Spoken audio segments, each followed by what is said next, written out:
immerse ourselves in the raw beauty of nature. And there were 5 of us. Myself, Rachel, a 23-year-old female, Rob, Jenna, Jay, and Dave.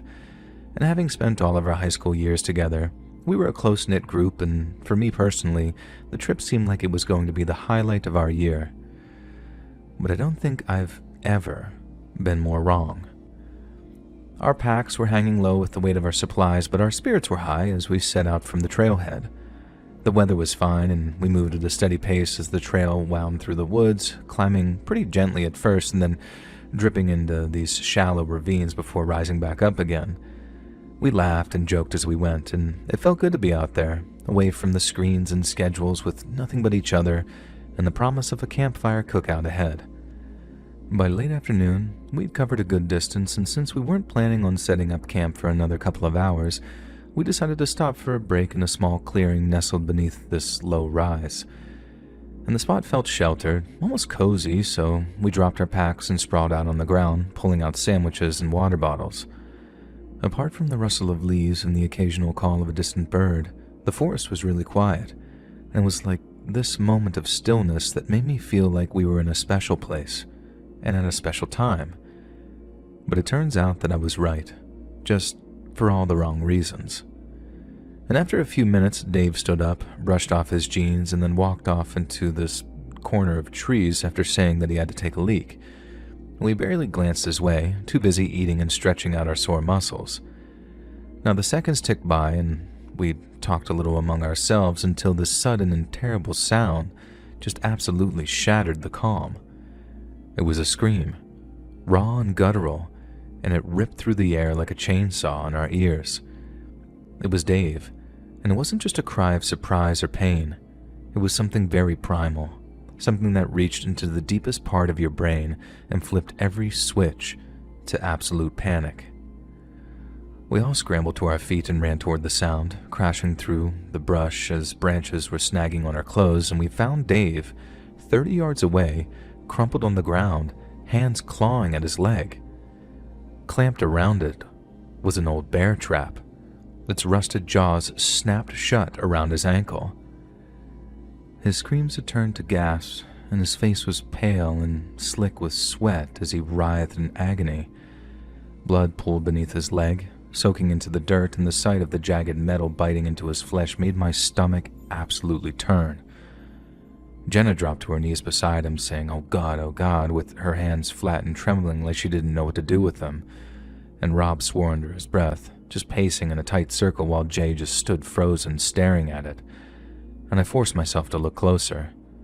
And this trap looked ancient, with its old rusted chain anchored to a stake buried deep in the ground, and it must have been abandoned years ago, just left to rot there, until Dave's foot had found it. All of a sudden, Jay snapped out of his daze and knelt down beside Jenna. I've seen this before, he said. Old traps like this, there's a release mechanism. You just need to find it. And he ran his hand along the trap's edges. His fingers seemed to be trembling as Dave tried to stifle his whimpers, and his breathing was coming in these short, sharp bursts by then, and his blood was staining Jay's hands as he worked. And after what felt like an eternity, Jay finally found it. A rusted lever hidden beneath a layer of dirt. Hold him steady, he told us. Rob and I grabbed Dave's shoulders, pinning him down as he thrashed. Jenna gripped his hand, saying some reassurances that I'm not sure he could even hear, and Jay pressed down on the lever with both hands. The trap resisted for a moment, and then it gave way. Its jaws then sprang apart, and Dave screamed again as the pressure released, his leg free but badly hurt. I looked, and quickly wished that I hadn't. The flesh was torn wide open, and the bone was visible beneath the mesh of mangled meat. We carried Dave back to the clearing as his screams just went down to whimpers, and Jenna dug through her pack and pulled out a first aid kit, wrapping his legs in bandages that soaked through almost instantly. Rob pulled out a pistol from his bag. He said he had it just in case. He held it low, scanning the trees as we planned our next move. The campsite plan was quickly abandoned, obviously. Dave needed a hospital, and we were less than a day's hike from the car. We left most of our gear behind, taking only what we needed to move fast, and then headed out. Jay and I supported Dave with his arm slung over our shoulders. Jenna carried the first aid kit, and Dave took point with the gun as he led us back along the trail. The woods felt very different now. The peace was replaced by absolute terror. It had been transformed from this paradise into a living hell so fast that it was making my head spin.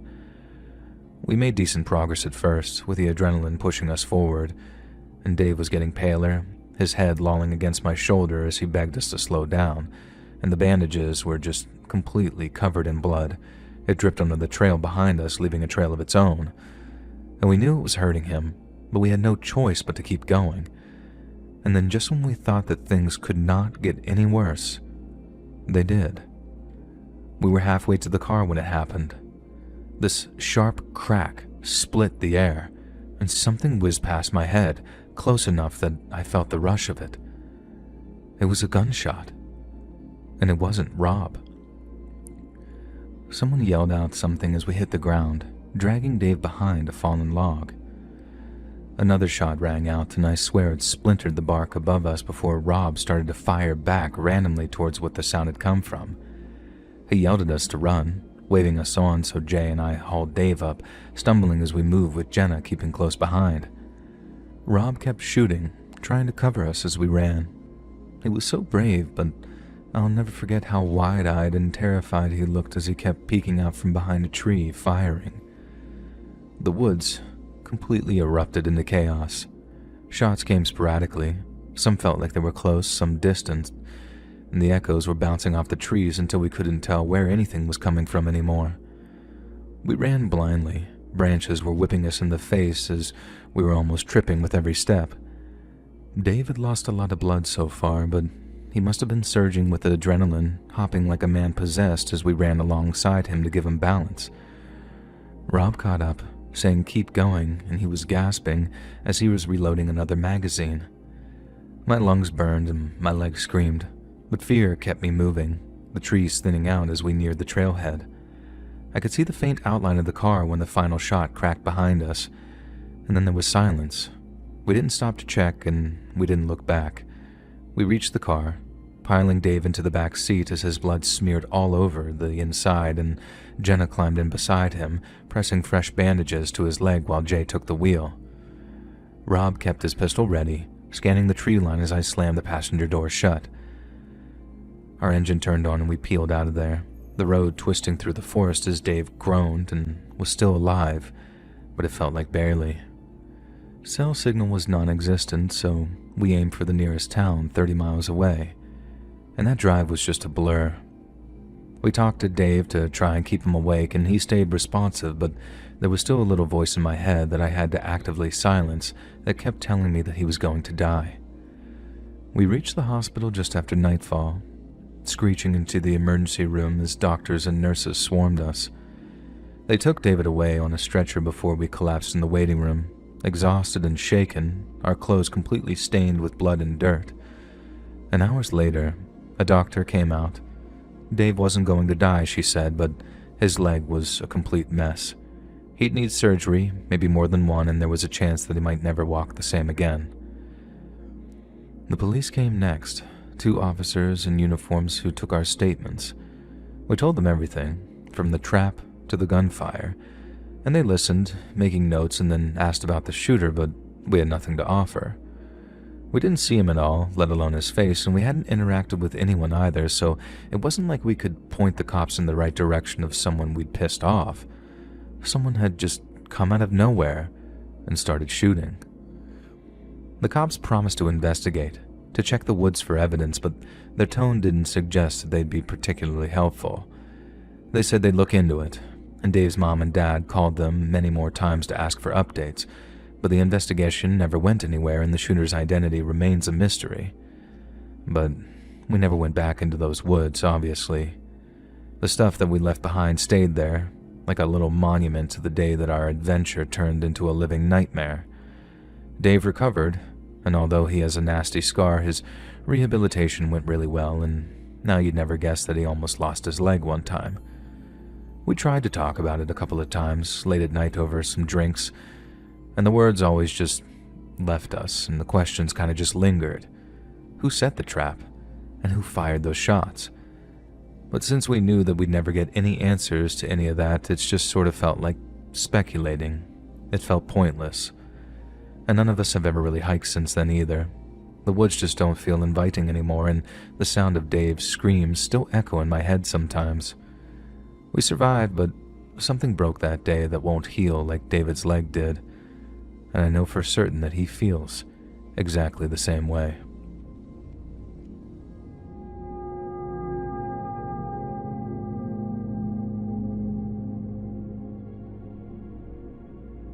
I'm a former U.S. Marshal, and I'm currently writing my autobiography, and I'd like to share a dramatization of what might be the most memorable chapter of my career. I'm not an experienced writer by any means, so this may not meet the standards that you're used to, but if you find it in any way compelling and wish to use it in the video, then the confidence that'll give me is the only compensation I require. You see, it all started late one Sunday evening back in October of 1986. I was sitting at home watching some highlights on TV when the phone began to ring, and since no one called past 10 p.m. unless it was important, I slid over on the couch and picked it up. It was my SD, or supervisory deputy, and all he told me was, "Be at the federal courthouse, 8 a.m. sharp. You got a task force briefing." I've been a deputy U.S. Marshal out of the Eastern Washington District for coming up on 4 years by that point. Long enough to know that when something big was brewing, that's exactly how it went down. No info on the target, no info on their location, just a date and time for the briefing. And after hearing the word task force, I had a reasonably good idea we'd be hunting a priority fugitive. But what I didn't know was that bringing him in would result in one of the strangest and most unsettling incidents of my entire career. The next morning, I drove over to the Spokane County Courthouse where I met my SD at the door. He directed me to a conference room on the second floor, and when I stepped inside, there was already half a dozen guys in there wearing a mix of suits, polos, and duty rigs. It was mostly my fellow marshals at first, but I also recognized an FBI special agent from the local field office. And then before the clock ticked over to 8 a.m., the room filled up with half a dozen more marshals out of the Seattle office, a handful of state troopers, and a pair of detectives from the Spokane PD. After a couple of more minutes, the room began buzzing with small talk and introductions as the caffeine started to kick in.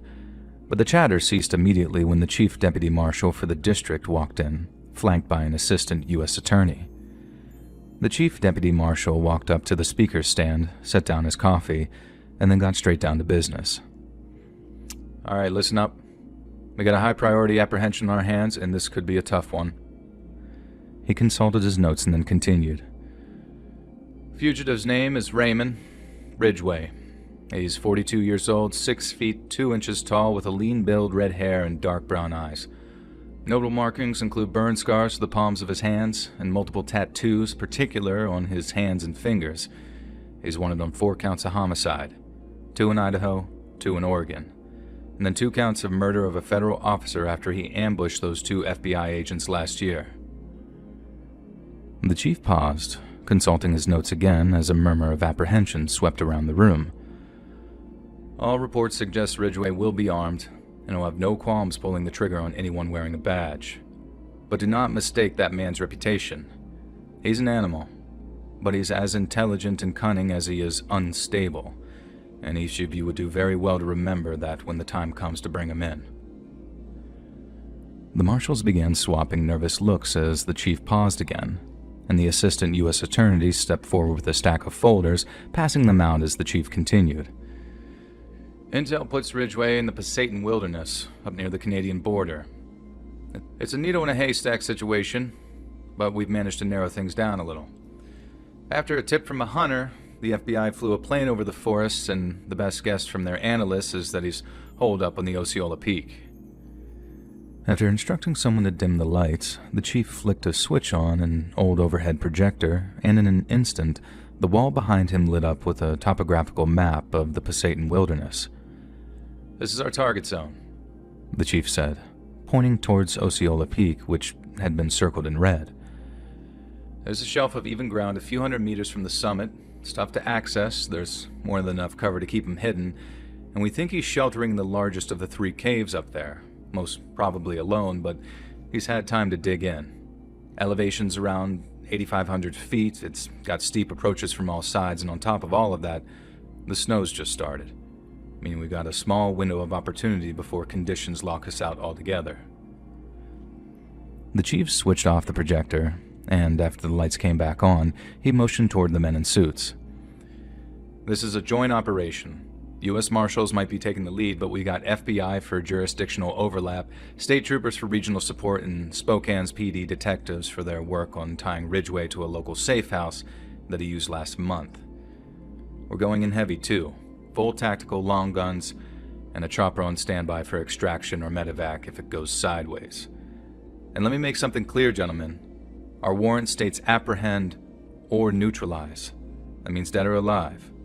Ridgway's not slipping through this time. And at this point, the assistant U.S. attorney chimed in.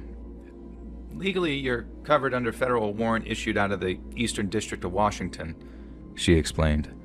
Murder charges are filed, and the AG's office has greenlit lethal force if he engages. We have probable cause, witness statements, ballistics. He's a clear and present danger, so you're authorized to do what's necessary. Just make sure it's clean. The chief nodded, picking back up where he left off. We'll stage out of Winthrop, the closest town to the wilderness boundary, and we can't risk using air transport, so after we drive out to the forest, it's a 10-mile hump to the base of Osceola, at which point you'll split into teams of 3. Alpha's on point for the summit push, Bravo flanks east to cut off escape routes, Charlie holds the perimeter and provides support if needed.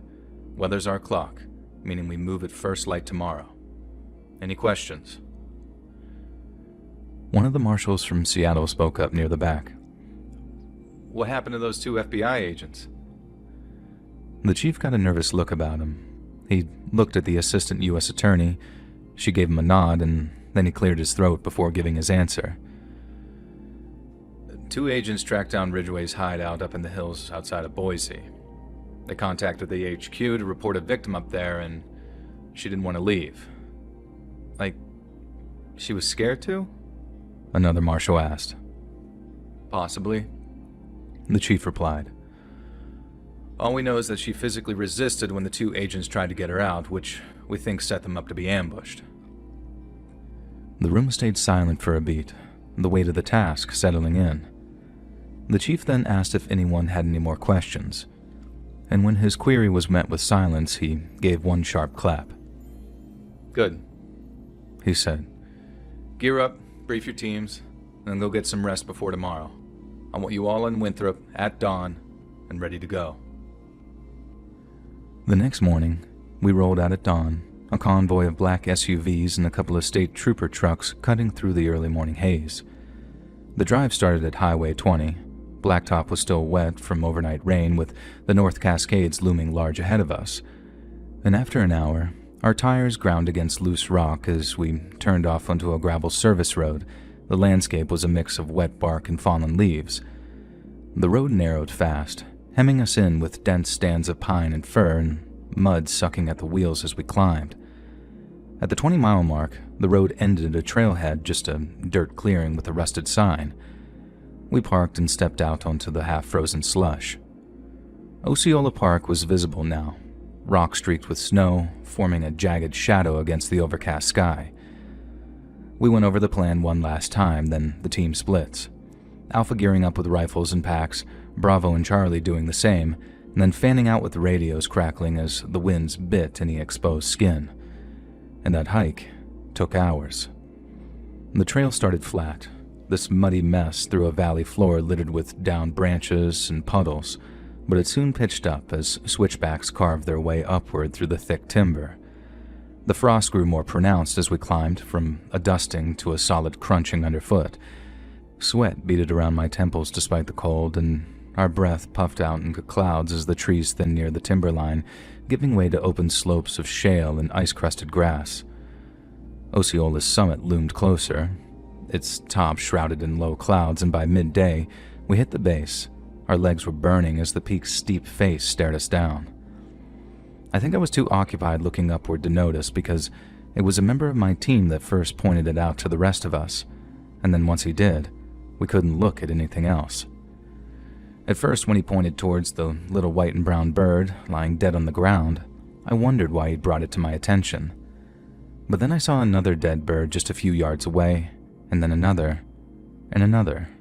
And before long, the whole team was checking out what must have been 24 dead birds and squirrels, all lying at seemingly random spots on the forest floor. They didn't look half-eaten or display any other kinds of damage, nor was there much in the way of decomposition. It was just like they'd dropped down dead. As one of my team started asking what might have killed all those animals, I pulled the radio from my vest, hitting the transmit button as the wind began to pick up. Bravo, this is Alpha Lead. You see anything weird around your position? Over. A beat passed, and the Bravo's voice crackled back, very tense, but they were steady. Alpha, this is Bravo Lead. We got a bunch of dead birds and squirrels. A couple of marmots, too, all over the east flank. No blood on them. It's like they just sort of fell out of the sky. You see anything like that over there? Over. And I glanced at the nearest corpse, still fresh among the frost, and felt a very deep unease settle in my gut. Exact situation here, I said. There's dozens of them, all the way up the west slope. Looks like they died fast, no marks.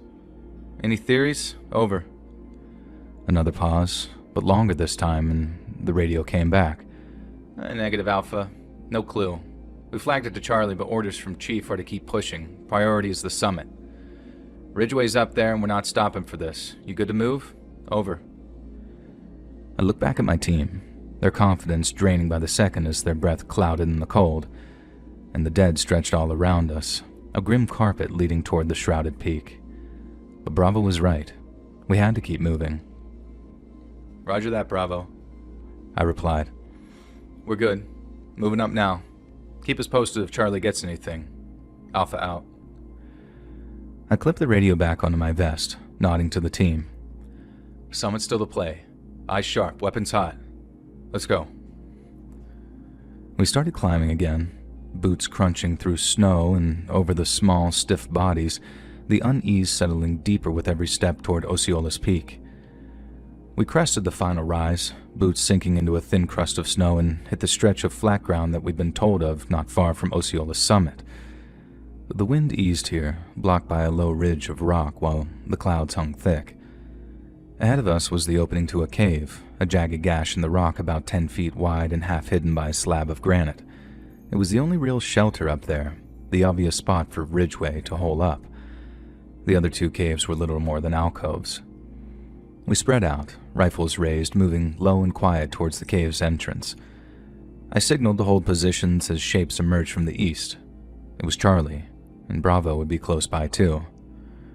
Charlie's team leader and I nodded to one another in acknowledgement, and then we fanned out to cover the cave. We advanced together, this tight semicircle closing in. No noise came from the mouth of the cave. There was just the crunch of our steps and the sound of the wind whistling across the peak. At the entrance, I flicked on my flashlight, the beam cutting through the dark as we stepped inside. Charlie's light joined ours, casting shadows against the cave walls. And the cave wasn't deep. It was maybe 30 feet at most, but it narrowed fast.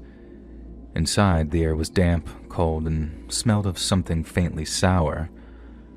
We advanced carefully, scanning every nook and crevice with our flashlights, and then, about 10 paces in, we saw him. It was Ridgeway, sitting with his back to us at the cave's deepest point, and we couldn't see his face, but we knew it was him. Raymond Ridgeway, U.S. Marshals, lay down with your hands behind your back. I shouted, voice bouncing off the walls. He didn't turn. He didn't even flinch. He simply rocked back and forth, slow and rhythmic, looking like his head was bowed. He was leaner than the photos, but I could see that matted red hair plastered over the back of his head. Charlie's team leader began barking the same sharp, overlapping command as the team's lights remained pinned on the fugitive. Ridgeway, down, now! He yelled while edging closer, but there was still no reaction from this guy. Instead, he just kept rocking back and forth like he couldn't hear us over the noise inside his own head. The deputy to my left, a guy named Torres, moved forward, allowing his rifle to hang from its sling and then reached for Ridgeway's shoulder. Come on, asshole, he said. Let's... But Torres didn't say another word. because the moment he laid a hand on Raymond Ridgway, his body locked up like he'd been hit with a live wire. He gasped, eyes wide, and then collapsed to the ground hard.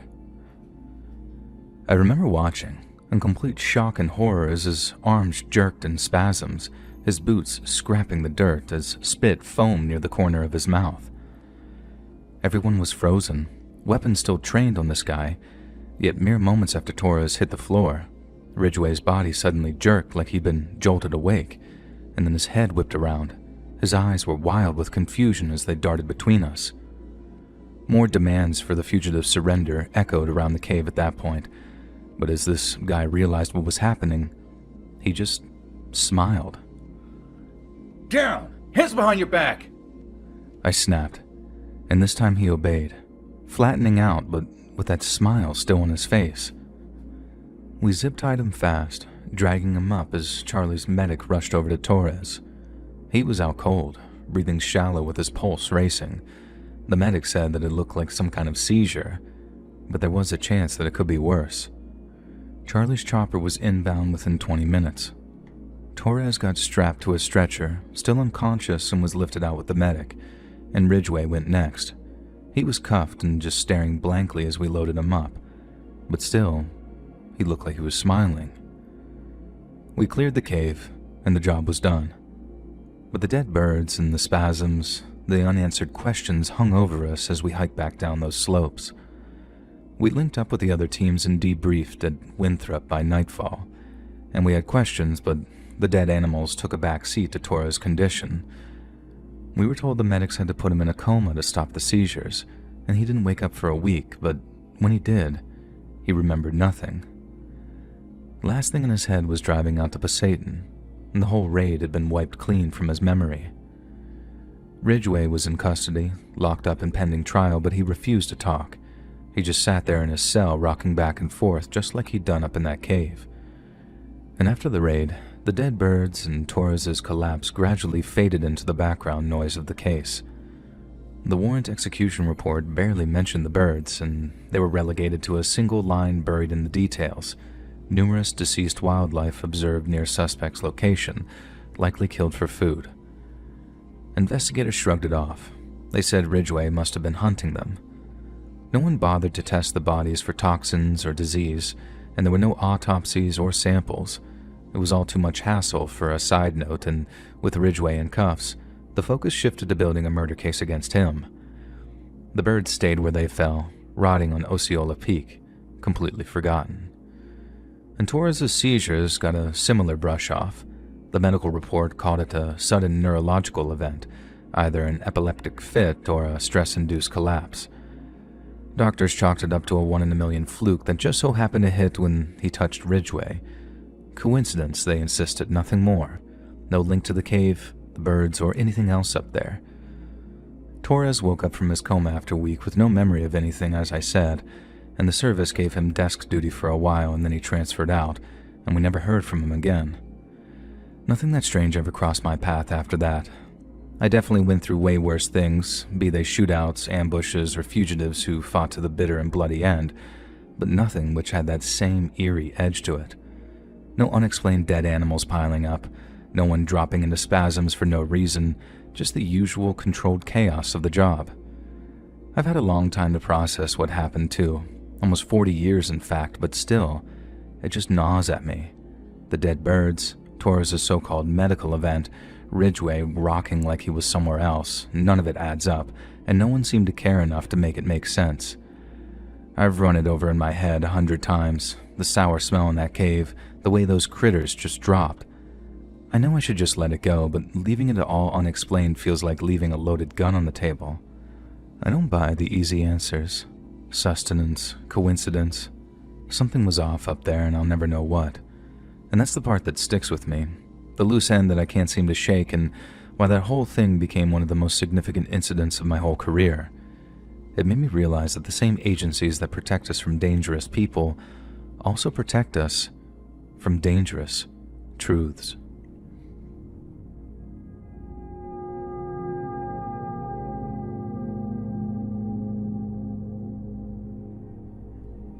My name's Cal, I'm a longtime listener and I'm a forestry technician at the Tongass National Forest up in Alaska.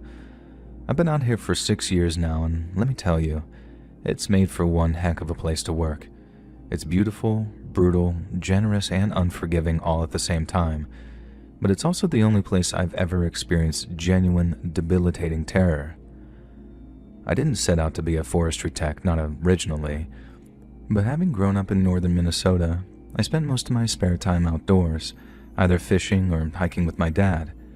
He was a logger, and we had the woods right there on our doorstep, so from a very early age I learned stuff like how to spot a healthy tree from a sick one, how to listen to the wind, or how to know when a storm was coming. I liked the quiet of it, how walking in the woods always felt like an adventure, and I always thought it'd be the coolest thing in the world to have a job where that's all you ever did.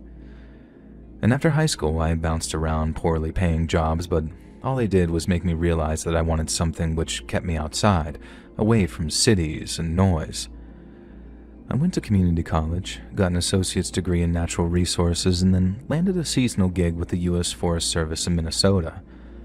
Alaska wasn't part of the plan until a buddy from that first job told me about openings in the Tongass. He said it was a great deal, remote, rugged, nothing like the tame forest back home. So I applied, and then when I got the offer, I packed my truck and drove up through Canada. It took me 5 days to reach Ketchikan, where I caught a float plane to my first posting, and then after seeing the place from the air, I was hooked. The scale of the Tongass blew me away. It's 17 million acres of mountains and temperate rainforest, bigger than some U.S. states even. I signed on full-time after that first season, and even after the experience I'm about to tell you, I still don't regret coming here. Not entirely, anyway. Out here, it's just you and the trees, all the spruce, hemlock, cedar, all stretching up 100 feet or more. It's my job to monitor timber stands, check for disease, mark trees for harvest, and sometimes just walk the trails to make sure everything's holding together.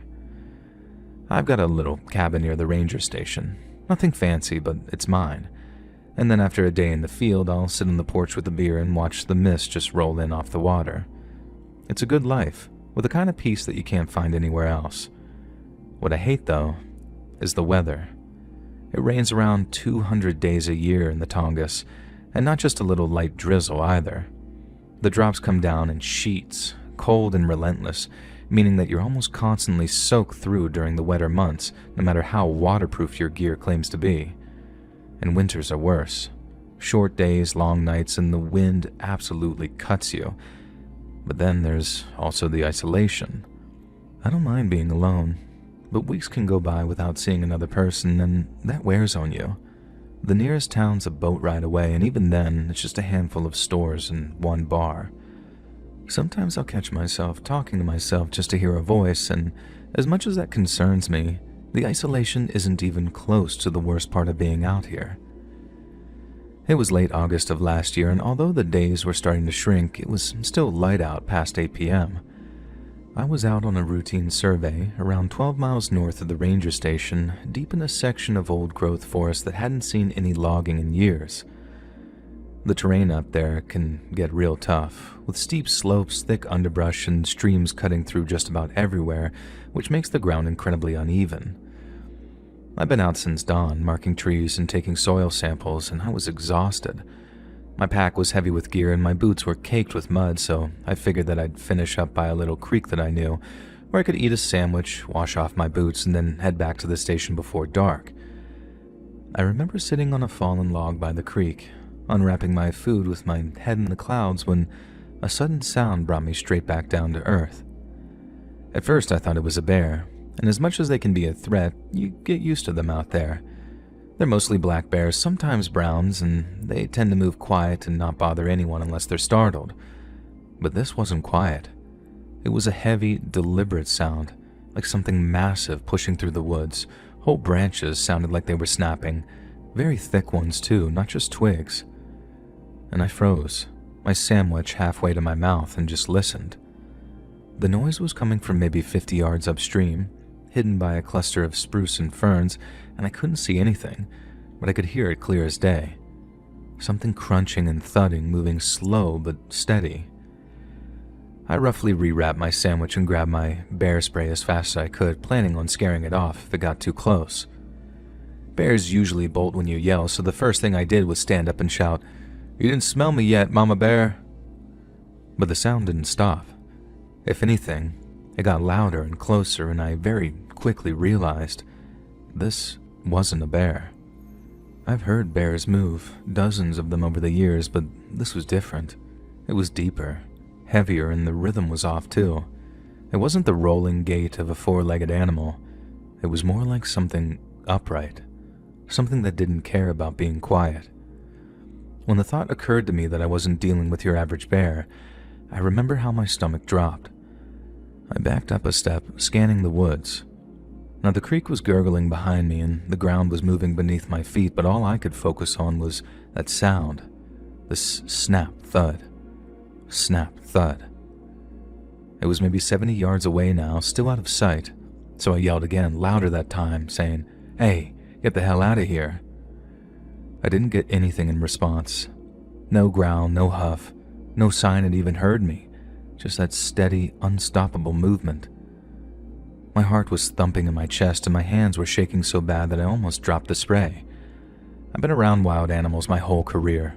Moose, wolves, even a pissed-off mountain lion once in Minnesota, but nothing ever felt like that. And then, the smell hit me.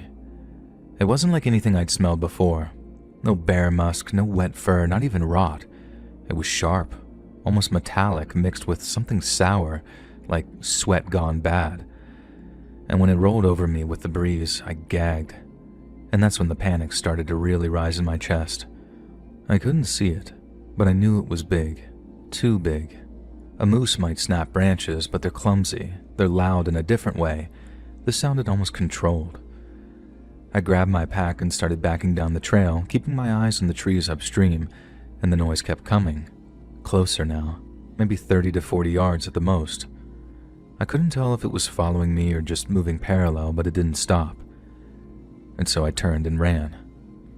I'm not proud of it, but I bolted down that trail like a kid scared of the dark, and I didn't stop until I put a good half-mile between me and the creek.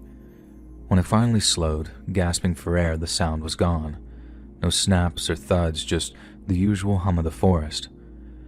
I stood there, bent over with my hands on my knees trying to make sense of everything. What the hell was that? It wasn't a bear. Too big and too steady. A person, maybe, but that's not a chance. Not out there, not that deep.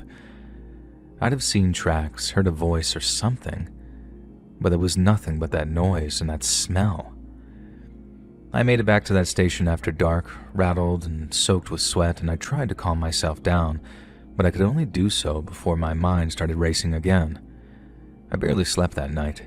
Every creak of the cabin had me sitting up and listening, and then as I tried to go back to sleep, I kept replaying what had happened in my head, trying to figure out what I'd heard. The size of it didn't add up. Bears don't move like that, like I said.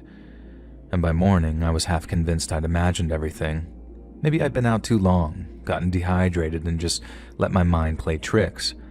But I could still hear those snaps and feel that faint tremor in the ground. It was real. I knew it. A couple of days later, I told Jim, one of the other techs. He's been in the Tongass way longer than me, a grizzled veteran who's seen it all. Storms, bear attacks, lost hikers, you name it, Jim's got the t-shirt. We were at the station, splitting wood for the stove, and I just blurted out, "I heard something out there, Jim. Something big. Bigger than it should have been." And I told him the whole story. The sound, the smell, how it didn't seem to react to anything I yelled. He listened, quiet at first, chopping away at his logs, and when I finished, he set the axe down and turned to me with a very stern look on his face. And it wasn't just disbelief or curiosity. It was almost pity, mixed with something nervous, like he thought I was losing it. He asked if I was sure that I wasn't hearing things, and said long days did that to a man. I said maybe, but I could tell he didn't buy it. He kept glancing at me after that, like he was waiting for me to crack. I forced a laugh and then told him maybe I was just overtired, and he nodded, but the look didn't go away. And that's why I decided to shut up about it. No point in making people think that I'm nuts. And I tried telling myself that it was nothing, overwork, imagination, whatever. But I can't lie to myself. I just can't. I haven't gone anywhere near that creek since. I stick to the trails closer to the station now, and it's just easier that way. The job's still the same. The rain, the trees, the endless quiet, but something's different now. I catch myself listening harder, waiting to hear that sound again, and I haven't heard it since, and I hope I never do. But obviously I'll never forget it either. Whatever it was, I think that it's still out there moving through those woods, and although I can't stop myself from thinking about it, I'm not sure I want to know what it is.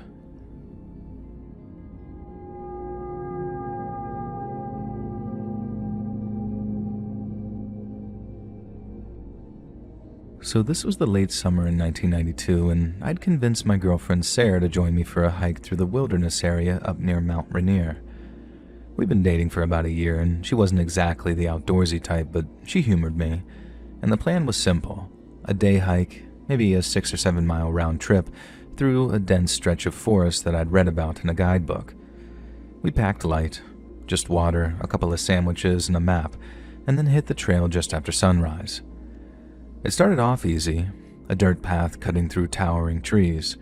The air was cool and the sky was clear, and the forest was quiet except for us walking and the occasional chirp of a bird. We didn't talk much at first, just walked side by side, setting into the rhythm of it. And about an hour in, the trail got rougher. It narrowed, winding deeper into the woods where the trees grew closer together, and we crossed a small creek, stepping on slick stones to keep our feet dry, and I held Sarah's hand to steady her. She laughed when she almost slipped, a quick, nervous sound that we joked about afterwards, and it was a huge relief to see her start to enjoy herself. Then, around noon, we stopped for a break, sitting on a fallen log to eat our sandwiches. After lunch, the trail climbed this very gentle slope and the woods opened up a little bit with fewer trees and more underbrush. We'd been walking maybe 3 or 4 hours total when Sarah started lagging behind. I slowed down, waiting for her to catch up. She gave me this kind of defiant look, like she wouldn't admit that she was tired, and I just smiled and told her that we'd turn back, and then, seconds later, she saw it. We were maybe 10 yards apart, me up ahead, her trailing behind when she stopped dead. I didn't notice at first, but just kept walking, and then I heard her voice, sharp and low, barely above a whisper. "Oh my God." I turned around, afraid that I was about to see her pointing at a bear or maybe a snake or something, because she was frozen, staring off to her left with the color having drained from her face. I followed her gaze, and my jaw dropped. There, about 20 feet off the trail, was a tree. It was a big one, maybe 3 feet thick, and halfway up its trunk, at around chest height, was a deer. It wasn't just any deer either. It was a full-grown buck, antlers and all, and its body was just stuck in the tree. The front half hung out one side, head kind of hanging down, eyes glassy and just blank, while the back half stuck out the other side, its hind legs dangling limp. And just to make this 100% clear, it wasn't hanging from a branch or caught in a fork. It was inside the tree, like embedded in it, almost like the trunk had grown around it. I took a step closer, but Sarah grabbed my arm so tight it hurt a little. "What the hell is that?" she said, her voice shaky. I didn't answer because I didn't know. The tree definitely wasn't broken in any way, and there was no splintered bark, no jagged edges where the deer's body met the trunk, and the wood looked smooth, untouched and natural, like it had grown that way. But that was impossible. Trees don't grow around something that fast, and this deer wasn't some ancient skeleton. It looked fresh, barely starting to rot. There were a couple of flies buzzing around its head, but that was it. No stench, no maggots. There was no blood, no torn flesh, nothing to suggest violence. It was just there, almost fused with the wood in a way that made exactly 0 sense to me and Sarah. Sarah stayed there where she was. Her grip was tightening around my arm. "I don't like this," she said. But I felt this pull, this need to figure this out. I took another step, then another, until I was close enough to touch the tree if I wanted, and something about it made my skin crawl, even as my brain kept prodding at it, trying to rationalize what I was seeing. Maybe the deer had fallen from somewhere high up and landed just right, but there were no cliffs nearby, no broken branches above, and the trunk was too solid, too intact. I crouched down, peering up at where the deer's body met the wood. The bark flowed around it seamlessly, like the tree had molded itself to the shape of the carcass. I reached out and hesitated and then brushed my fingers against the trunk just below the deer. It felt normal. There was nothing strange until you looked up and saw that impossible thing sticking out of it. Sarah yelled my name, telling me to get back, but I couldn't stop myself. I stood up and walked around to the other side. There, the deer's hindquarters hung limp, and I saw the same thing there too. No blood, no damage to its hide, no sign whatsoever of how it got that way. And that's when curiosity started to turn to fear. My stomach tightened, not from nausea, but from something deeper, something I still can't put into words. It wasn't just weird anymore, it felt very wrong. The woods felt quiet too, like everything had just stopped and started watching us. No birds or wind, just the sound of my own breathing and Sarah's quick, shallow gasp behind me.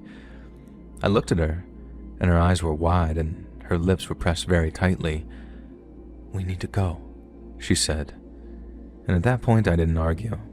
I could remove myself physically, but mentally I couldn't pull away from this. How long had it been up there? Had someone or something put it there? The unease crept up my spine, slow at first and then all at once, like a cold hand closing around my neck. I thought about pictures I'd seen of animals caught in fences or traps, but this wasn't that.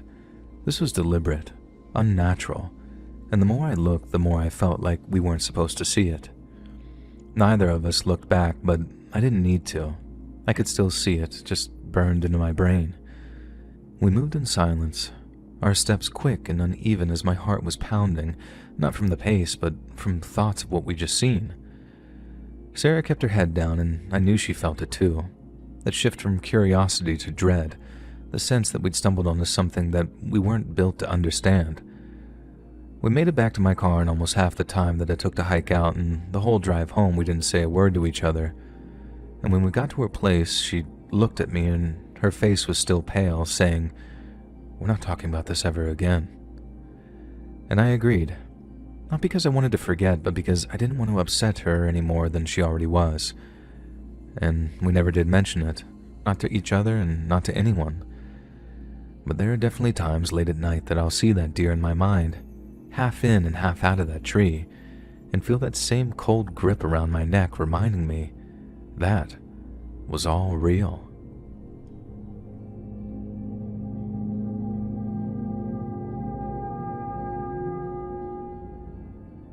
Last year, I took a trip into the MSD wilderness here in Florida, which is way out in the Everglades. It was late July and I'd been hiking for hours alone with my thoughts. I'd done a bunch of hikes like that before and it was my way of unplugging. Then, after a while, I began to hear something. It started as a low hum somewhere off to my left, like the drone of a distant lawnmower. Insects are obviously very common out there, but what I'd heard that day was different. I stopped trying to place it, and the sound grew. This steady thrum that felt like it was vibrating in my chest. I looked around the trees and the bushes and the empty sky, but there was just the noise, getting louder and louder as it got closer and closer, until eventually it felt like it was right on top of me. Suddenly, I saw it. It was a beetle, one that looked as big as a football, as it broke from the tree line and then started flying in circles above my head. I remember freezing on the spot, moving my neck around as I stared at it, and how the chattery buzzing noise it made sounded like a hornet's, only way deeper and way creepier. And I'd seen plenty of crazy-looking bugs in my years hiking, gnarly-looking stag beetles and cicadas, and even those nasty-ass giant horseflies whose bites hurt like hell, but nothing like that beetle thing. Its body looked like a very dark green with a slight sheen to it, and it was segmented and hard-looking too, with hooked legs that dangled beneath it. It looked like it shouldn't have been able to fly, not at that size. Yet there it was, circling me 10 feet up. I wasn't scared, not yet. I was surprised, but I dealt with wildlife before. Bears and snakes and even mountain lions from time to time. Weird as it was, this was just a bug, right? Nothing I couldn't handle with some spray in the bottom of my boot. I adjusted my pack and started walking again, figuring that it'd buzz off, but it didn't. Instead, the sound shifted, dropping lower, and then when I glanced up, I saw the beetle was descending. It came down fast, stopped a foot from my face, wings still pounding the air as its eyes locked onto mine. They were huge, black, glossy orbs that took up half its head, and somehow, they scared the crap out of me. They weren't like any insect I'd ever seen before. These were smooth, deep, and wet-looking, like pools of ink, and they watched me. Not just reactively, not just instinctually. There was something intelligent behind them, something that knew that I was there. Even in the Florida heat, my blood turned to ice and I couldn't move. I couldn't blink. And for what felt like minutes but was probably only seconds, the beetle hovered in front of me. And then, with a flick of its wings, it just darts away and vanished into the trees. I stood there. My heart was pounding in my chest and I was sweating. My hands shook as I wiped my face and tried to shake the image of those eyes. I told myself it was nothing to worry about and kept moving, but the hike didn't feel relaxing anymore. I didn't hear the buzzing again, but I couldn't stop listening for it. And by late afternoon, I found a spot to camp. I set up my hammock, pulled some food from my pack, and tried to eat. And I should have been hungry by then, but I had no appetite. My mind kept replaying the beetle, its eyes and the way it looked at me, and I crawled into my hammock early, hoping a nap might reset me, but it didn't. The dreams came fast. I was back on the trail, but it was dark and the buzzing was everywhere. Above me, behind me, inside my head, I couldn't see the beetle, but I knew that it was there. And then its eyes appeared, floating in the darkness even bigger than before. They were unblinking and endless, pulling me in, and as I started to drown in them, I grasped at my throat. I woke up gasping and almost fell out of my hammock. The darkness was buzzing with the night song of the Everglades, and I just laid there, listening intently until the sun finally rose. As soon as there was enough light, I packed up fast. The plan had been to stay another day and loop back through a different trail, but I needed out. The hike back to my car was 6 miles, and I set a brutal pace, barely even stopping to drink. On the whole way, I kept my head on a swivel, ears straining. My legs were burning and my pack was digging into my shoulders, but I didn't slow down. And everything just sounded like wings to me at that point. The parking lot came into view around noon, and my beaten-up sedan was the only car there. I threw my gear in the trunk and locked the doors before I even caught my breath. The drive home was just absolutely insane. 2 hours of winding roads, my hands white-knuckled on the wheel, and I just kept checking the rearview mirror, half expecting to see that beetle flying and staring at me behind me. And I knew how irrational that was. I just couldn't stop myself. And when I got home, I dumped my pack in the garage and went straight to the shower, letting the hot water blast away the sweat and dirt. I told myself I was overreacting, that I was experiencing some kind of late-onset entomophobia, which is the fear of insects, and although that beetle had seemed like it was big as a goddamn football, it was probably much smaller. But that night, lying in bed, I kept seeing those eyes, black and bottomless, knowing almost. I got up and grabbed my laptop and started searching. Big beetles, wilderness insects, anything that matched what I'd seen, but nothing fit. The closest were some oversized species from South America, but that didn't have those eyes, that same presence. Days passed and then weeks, and I didn't say a word to anyone about it. Not my buddies who hike, not my nerdy sister who might actually want to help. I was scared that they'd think that I was crazy. And I just stopped hiking there altogether. The gear's still in the garage, just gathering dust. I stick to the city now. The only bugs are cockroaches, and the only buzzing is traffic. And I never thought that I'd ever say this in a million years, but now, I actually feel safer here. Hey friends, thanks for listening. Click that notification bell to be alerted of all future narrations. I release new videos every Monday and Thursday at 9 p.m. Eastern Time, And there are super fun live streams on Sundays and Wednesday nights. If you got a story, be sure to submit them over my email at letsreadsubmissions@gmail.com, and you might even hear your story featured on the next video. And if you want to support me even more, grab early access to all future narrations and bonus content over on Patreon, or click that big join button to hear about the extra perks for members of the channel. And check out the Let's Read podcast, where you can hear all of these stories and big compilations located anywhere you listen to podcasts.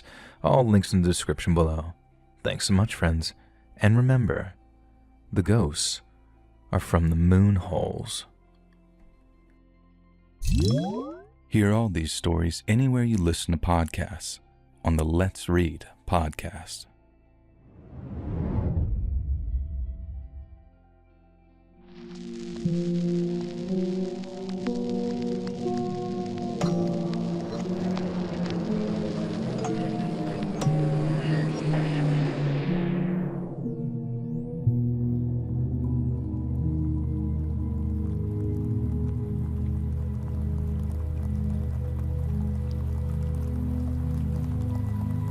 I'd been working as a wilderness guide out near Mount Shasta for about 3 months when I first met Noah. I moved to California from Minnesota, so I didn't really know anyone outside of my coworkers. And since the town is mostly a lot of tourists, I'd have to drive down to Redding to find people that weren't just working or passing through. And that's how I met Noah and her friends while hanging out and watching the Vikings at a bar. She was nice and really pretty too, with those deep brown eyes that she said came from the Italian side of her family. We swapped phone numbers, went for some coffee and drinks a few times, and then when things started getting a little more serious, coffee and drinks turned into longer and less public meetings.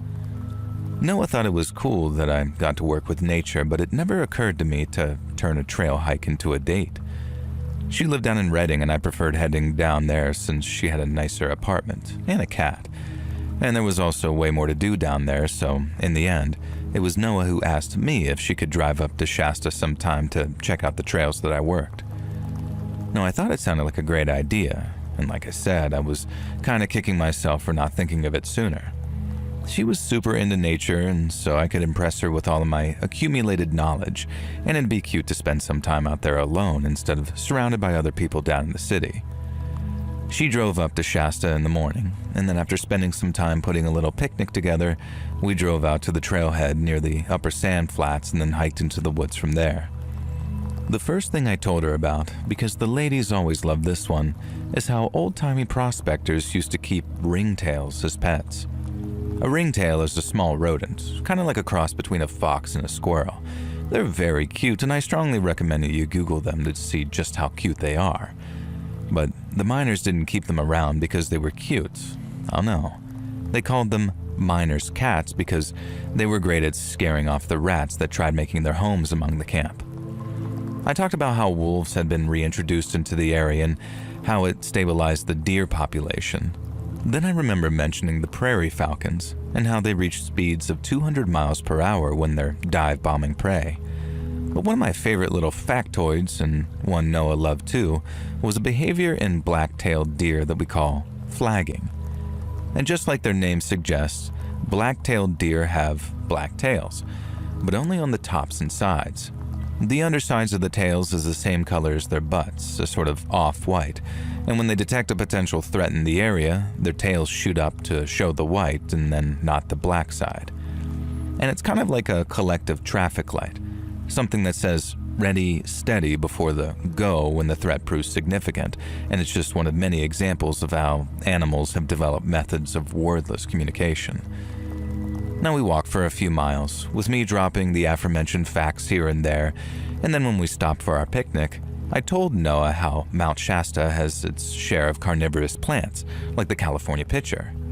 I also told her how growers have been trying to introduce the matsutake mushroom to the region, which is highly prized in Japanese cuisine.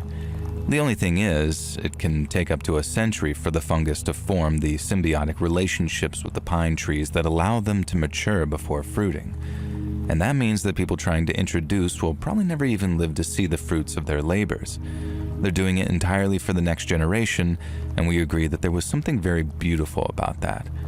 And I remember at one point, Noah, who was having a great time, said something along the lines of, "Oh man, my dad would love this. We should totally bring him up here sometime." Now, I went quiet for what felt like the first time on the whole hike because she kind of casually let slip that I was the bring them home to dad type. Now, I was really into her, and so it felt amazing that she saw me that way. And then after pivoting towards family, we spent a little while talking about more personal stuff. Up until that point, it was probably the best date I'd ever been on, talking about something that I was passionate about, but impressing someone that I cared about all the while. But I had no idea at all how wrong things were about to go. And as the sun reached its peak and the day got to its hottest few hours, we were sort of taking on water like nobody's business. And so inevitably it came time for a little bathroom break. We agreed to walk off the trail in different directions, me taking on some trees on the left while she walked up this very steep slope to the right where it leveled off for a little more privacy from the trail. I figured that we'd be separated for a matter of minutes, and I also figured that I'd be done much quicker for reason of mail logistics, so I wasn't alarmed or anything when I got back to the trail and Noah wasn't there. But as the minutes ticked by and Noah still hadn't reappeared, I started to get a little worried. I took a few steps up the slope, not all the way as to impede her privacy, and then I called out her name and asked if she was all good. At the time, I thought I expected to hear her say something back, but I think looking back on it, it was more like hoped, because I remember that feeling of hope turning into this very rising panic when Noah didn't reply. It was dead silent from the top of that rise there, and it worried me so much that I walked to the top to see where Noah was. But when I looked, she was nowhere to be seen. Now, I think I hesitated for a moment looking at all the trees and bushes in front of me because it seemed totally logical that she'd walked off into the trees and out of sight to get her privacy. And it also didn't seem out of the question that she just didn't want to yell back at me because she was in the midst of peeing. I know that might sound dumb, but I was honestly just trying to rationalize the situation and not totally catastrophize it. But then looking back, I was a fool not to trust my instinct and go looking for her, because only seconds after calling out Noah's name a second time, I heard her scream. Now, without thinking, I started running in the direction of that scream before suddenly stopping myself. I dropped my backpack from my shoulders and was just totally frantic as I tore it open and went for the little pouch meant for my .45. I hadn't told Noah that I brought a gun with me. She was really anti-gun, so I didn't want to freak her out by announcing that I was carrying, but I also wasn't about to head out into the trail without a means of actually protecting us, so given the circumstances, you can bet that I was glad that I brought it. And I guess I should also make it clear how just from the sound of Noah's scream, I knew that she hadn't just sprained her ankle. It wasn't a scream of pain. It was a scream of terror, and I wasn't about to square up whatever scared her so badly without protection. I found the gun and then went running off into the trees while calling out Noah's name. Now, I called out maybe 2 or 3 more times as I was running, but again, got nothing in reply, so I kept on moving through the trees with my head on a swivel, until suddenly, I saw her. Noah was being dragged along the forest floor by her hair, and the person dragging her looked normal. Now, remember this sort of split second thinking, total confusion almost as I locked eyes with the guy dragging her. I guess in my head, this guy should have looked like a monster. I mean, quite literally some big lumbering beast that was hairy and teethy and clawy, you know? But he didn't look like that at all because, like I said, he just sort of looked normal. He had a blue t-shirt on, khaki shorts, and then tan hiking boots with colorful socks sticking out the tops. He looked like your average hiker, completely unremarkable aside from the fact that he was dragging my date across the ground by the hair. We locked eyes, and in that split second, I could see how scared he was. All I remember thinking was, good, you should be scared. And then I aimed that gun at him and screamed at him to let her go. And the guy looked terrified, but he didn't let go of Noah's hair. In fact, after maybe only a split second of him being still, he kept on pulling her like twice as hard. He was obviously trying to get away, but there was no way that he was about to outrun me while trying to drag a human body. The smart thing to do would have been to just let go of her hair and run, but he didn't. He was so fixated on her that he made this laughable, futile attempt to cart her away and escape.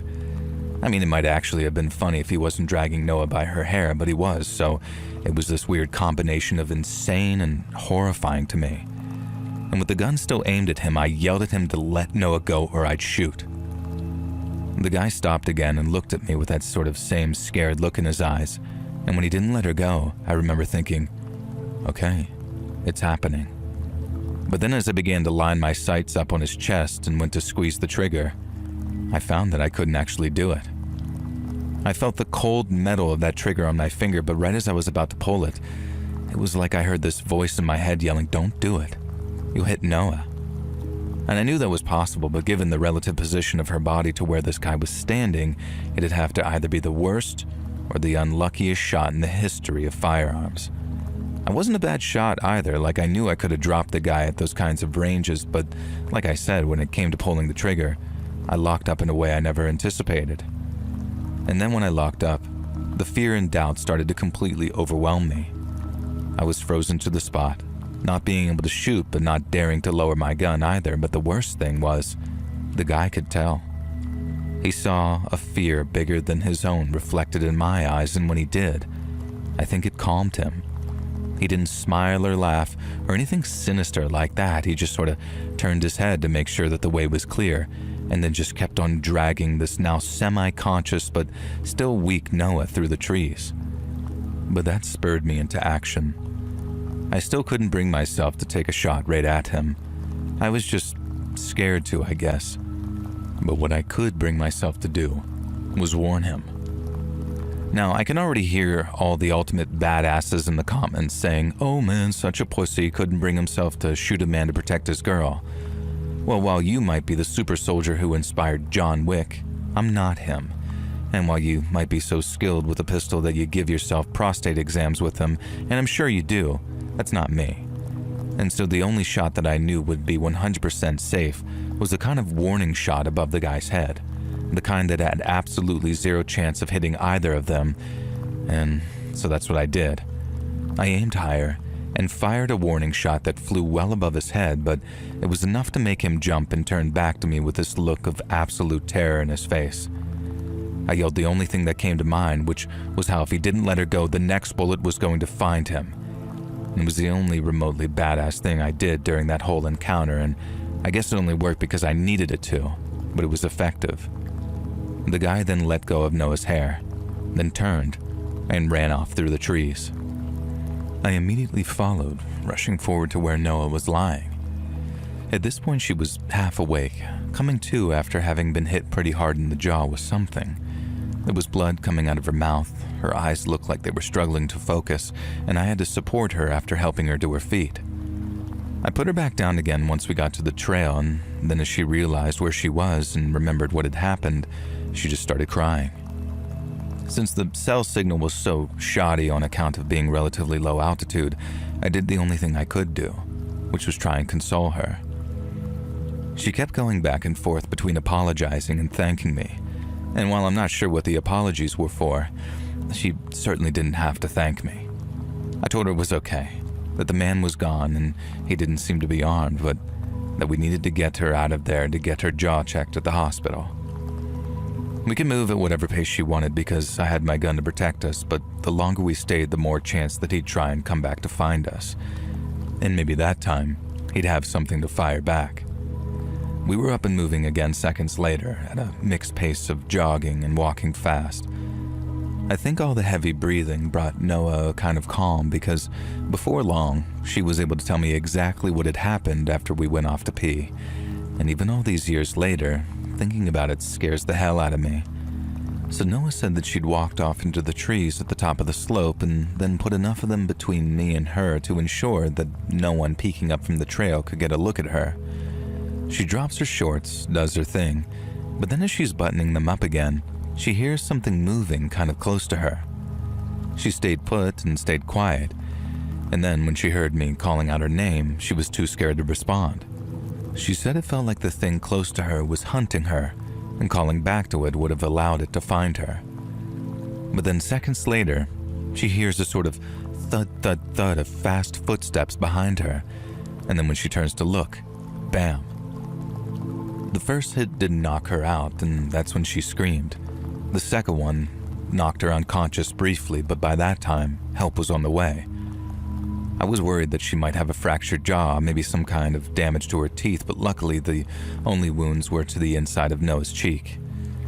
She had some pretty nasty bruising on her face, and it took a while for the inside of her mouth to heal, but I'd say that she escaped some pretty nasty injuries. And if that guy had gotten her to wherever he wanted her, I'd say that she might have even escaped a fate worse than death, too.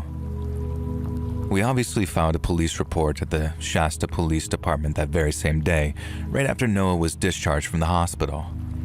It was stressful for her, really stressful, having to kind of relive those events so soon, but we agreed it was better to get it on paper while it was fresh in her mind. We thought it paid off too when the cops told us they'd arrested a guy. But after we drove back to the department and Noah checked out the guy's booking photo, we both agreed it wasn't him. The guy in the photo had a bunch of violent convictions, many of which involved female victims, but as much as we wanted it to be, it wasn't the same guy that attacked Noah. It affected her for a while after. Like she said she had nightmares about seeing the guy's face suddenly in places that she didn't expect it to be. I really felt for her, and I made myself available in every capacity I could.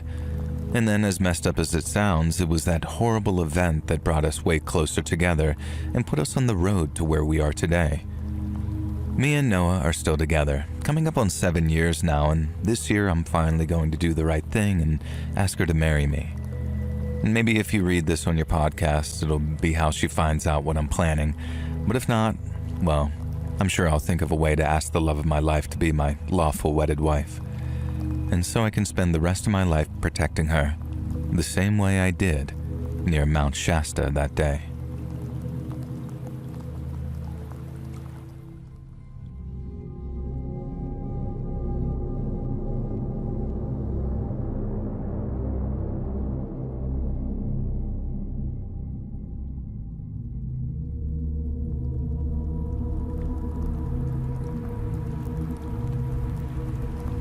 More than 3 decades ago, back when I was a much younger man, I helped a mate of mine move down to Glasgow from our home city of Newcastle. He'd managed to get a job as a football scout for Glasgow Rangers, which was basically his dream career. And so while me and all of our mates were sad to see the back of him, we were all really proud of him too. Now, we drove up early in the morning, and then once everything was unloaded, we had some pub grub and a few lagers, shandies for me, and then I started on the drive back to Newcastle. I'd left it quite late to drive back, so it was about midnight by the time I started to see signs for the English borders. The roads were quiet, with only the occasional lorry thundering past me, and I remember there being some phone-in thing on the radio, but I wasn't really listening. I was in my old Vauxhall Cavalier, an '82 model that I bought on the cheap about 4 years prior. It normally served me well, and it had been running fine all day, but just after passing a place called Jedburgh, the temperature warning light flicked on. I looked at my dash, watching the needle climbing into the red, and swore under my breath as I eased off the accelerator. Since it normally bought me a few minutes, I cranked the heater up full blast to try and pull some heat out of the engine. But that time, it seems my luck finally ran out, because just a minute or so later, there was this loud hiss from under the bonnet before steam started pouring out the seams. Seconds later, I heard this horrible metallic knocking sound coming from under the bonnet, and so I coasted over to the hard shoulder and then came to a stop just in time for the engine to seize up completely. And after that, aside from the ticking of my hazard lights and the sound of hot metal cooling down, there was nothing but silence for a few seconds, until I erupted. I remember shouting, "Are you effing kidding me?" a couple of times, and then, after taking a few deep breaths, I got out of the car and tried to fix it. And I tried it for half an hour, and in that time, a grand total of 2 cars passed me, but even with me waving at them as they passed, neither of them stopped. I didn't just stand there like some plonker for the whole 30 minutes, mind you. I popped my bonnet not long after getting out, but when I did, a load of steam and the smell of burnt coolant came wafting up into my face. And after waving away some of the steam, I spotted a crack in the top radiator hose and then noticed how loads of antifreeze was dripping onto the road and forming a big green puddle. I didn't have a spare hose, and neither did I have enough water to top it up properly, and even if I had, the engine had overheated so badly that I didn't trust it not to seize up again.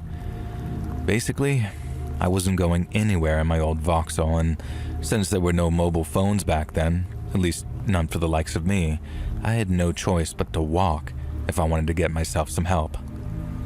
Now, I reckon the nearest emergency phone would have been about a mile down the road, maybe more, and so I locked my car, left my hazards flashing, and then started walking along the dark grass verge with a torch in my hand. Now, I thought I'd be on the move for quite a while, but then no sooner had I started walking, I came to a dirt track, previously concealed by a long hedgerow, which led to what looked like a big 3-story farmer's house. Now, I was so happy that I was literally punching the air because despite the fact that there were no lights switched on the ground floor, there was what looked to be candlelight in both the front-facing upstairs rooms. I felt bad for calling so late, but since the alternative of walking along the motorway was a much more dangerous one, I reckoned that I didn't have much choice. It was a particularly dark night, small moon and cloud cover, so it was only once I got closer to the house that I saw how run down it was. The ground floor windows were either cracked or newspapered over, and there were cracks in the wood too, along with a lot of peeling paint. And as you can imagine, I started to get really bad vibes from the place. But I try not to judge books by their cover too much because you tend to be rewarded more times than you're burned for it. And so with that in mind, and granted very foolishly, I decided to knock on the door. I didn't knock too loud or aggressively. I didn't want to frighten anyone. But when my first knock got no answer, I knocked a little bit louder. Again, there was complete silence. No footsteps behind the door, no talking inside, nothing. But then after taking a step back and looking up at the top windows, I saw someone peeking out at me from behind a dirty-looking curtain. And I can't lie, it did scare me a bit seeing a pair of eyes staring back at me through the dim light. But as soon as I reacted, the eyes disappeared and I began to hear voices inside the house.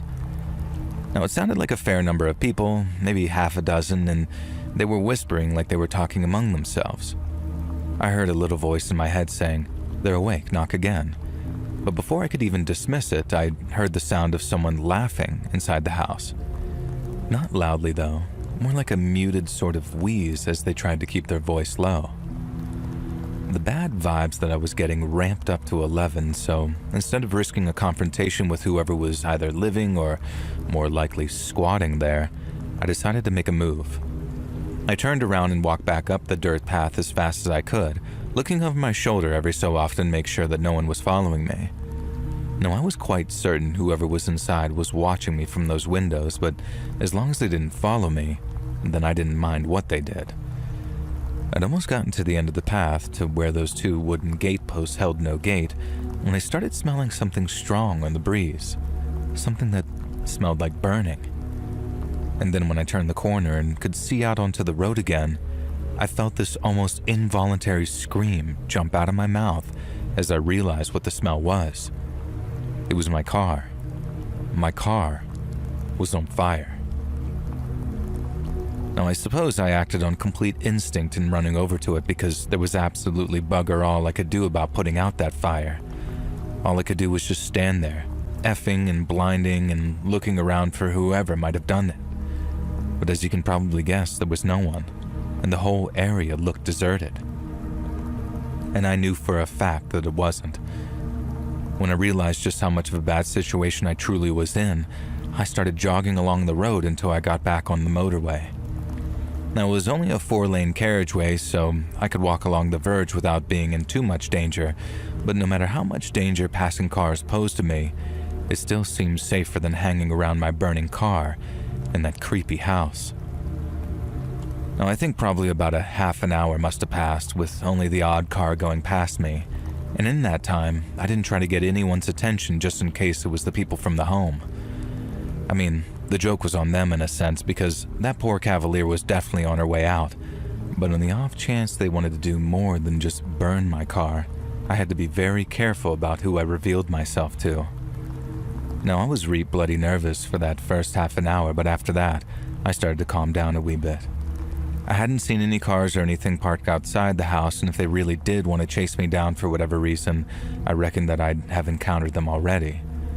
So once I'd calmed down a bit, and after maybe 2 or 3 more cars passed me with me sticking to the trees on the verge, I made my way to the edge of the road and then stuck my thumb out at what looked like a Land Rover of some kind coming my way. Now it slowed down as the driver saw me, but then instead of switching on the light above the wheel, someone in the passenger seat started shining a torch in my face after lowering their window. And right away, I knew that wasn't promising behavior when I realized whoever was in the car didn't want to be seen, and I turned and started walking away. Now, a second later, I heard a very promising, "Need a lift, pal?" Now, one that was just friendly enough to slow me down and make me think that I might have been overreacting. But then the second I slowed, I turned back to face the car, and the passenger doors opened up and I heard someone shout, "Get him!" Now I remember running right at the trees at the side of the road. Not along the road where the car would have been able to cut me off, but at and then through the trees and bushes at the side of the road. I remember closing my eyes as I felt things scratching against my face, and then when I opened them, I found that I'd come to a fence on the other side. I hopped over it with speed and power that I didn't even know I had in me. I mean, I was hardly some couch potato back then, but I wasn't exactly in perfect shape either. But I swear, I think I vaulted that fence like an Olympic athlete for fear of what might have happened if those men had caught up with me. It's strange thinking back on it as well, because these days, all I do sometimes is sit and wonder why those people chose to go after me like they did. But in the moment, as I was running, it didn't matter a jot to me. All I knew was that those people were out to get me, and all that mattered in the world was getting away from them in that moment. Now, I ran across this big dark field for what felt like ages, running and running until I couldn't anymore. And then when I got to the other side and spotted a road ahead of me, I swear I saw that same Land Rover driving along the road with someone shining a torch out into the field. I had to change my route and head off at an angle to avoid the Land Rover, and along with anyone to my rear who might have followed me. I had to force myself to run when I didn't think that I could run anymore, and even though I was quite a fit young lad and one pumped full of adrenaline, I soon felt like that I was about to cough up a lung and fall over. In the end, I found myself staggering onto a road and then right back onto another dark field because I was too scared to be out in the open with a car full of blokes trying to find me. I kept on going like that until I came across a small town. And then as I was walking its dark and empty streets, looking for anyone who might be able to help, a police car appeared, and an officer asked what I was doing walking the streets alone like that. When I told him what had happened to me, he told me to jump in the car, and then off we went to the police station for a cup of hot tea and a few biscuits, while I went into more detail about what had happened. As soon as I mentioned the house that I'd stopped by and mentioned how there had been people inside, I remember these two officers giving each other a look because they told me that the people inside must have been squatters. I thought that they might have been, partly because of how run down the house was, but the police confirmed that it was derelict and that there shouldn't have been anyone in there. They said that they'd head over and check it out, but they doubted anyone would be there. Squatters are kind of like rats. They're annoying and sometimes they're dangerous, but they're not stupid, and they just move on someplace else and then maybe return when things all blew over. But in all likelihood, they were gone from that house for good. I remember asking the two policemen why. As in, why had they burned my car before trying to hunt me down like that? And the first words out of the policemen's mouths were, "Well, what did you see?" He was convinced that I'd seen them doing something that they shouldn't have been doing, and after spotting my car, which they assumed was still functional, they tried to make sure that I couldn't get away before chasing me down. But that was the thing. I hadn't seen anything, and once I'd established that, all we could think of was that those squatters just wanted to scare me off. One of the policemen said that since they didn't know who I was, they might have assumed that I was some kind of bailiff or law enforcement agent. And at first, they might have been worried that I was a policeman. But then when they realized that I wasn't, they must have reckoned that I was fair game for a kicking. And if only to make sure that I was too scared to return. And with nothing else to say, I gave the police the phone number for my flat in Newcastle, and then, since I literally lost everything but my wallet, one of them was kind enough to give me a lift to a nearby train station. It was long past dawn by then, so the trains were running, and I didn't have to wait long before I was on my way back to Newcastle. They phoned a few days later saying that that house was empty, and there wasn't much in the way of evidence tying anyone to the arson. They promised to keep their ears to the ground and would let me know immediately if there was any progress. But till then, they advised me to be patient because things like that took time. Sadly, that was the last I heard from the police, marking the end of my first encounter with squatters, and hopefully my last too. I had no idea that those people could be so violent. I mean, call me naive, but the squatters I was familiar with were the hippies who took over empty houses in London in the 60s. I thought that they'd be more into peace protests and drum circles than chasing down strangers. But I suppose times had changed then, and people changed with them.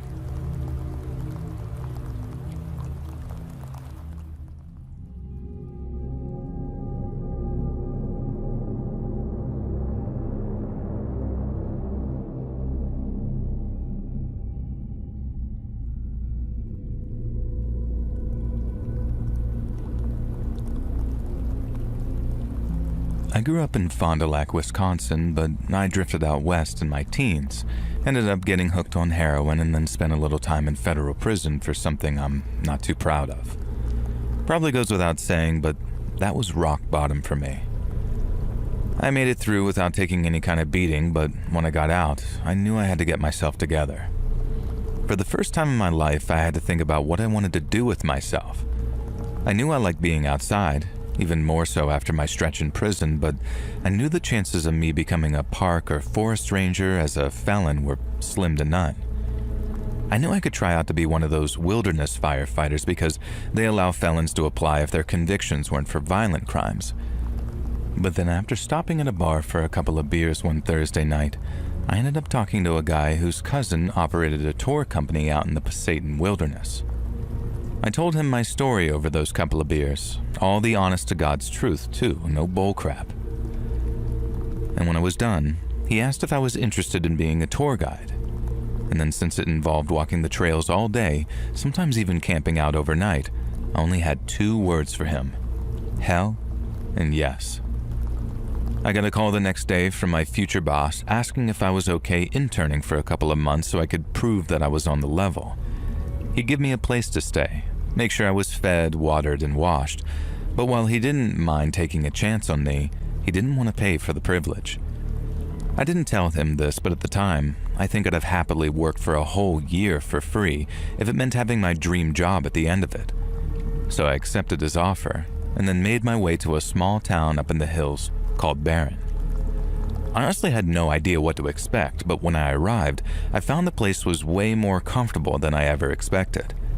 There were 4 other guides staying up there, not including the boss who lived down in Wilthrop, and they each shared a cabin that had full amenities. There were 3 of them, so I got one all to myself for a while. I knew it was only because the other guides didn't trust me, and probably because the boss had warned them that I was an ex-con. But they were nice enough, so I didn't mind having to earn their trust and respect over time.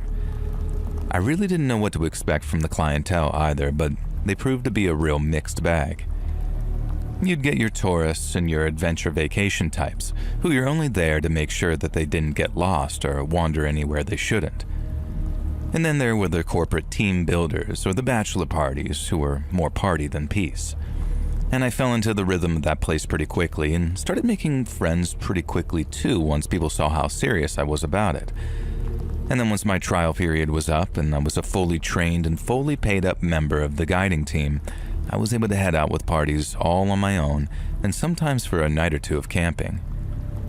And that's how I ended up meeting a family of 4 headed up by an older lady named Patty.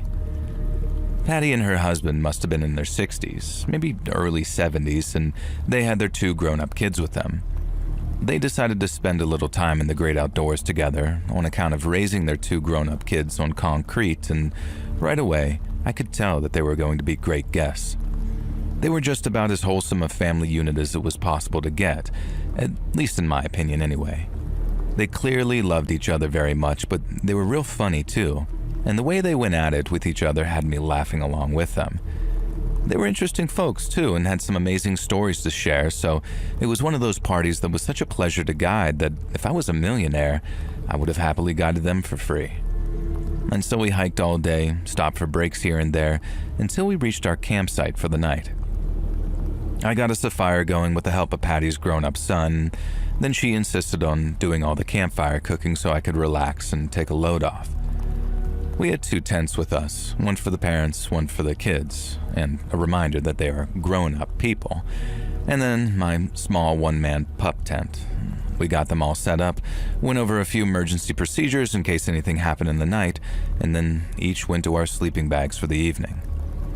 But what I didn't know, what I could never have known, was just how wrong things were going to go for us during the next day's hike. I remember waking up to the sound of voices and being blinded by flashlights when I looked out of my tent. There, standing outside their tents in what amounted to their nighttime wear, were Patty's husband, son, and daughter, but there was no Patty anywhere to be seen. The 3 of them were whispering at first, but when they heard me asking what was going on, they told me that Patty was missing. Her husband said that he woke up to noises beside him in the tent, but figured his wife was just rolling over in her sleep or something.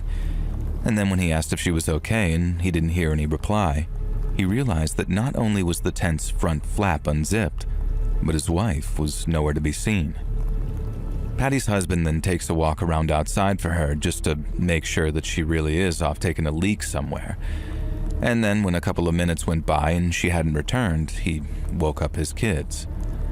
And that's when they realized that Patty hadn't even put her shoes on. We briefly discussed the procedure for someone going missing, and so after a quick reminder, we each walked off in a different compass direction with our flashlights and then started yelling out Patty's name. We kept each other's flashlights in view and we didn't go too far, but we kept on yelling her name as loud as we could, and when we didn't get any response, we kept on pushing outwards a little more until we were maybe 100 meters apart on all sides. We yelled and kept on yelling, but still didn't hear a thing from Patty in response. And since I didn't want anyone wandering off and getting lost, I called out for everyone to return to camp. I planned on contacting the local rangers and enlisting their help while I got the family back to headquarters, but Patty's son didn't like that idea at all. A small argument broke out between myself and the son, who insisted that we stay and keep on looking. Now, she was an older lady, so she couldn't have gotten far, I think, and while I agreed, we had certain protocols to follow in the event of someone going missing like that, and those protocols were based on keeping everyone else in a group safe. Yet Patty's husband agreed with their son and insisted that they stay at the camp and keep calling out her name in case she got lost, and so she could find her way back to the camp. I had to work with them. I had to at least give them some hope in that respect, and honestly, because that's the exact same thing I hoped someone might do for me if that was my mom out there lost in the dark forest. And so, while I started to pack up our stuff, I told Patty's son that I wouldn't stop him if he wanted to take one last look around the perimeter. And as you can imagine, he was grateful for my cooperation, but I also get the feeling that he'd have punched me right in the face if I had insisted on leaving. And so off he went, him and his dad, while I tried my best to keep Patty's daughter calm as I packed away my gear and got a start on the group stuff too. I didn't think they'd find anything. I mean, I hope they did, but the wilderness makes you a cynic over time on account of how cruel nature can truly be. And so imagine how surprised and relieved I was when, maybe 10 minutes after they left, I heard the sound of the son's voice coming through the trees as he yelled, "We got her."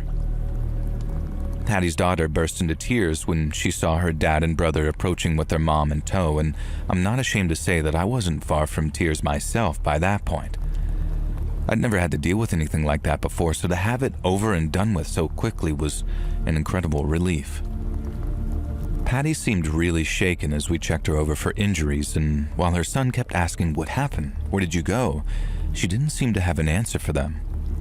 When she did talk, she just kept saying, "I don't know. I can't remember. I think I got lost." And that all kind of made sense to me once I realized that she'd walked off without a flashlight, because it gets so oppressively dark at night out in the wilderness that it can get really disorienting and frightening very quickly. And I remember telling everyone not to worry, that Patty would probably be more articulate once she'd gotten some sleep and some food, and we were all pretty exhausted by that point.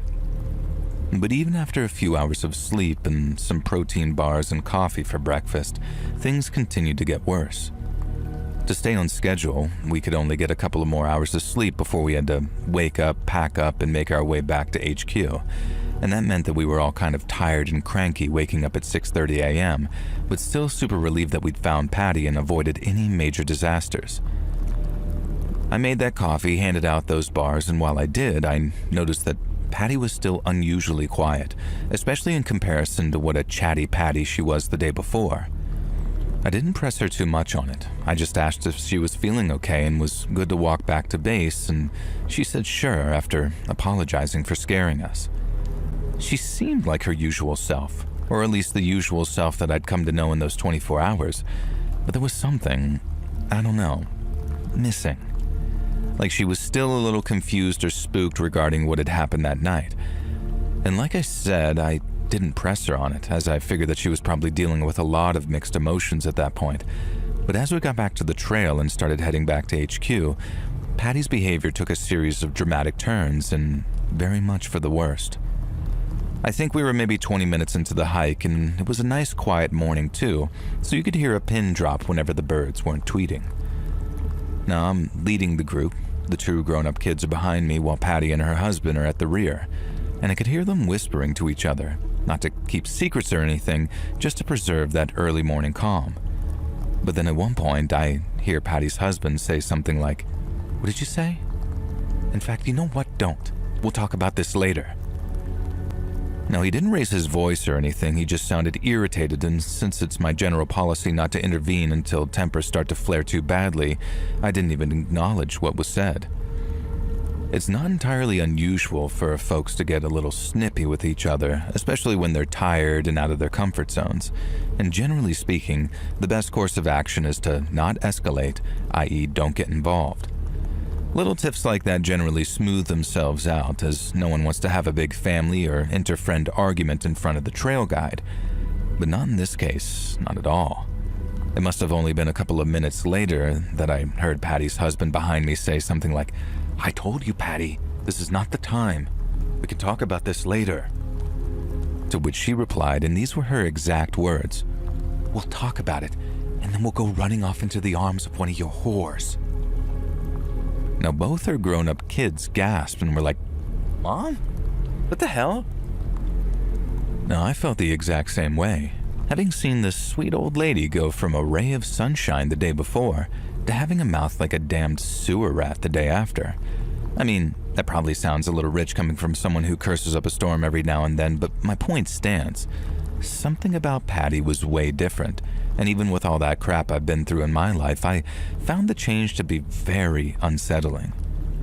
She started off on some rant about how her husband wasn't faithful, how he hadn't been so for years, and he thought that she was dumb for not knowing, but she knew.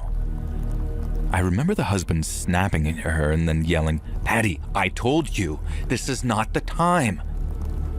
And that silenced her, and I turned to tell them all very politely to just keep moving as fast as they could so we could get them back to base on schedule. I remember turning around and walking backwards while I said it, and considering what she just said, I expected Patty to have a face like thunder. Only she didn't. Quite the opposite, actually. She was sort of smiling, ear to ear. And that was the point where I turned to Patty's son and asked him to drop back a little so I could talk with him in private. And then with his sister now at the lead, we dropped back a ways behind his parents and got to talking. Now he was understandably on edge, but even more so that we talked because I told him strange turns in behavior like that could be caused by some pretty serious head injuries. And he knew that all too well himself, as I think he was some kind of personal injury specialist, but here's the stickler. Patty didn't show any sign whatsoever of having any kind of head injury. We checked her pretty much all over the night before, especially her scalp, because her hair does a real good job of hiding bumps, cuts, and bruises, especially when those cuts aren't bleeding particularly heavy. But like I said, there was nothing, not even so much as a bump on her head. That didn't mean that she'd taken some kind of fall, but regardless, she needed to be taken to a hospital and checked out for anything that we might have missed. He agreed, and then said the first thing that they'd do once we got back to HQ was drive her to the nearest hospital. But as it turned out, we didn't make it back there at all. As we kept on hiking, Patty started getting very snippy and mean again, but this time it was directed at her kids. Now, I couldn't believe my damn ears as some of the stuff that she was saying. Now, it sounded like she was dragging up age-old fights and wrongdoings, but then from the reaction of her kids, she was putting a particularly venomous and untrue spin on things. Such as one point she accused her son of selling pot in college, and he just about exploded, saying something along the lines of, "No, I did not. I got high like one time, Mom. One time. I could be disbarred if people heard you talking about this." Now, she said something really mean to her daughter too, but I'm not sure that I could say what that was without, if this ever makes it to a video on YouTube, it might get nuked, you know? And I mean, it's not even worth typing out for you to decide which part needs to be removed, because all of it was about as poisonous as you could possibly imagine. I mean, imagine the worst stuff you could ever accuse a woman of, and that's what Patty's mom was accusing her daughter of. It was so bad that the daughter burst into tears as she asked her why she was acting the way she was, and then just kept going on like that until Patty's husband yelled at her to shut the hell up. It all got so bad that I had to step in and ask them to calm down, and I never do that unless things get really, really bad. The daughter was in tears, the son looked next to traumatized, and Patty's husband had turned so red that he looked like a tomato in hiking gear. But Patty, you guessed it, she's just there smiling ear to ear, like what she'd said and the reactions it had gotten was the most amusing and satisfying thing in the world to her. Now, I was so alarmed by it that I asked her, very nice and polite, if she could just refrain from starting arguments until I'd at least gotten them safely back. Now, most folks don't want to argue in front of their guide, and they tend to treat me as a kind of neutral party too. But on this occasion, that formerly sweet old lady looked me dead in the eyes, told me to shut the F up before she got her husband to knock my teeth out. Well, everything exploded again. The daughter cried, the son comforted her, and the husband started really roaring at Patty, asking what the hell had gotten into her that she'd say something like that. Now, he turned to me and said, "I'll do nothing like that, Devin, rest assured." But then turned back to Patty and started screaming at her again. And I had to seriously step in that time and ask everyone to just calm down before things escalated even further. I didn't even know what the escalation might even look like, I just knew that I didn't want to see it. But I don't think I've ever expected things to happen the way they did, because after another period of silence, after calming everyone down, I was at the lead when I heard Patty's husband scream my name. I turned around to see her with a rock in her hand, a big one, and from the looks of things, she was trying to smash her husband in the face with it. Everyone jumped up in to stop it, as in me, the son, and the daughter, while Patty's husband looked so shocked that his face turned from that deep red to an almost bright pale white instantly. Her son grabbed her, her daughter pulled the rock out of her hand, and then they actually took her down to the ground as really carefully and gently as they could, which in fairness wasn't all that gentle considering that she was kicking and flailing and even trying to bite them at one point. I told Patty's husband to just keep her where she was, no matter what. Don't let her run off into the woods and get lost again. He was really shaken, but assured me that she wasn't going anywhere, and neither were they. And so after dropping my pack and telling them that I'd return as quickly as possible, I ran off in the direction of headquarters, keeping a steady jogging pace until I arrived back maybe 20 to 25 minutes later. I felt ready to puke up my own lungs by the time I stopped running, and I had to spend maybe a minute catching my breath before I could actually describe the situation that was happening back on the trail. We had an ATV with a Medlight transport trailer attached, which are those gurney things that you see attached to them so injured people can be moved around off-road. And so after a coworker grabbed the keys, I rode back to where Patty and her family were. I was terrified things had gotten even worse in my absence, but while things seemed to have calmed down a little, Patty's condition hadn't improved any. It had actually gotten worse. She was still in the ground when we arrived, but she wasn't being restrained by her kids anymore. Instead, she looked exhausted and there was a little puddle of puke nearby where she'd been vomiting. All that venom seemed to have left her too, because when I asked her if she was awake, all she'd say was, "I'm sorry. I'm so sorry. I don't know what happened." And that was all perfectly normal sounding, to go up and down like that, I mean. They call them mood swings for a reason, right? And that only further convinced me that Patty was suffering the effects of some kind of head injury that we didn't know about. But then Patty's son took me aside, and with a sort of scared look on his face, he says, "I think she's losing her mind, man." Now, I reassured him that that probably wasn't what was happening, and that people don't just lose their minds like that after getting lost in the woods for a brief period of time. But he still needed to rush her to a hospital once they were able to do so, and with that, he agreed wholeheartedly. But he did say something that frightened me too, and that was how she hadn't responded when he called her Mom. Patty's son described how after asking her something along the lines of, "Mom, are you feeling any better?" she acted like she was ignoring him. And he got kind of mad and then says, "Don't just ignore me, Mom." But then she looked at him from where she was laying with this very confused look on her face. And it was like he had to remind her that's who she was to him, his mom, and after that she just kept apologizing and saying she could remember where she was.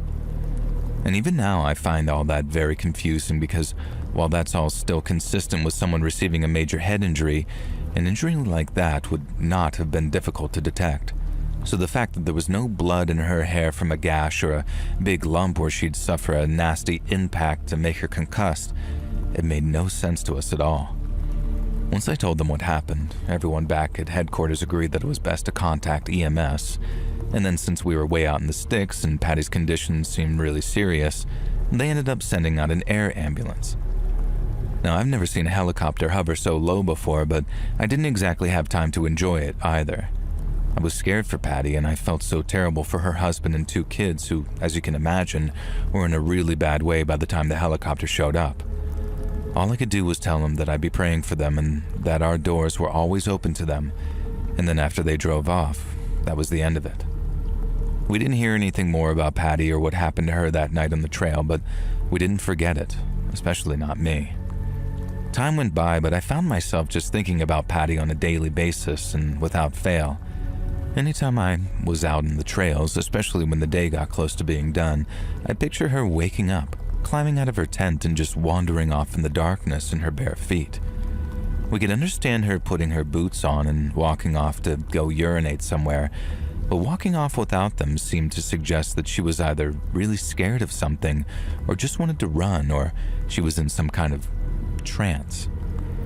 Now, they call it a fugue state in psychology. You may have heard of it, and me and the other guides have talked about it at length. It's rare as hell, but every so often, someone's mind stays asleep while their bodies just keep moving, like there's someone or something else at the wheel, like sleepwalking. And that's kind of what we think happened to Patty. That maybe she fell and bashed her head, and that's what brought her out of it. But all we had were guesses and theories, and none of us wanted to contact Patty's family out of respect for their privacy. I hoped that maybe they'd call one day and let us know how she was. But why would they?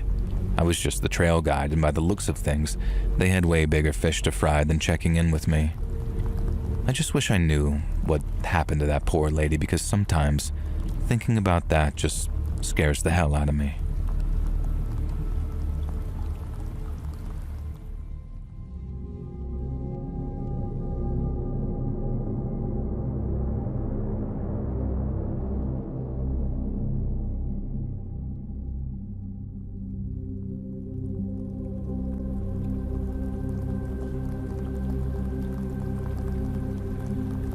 My name's Hank. I'm a proud Texan, and I work as a bus driver, taking folks all over this great state of ours.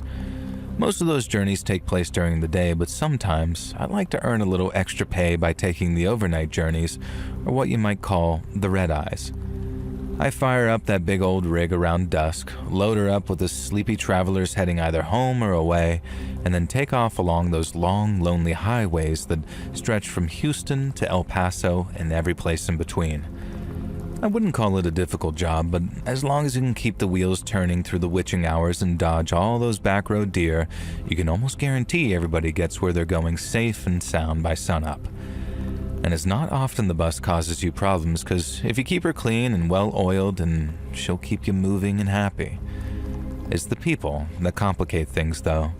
Not every kind of person, but a certain kind, and all the worst rides have been down to that certain kind of person, including this one, which was probably the worst I have ever experienced. Driving the bus across Texas at night with nothing but country songs and the stars to keep me company, it sometimes makes me feel like a night watchman, one charged with guarding the whole damn state.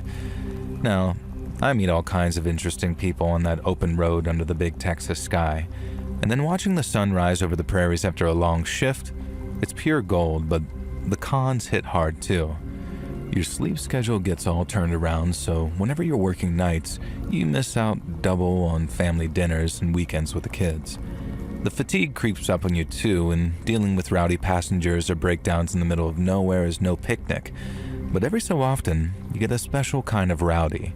The kind that's not just drunk and loud or complaining about fellow passengers' body odor. The kind that's dangerous. Real dangerous.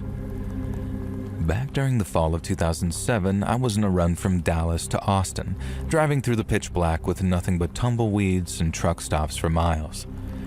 I had this fella riding with me about 6 rows back, one that had been staring out the window and kind of muttering to himself, at least according to a fellow passenger anyway.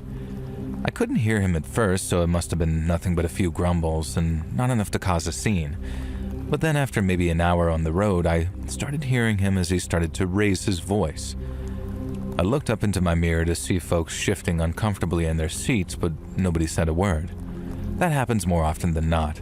People learn to tune out the oddballs on long bus rides like that, but the guy didn't get any quieter. He only got louder, and as he did, the tension in the air got thicker and thicker. My guy twisted something fierce, knowing trouble was simmering, and I just prayed that it'd blow over, sort of like a false alarm, but it didn't. When it came, the guy went off like a firecracker on the 4th of July, almost like his fuse was sizzling away for a while. And then bang, off he went, and there was no stopping him. I heard someone say something to him, I guess to sort of shut up or something to that effect, and the guy replied with a full-throated roar, and then went at that challenger like a freaking skunk pig. I looked back for just a second to see him leaning across the center aisle, lunging at the person I assumed did the back-talking. I had to keep my eyes on the road, but I looked up into the mirror to see fists raining down, and then the sound of passengers screaming along with a doom, doom, doom of the big guy's fists against the other's face. They weren't fighting. It was like a beating. The kind that, if it wasn't stopped, was going to end in a casket and a family dressed in black.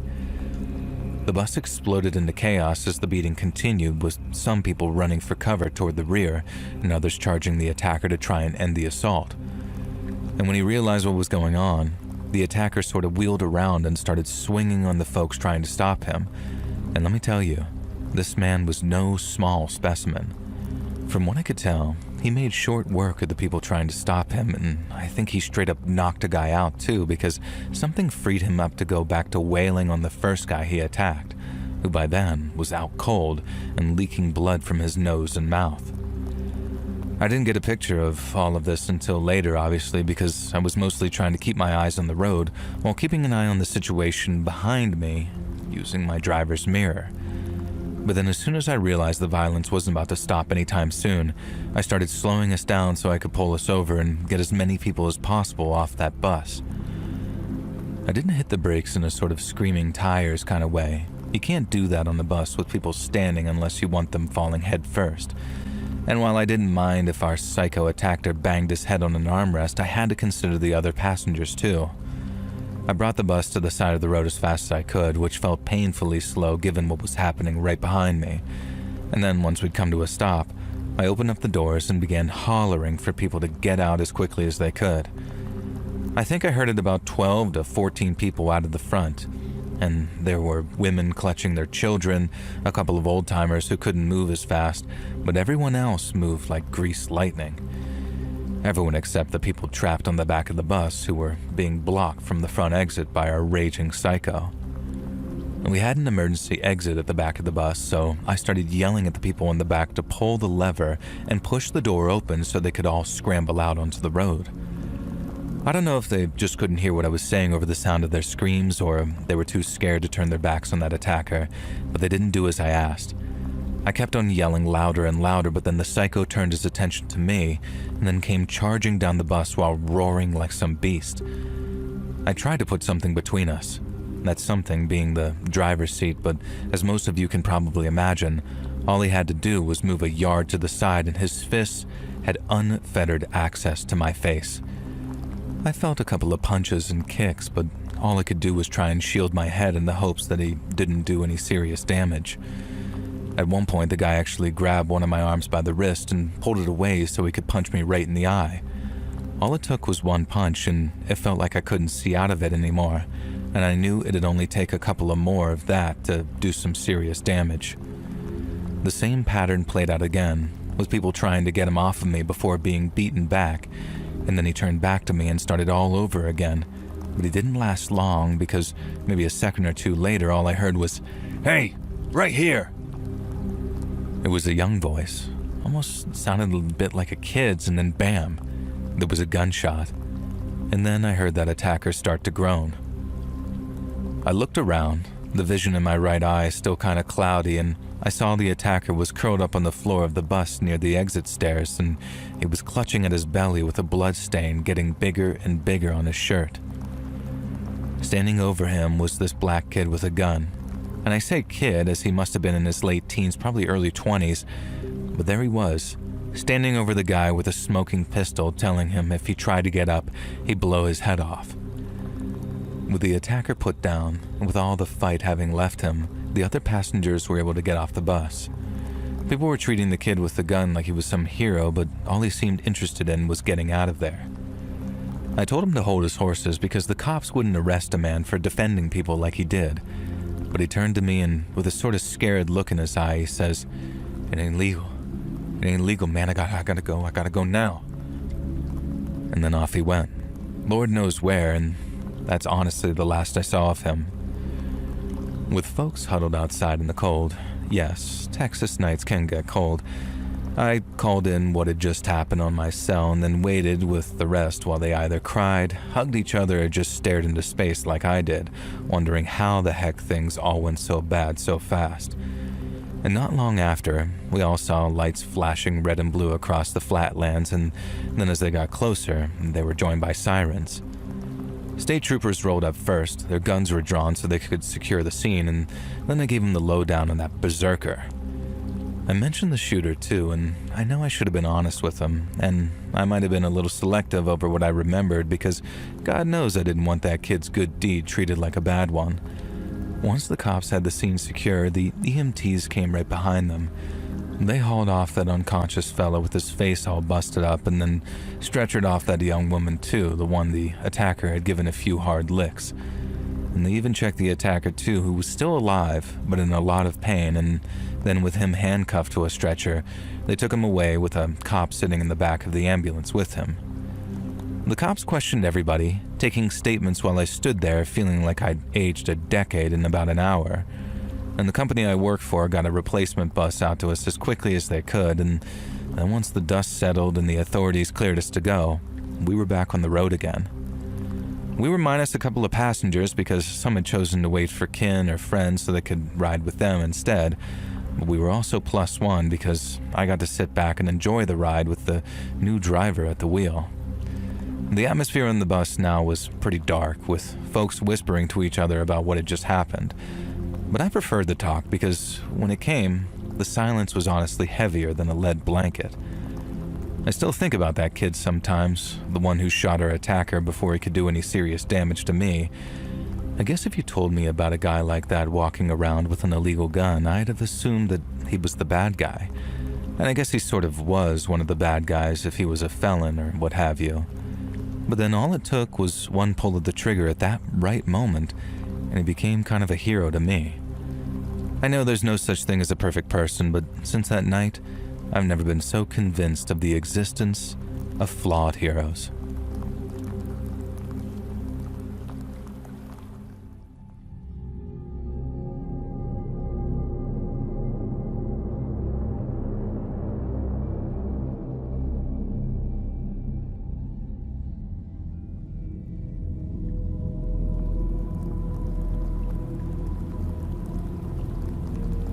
Many moons ago now, back when I was a college kid with a bright future ahead of me, I volunteered as a trail guide at the McCurtain County Wilderness area down in southeast Oklahoma. Having grown up on the ranch my pa worked at, I'd always been an outdoorsy kind of guy. Not a cowboy by any stretch, but I knew which end of the bullets came out of a rifle. And I think I'd have been happy working on that ranch too, if only to stay close to family. But my pa always did want more for me, so when the time came, I decided to make him proud by becoming a lawyer. I studied at Texas A&M, then while I was there, I heard about the volunteer program.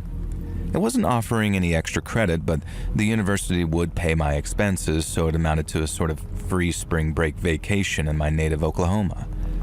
The county wilderness area was a real hidden gem, with about 14,000 acres of rugged Ouachita mountain terrain stretching right up to the Arkansas state line. It's got the thick pine forests with cool, clean creeks running through them, and then all kinds of wildlife too, like deer and turkeys and the occasional black bear. It's a prime spot for hiking, fishing, all that kind of stuff. But some folks don't feel entirely comfortable out in the wilderness all alone, and that's where I came in. Now, I led groups on trails like the Beach Creek Loop or up to the overlooks to point out the native plant and bird species, along with a little Choctaw history since their roots are deep around those parts. And for the most part, all my trips out into the wilderness, including my solo ones, went perfectly fine.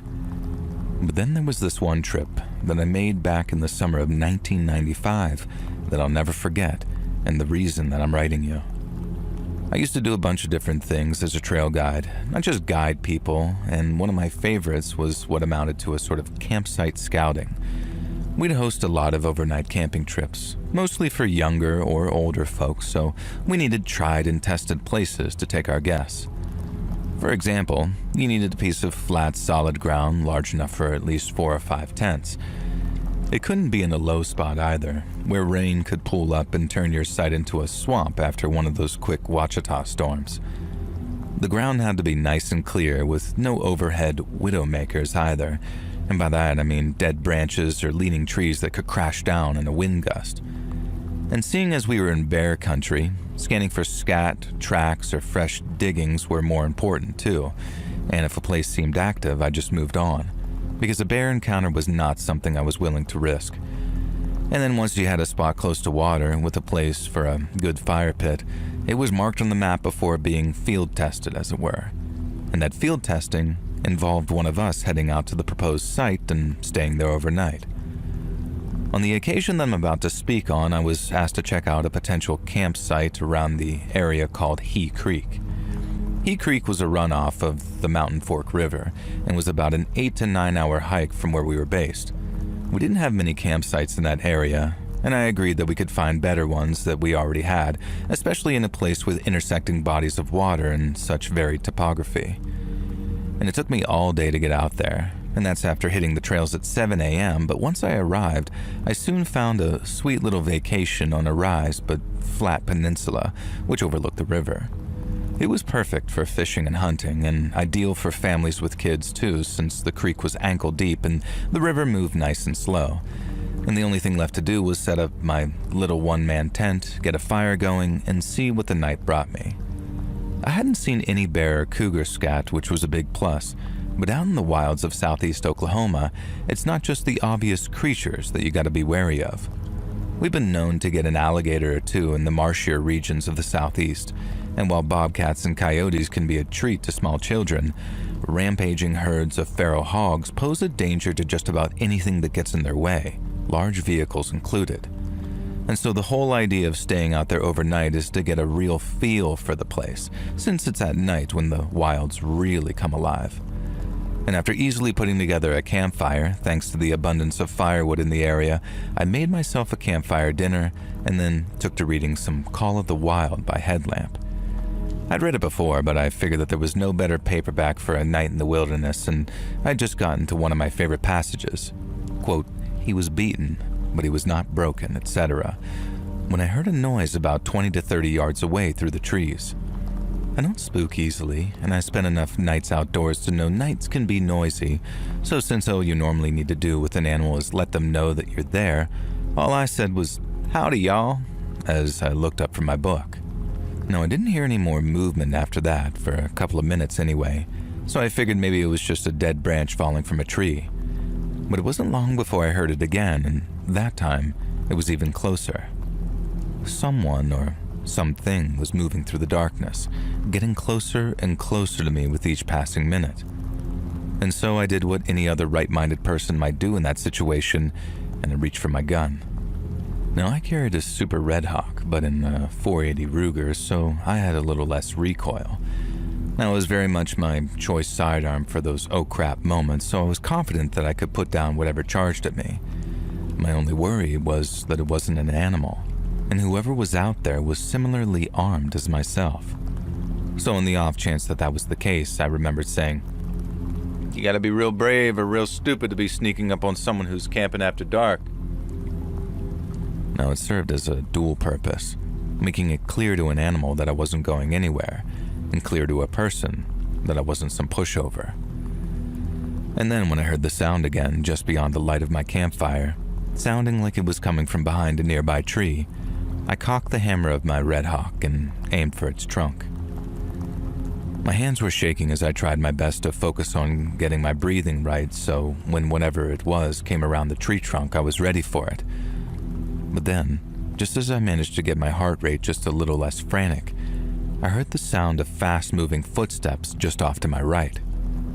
Whoever it was so fast that I didn't even have time to turn and aim at him, not without giving him a clear shot at me with whatever kind of blade he was holding.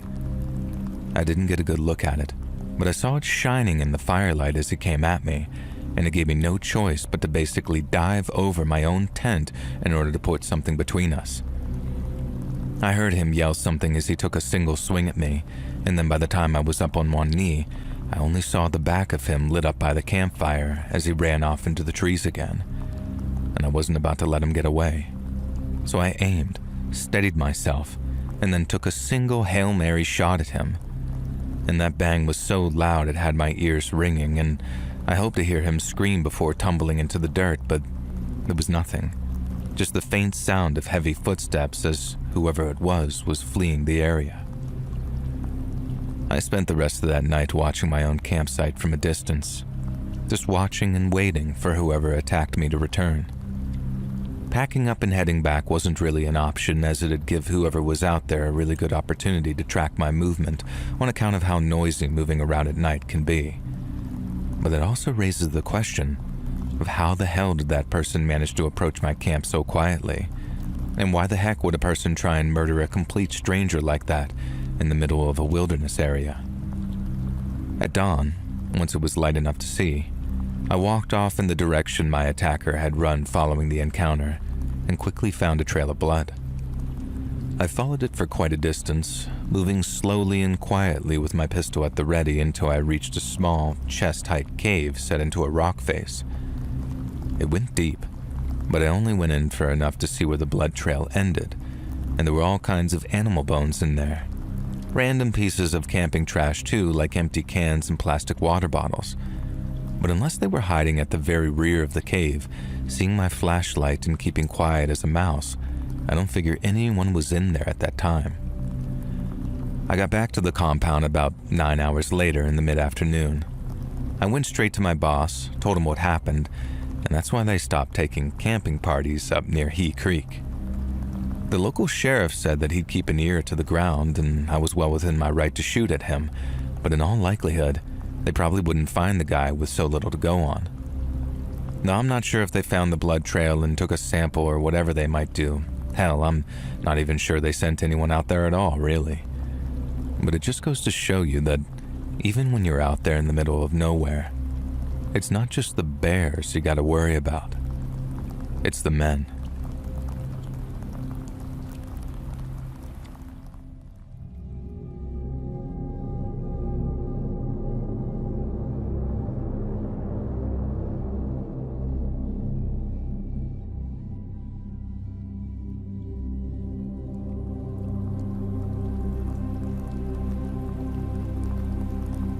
More than 20 years ago now, back when my son James was still in elementary school, we took a trip down to Bethesda, Maryland from New York so he could see his grandma.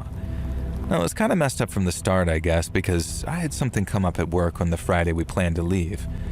And this meant that I couldn't get on the road until about 8:30 in the evening, meaning I wouldn't arrive in Bethesda till after midnight at the latest.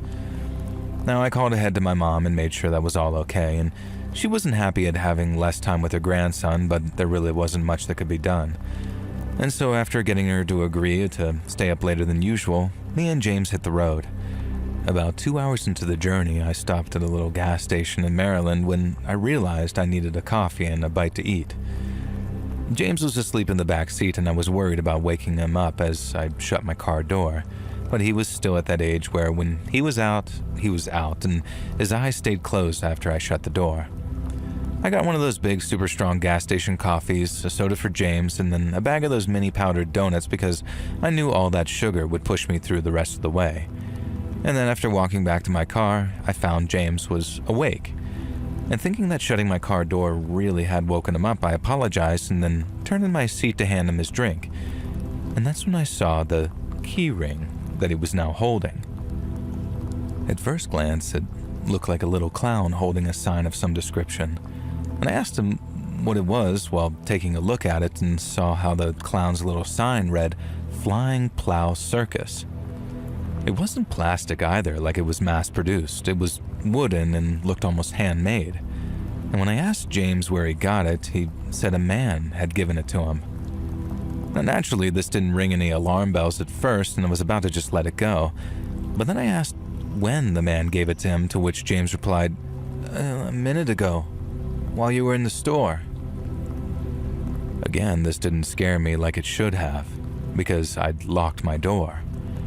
Now, I'd never leave my kid in an unlocked car like that while I went into a store, and since sleepy 6-year-olds aren't the most reliable and frequently play pretend, I didn't really take them seriously. But that's when James said something along the lines of, "Yeah, he did something funny to the door, like, then it opened, then he told us to go visit sometime." Now, I remember my pulse getting faster as I asked James if he was serious, and if he was sure. He told me he wasn't lying, and that the man used some kind of wire to open the door. Now, by the time he said that, my heart felt like it was about to burst out of my chest. I asked what the guy looked like, and James just said, "Normal." And then as I got out of my car and looked around the parking lot, I don't think I'd ever been so close to a panic attack in my whole life. I tried to calm myself down as best I could, and then I asked James to tell me the whole story again from start to finish. He was starting to pick up on my vibe, so he was starting to get all confused and kind of upset, and I had to assure him that he hadn't done anything wrong and that he just needed to tell me what happened, and then he went over it with me a second time. It made my skin crawl to think about, and it still does. The thought of some creep watching people, waiting for an opportunity to break into someone's car so they could creep on their kid. Like, I know all the guy did was give James a key ring, but that's his cover story, right? All he's doing is giving the kid a key ring till the parents take too long coming back, and then it's diddling or abduction time.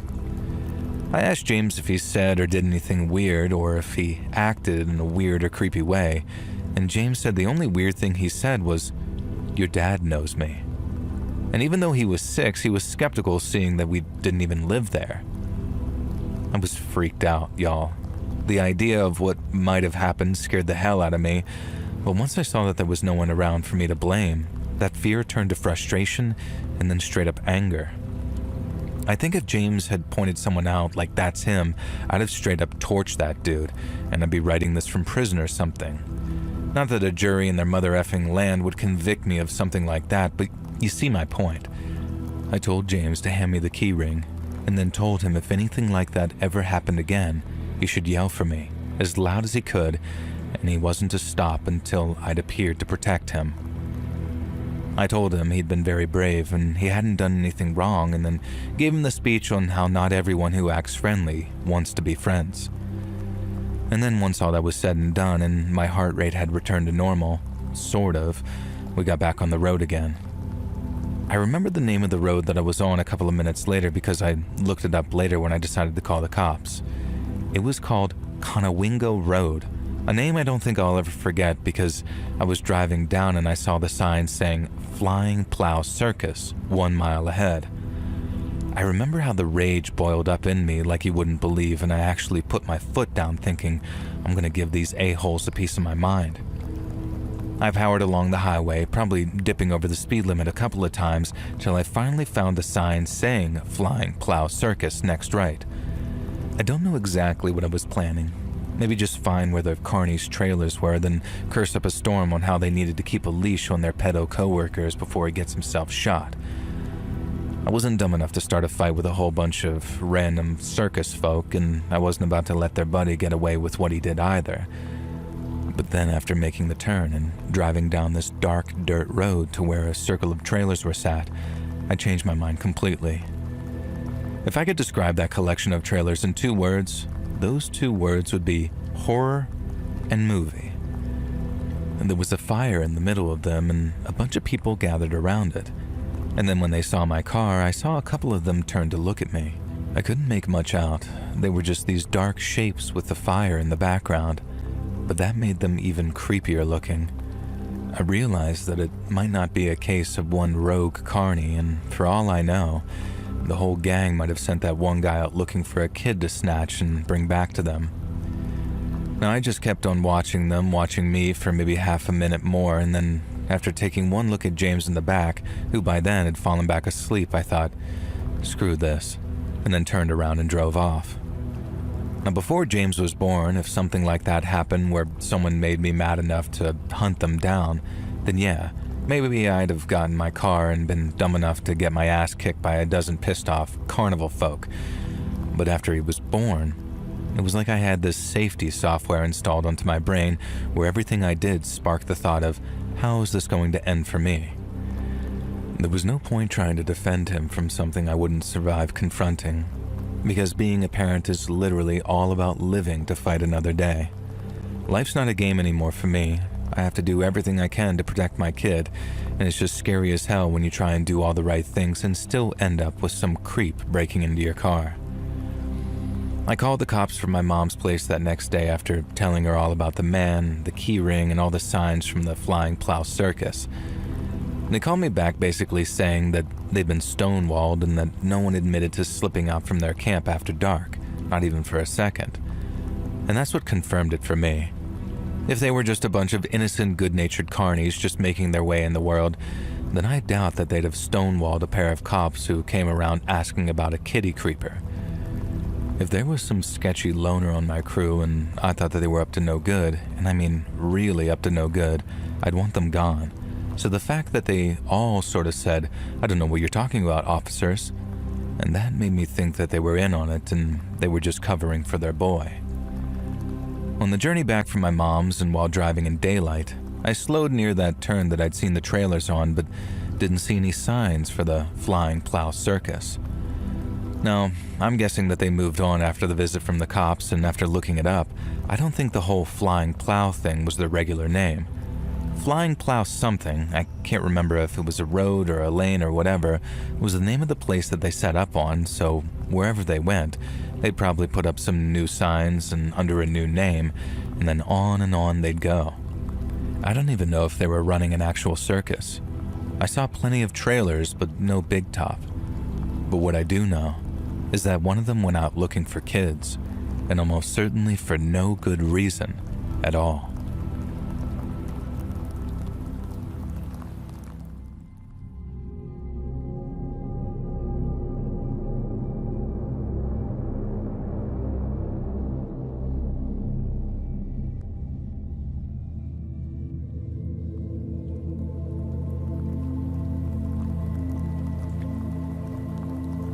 Almost 10 years ago now, way back in September of 2016, I drove all the way from LA to Phoenix to visit an old high school friend.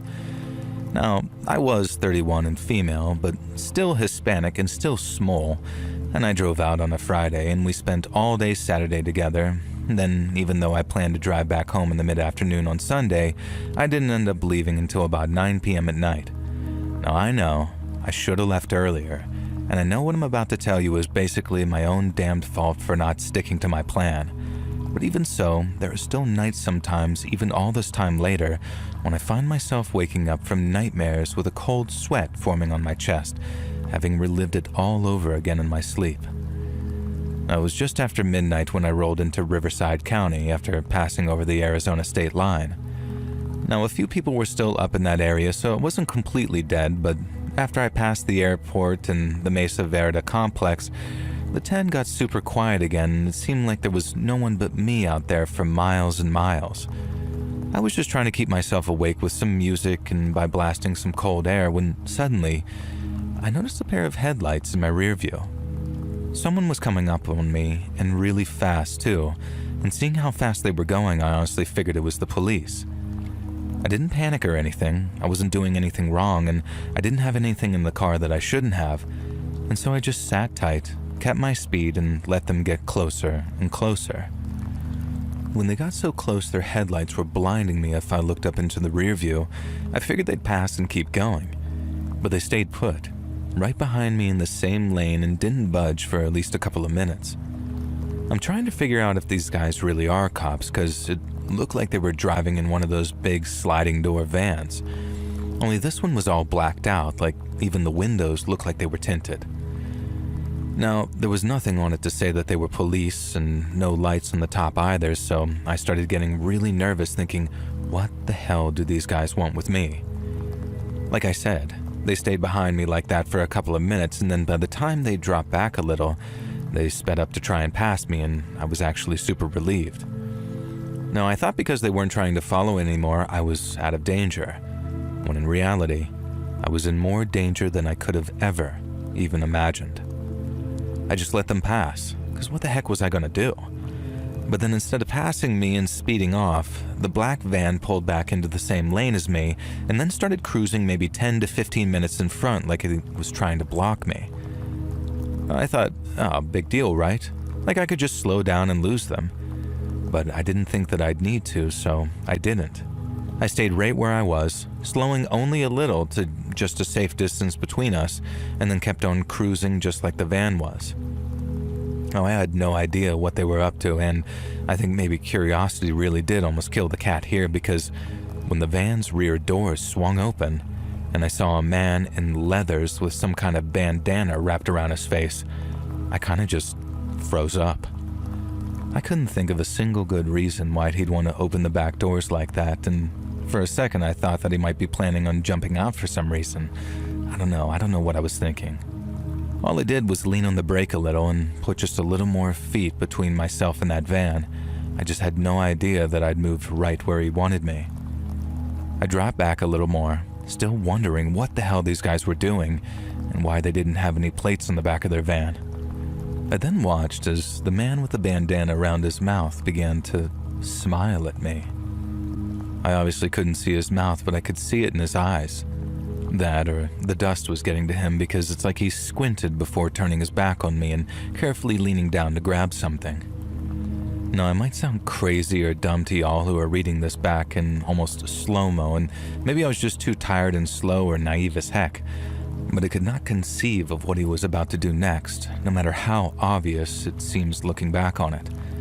And so I just watched as the guy hauled something up into his arms, turned around, and then tossed it out onto the freeway in front of him. I saw what it was way too late, and I guess that moment of panic really did slow me down, but I had just enough in me to turn the wheel at just the right moment, so that when that old engine block came bouncing up off the blacktop, it smashed into my windshield on the passenger side and not into me. And once it hit, instinct told me to slam on the brakes, and so that's what I did, bringing my car to a spinning, screeching stop. Before I realized that I was covered in glass and there was basically a giant gaping hole where my windshield used to be. I just remember sitting there and shaking after I turned off my engine, and then I got out, walked to the side of the highway with my phone and dialed 911. And it wasn't until I described exactly what had happened as calmly as I could that I suddenly just broke down when the operator told me to stay in the line while she transferred me to someone. And after that, it was a case of guiding the cops and EMS to where I was so I could be taken to the ER. Aside from a few cuts and some mild whiplash, I was pretty much good to go, but I was reminded of just how lucky I'd been by that doctor. The cops had said the same thing, and that's why I say reminded, but at the time, it didn't all the way feel lucky. and it wouldn't for quite some time. I knew I was lucky to be alive, and it wasn't like I was completely blind to how lucky I'd been in that respect, but all I could think about in the months afterwards was, why me? Like, why did they pick me of all the people they could have picked to throw a damn engine at? Like, I know they were trying to kill me. I just want to know what it was about me that made them think, yeah, this is the one. Let's turn her into hamburger meat. The cops didn't find that van or the people inside it, and I don't mean any disrespect to the boys in blue when I say this, but I didn't have much faith that they would. It was a black van, no plates, traveling in the middle of the damn night in the middle of the damn desert, and it might as well have been a ghost. And that fits too, because you know something? It sure as heck haunts me like one.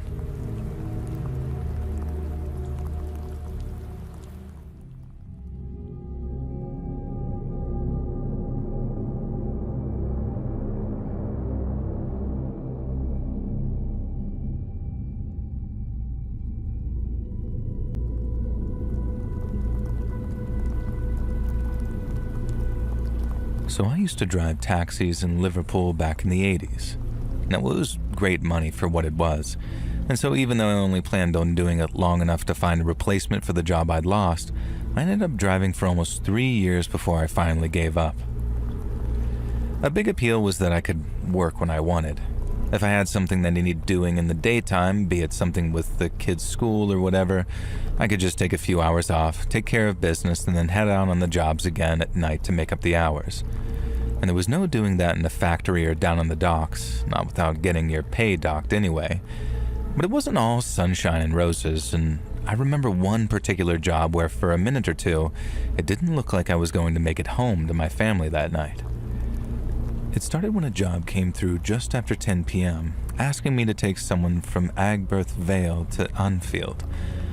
I got the address, drove over, and then parked up outside a small 2-up, 2-down on a dark and quiet street.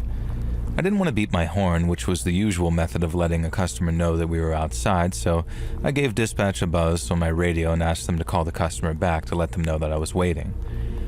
Dispatch said no one picked up the phone, but then maybe a second or two later, I saw someone walking out of a house and towards my car. Now, as I said, it was dark, so even though I saw the shape of them moving towards the back passenger door, I didn't get a good look at them until they were sitting behind me. And when I did, I almost pissed my kecks. He was wearing a balaclava, and after he shut the door, he sank down low in the seat to make it harder for him to be seen from the outside. Now, he had what looked like a jerry can of petrol in one gloved hand, and then with the other, he pulled out what looked like an old detective gun from his jacket, like a proper six-shooter, and pointed it directly at me. He said if I tried to run, I'd be shot. In fact, if I did anything that even remotely upset him, I was a dead man.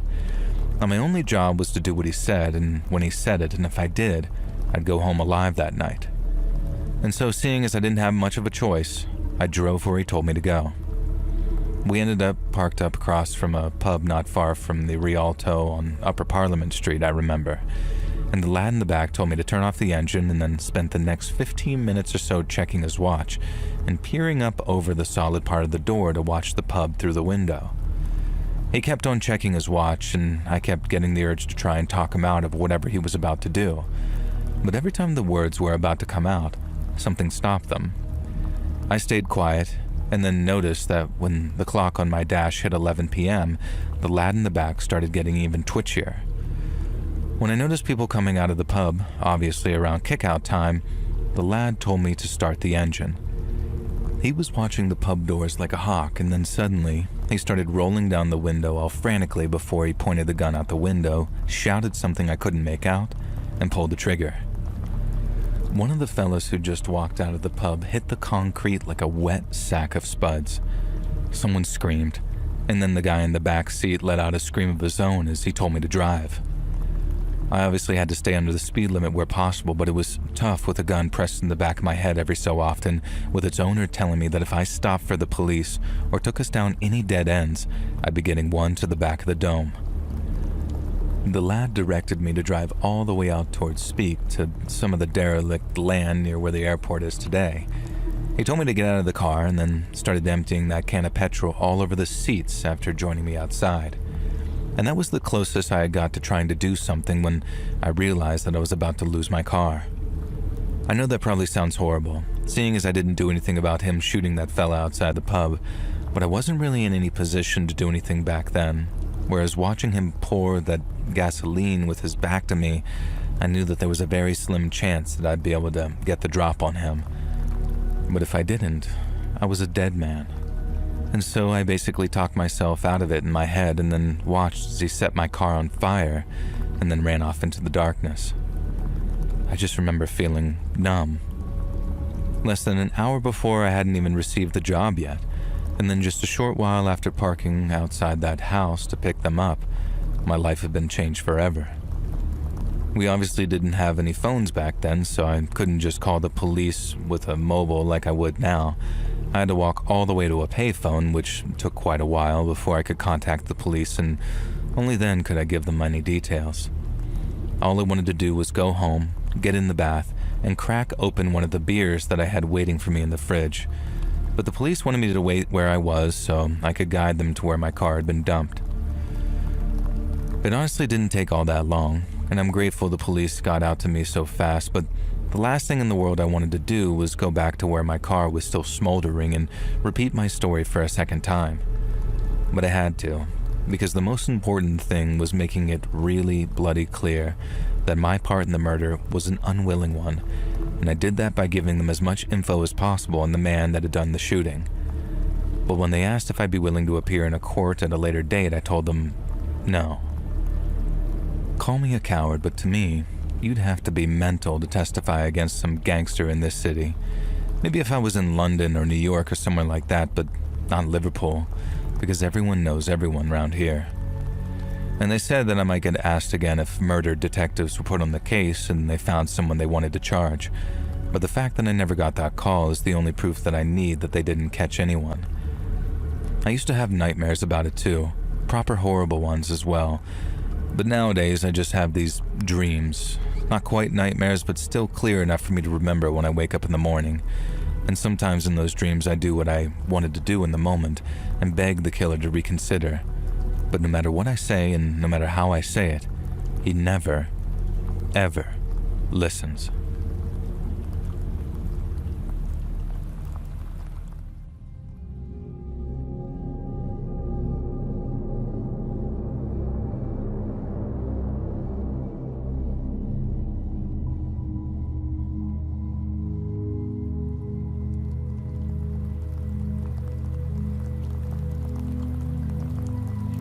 I was raised in West Texas, a trailer park by a single mom, and the rest is summed up by a couple of lines from a Merle Haggard song. Dear old daddy, rest his soul, left my mom a heavy load. She tried so very hard to fill his shoes, working hours without rest, wanted me to have the best. She tried to raise me right, but I refused. People said my daddy was wild, and I guess I sprung from that same bad seed. But while my buddies were picking poisons like dope or booze or women, I got hooked on something altogether different. Adrenaline. I was a junkie for it ever since I stood up to my middle school bully.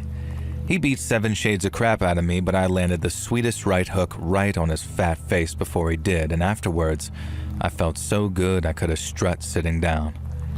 He didn't bother me anymore after that, and I didn't see enough high school for anyone else to make the same mistake.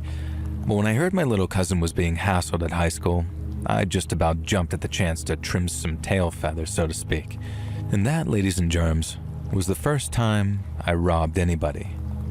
My freshman cousin had a toy cap gun shaped like a pearl handle revolver, and it was his pride and joy, but I guess it was his own damn fault for taking a toy into high school because he got it snatched off of him almost right away.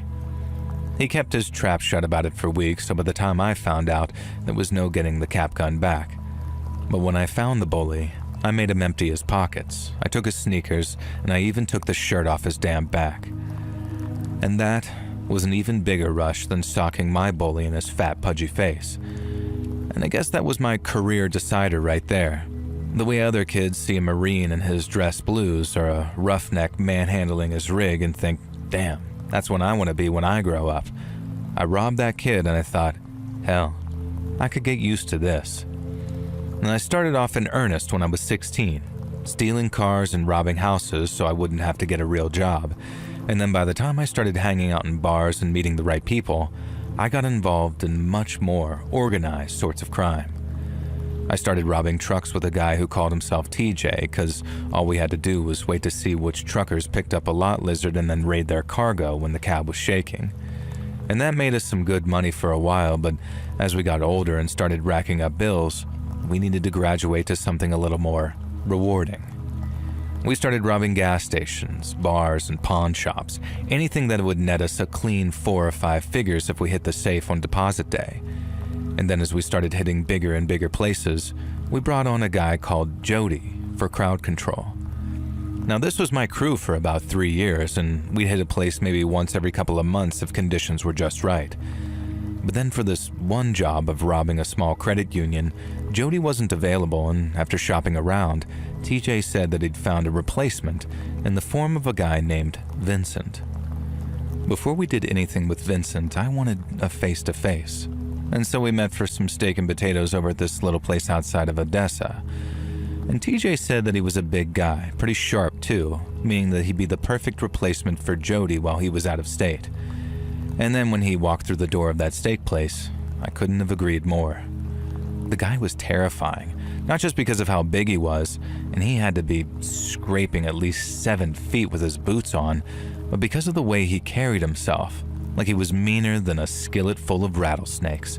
I'm not easy to frighten, but having Vincent sitting across from me with his long and wild-looking beard, it had me feeling like Dobby in a glue trap. He had this way of looking at you that felt like he was peeking right into your head, just sort of quietly figuring you out. Vincent said he had some military experience, just not with the US military, and that he had connections in the Aryan nations after doing a little time over in New Mexico. He didn't have a problem working in a crew, and he didn't mind doing things our way if we organized the job right. And the only thing that struck me as sketchy was when he said that he couldn't talk about the time that he served in that other country's military. That kind of set off my bullcrap detector, but if all we needed him to do was stand there and look mean, then he'd be just fine. We ended up hitting this little credit union about a week later, and unlike a lot of the bigger unions or bank chains, the manager proved a tough nut to crack. A teller in a big bank chain is just there to collect a paycheck, but a small-town credit union manager, that's his whole life that you're stamping on. He knows his customers, they're his neighbors, and he likes them too. But what he doesn't like is no-account robbers like us thinking that we can have something for nothing. A small-town credit union manager might think twice, maybe even 3 times before handing over the keys or codes, and in a profession like mine, seconds meant safety. And the more you racked up during that crucial part of a job, the more danger of getting busted there was. And the one at the job that I'm talking about was no different. It was my job to get him to hand over the keys while TJ and Vincent watched the door and worked crowd control. And right away, just from the look in the manager's eyes, I knew that he wasn't going to play ball. I ended up bashing him over the head with my pistol a few times just to show that I was serious. I can't say that I'm altogether proud of that, but like I said, seconds mean safety. He took one hit, and then another, and he still didn't break. I was getting worried that he might not break at all until Vincent pointed at one of the 2 tellers working at the place and asked if she was the man's daughter. No, the manager was a lily-white Texan, while the teller looked like her parents came from Mexico or maybe further south. So when Vincent first suggested that she was the manager's daughter, I thought to myself, what are you smoking? But when I turned back to the manager, he had this look of pure terror in his eyes. Vincent smiled, jumped over the counter, and then started tearing at the buttons on the girl's blouse, saying that he was going to do all this obscene stuff to her right in front of her dad. The manager just about lost his mind and promised to hand over the keys if Vincent promised not to touch her. And that was all it took, and we were out of there with a whole bunch of cash just a few minutes later. I later asked Vincent if he was serious, if he really would have done all those things that he talked about to make the manager hand over the keys. Now he just smiled that big wolfish smile of his and said, "Whatever it takes to get the job done, brother. Whatever it takes." Now I had no doubt in my mind that he meant what he said, and I don't think I've ever met anyone who was so obviously a dyed-in-the-wool psycho. But little did I know, I hadn't seen nothing yet. The next job we did with Vincent, we hit up a little savings bank just outside of San Antonio. One of the Mexican supervisors, who we needed to open up the safety deposit boxes, had some kind of meltdown and forgot all of her English. Maybe she did it on purpose to slow us down, or maybe it was genuine, who knows. But what I do know is that out of nowhere, Vincent steps up and starts straight up speaking fluent Spanish to her. Now, he's not just talking Spanish either. He's talking to this chick like he's her damned uncle or something, trying to almost soothe and relax her. And you know something? It worked. She freezes up, stops screeching like a whistle, and then just looks at him as he gives his little speech. And then when he's done, she hands over the keys to the boxes, and once again, we're making our getaway in minutes flat. We all wanted to know what he said to that lady, but Vincent calmly explained that all he did was tell her what would happen if she didn't hand over those keys. That San Antonio bank job was the last we saw of Vincent for a little while. He said he had some business out of state, but that he was working on something in the meantime, and he'd let us know if he could use our help. And we said we appreciated him keeping us in mind, but to be honest, we were more than happy to go our separate ways. Vincent got the job done all right, but at the same time, he felt like a liability, like it was only going to be a matter of time before he did something terrible. Like what he said he was fixing to do to that guy's daughter right there in front of him. And maybe 9 months later, TJ gets a call from Vincent about that job that he said he was casing. I was in TJ's place when he got the call, and the second he said, "Oh, hey Vincent, how's your mom and them?" I got to rolling my eyes thinking, crap, here we go again.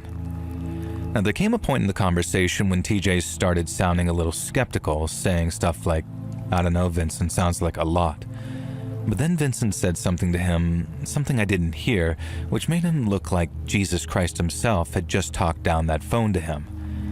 Now his eyes went very wide and his jaw dropped a little, and he stayed very quiet for a long time before setting up a meeting. And I remember driving out to the diner with TJ and trying to figure out what was going on. Now he kept saying stuff like, "You wouldn't believe me if I told you," or "You're better off hearing it from the horse's mouth." He also said if he told me what Vincent had in mind, I'd probably duck and roll out of the car, and that's when I asked him to at least tell me what kind of job they'd talked about. TJ kept his eyes on the road but told me the last one before we retire. And after that, it was my turn to stay quiet and just stew in the mystery until we got to the diner. And when we got there, Vincent was leaning over this big plate of steak and eggs, eating it like he hadn't in weeks. We asked him where he'd been, and he tells us, Mexico, and then explains how he's been eyeing up the score of a goddamn lifetime, just like TJ said. He'd been tracking these cash couriers south of the border for weeks, casing their routes, figuring out their schedules, and then putting together enough firepower to make the job doable. I asked him what kind of firepower we needed, if all we wanted to do was scare a couple of couriers, but he said to do that, we needed something that'd pierce armor. The golden rule of armed robbery is to not kill anyone, because then you're a murderer and the cops will hunt you like one. We don't use armored piercing anything because the best jobs are the kind where bullets don't get fired, and so when Vincent mentioned armor piercing, my ass was halfway out the door. But then he started talking about how to get the couriers to stop, we needed to at least demonstrate that we could pierce the armor on their trucks, and without that, they just roll through the ambush without stopping and they get away. Now, I guess I had it in my head that this was a regular job, and when I say regular, I mean your standard armored car job. So when Vincent said that the couriers were carrying some cash illegally across the border and were doing it for the Sinaloa cartel, I thought he'd lost his damned mind.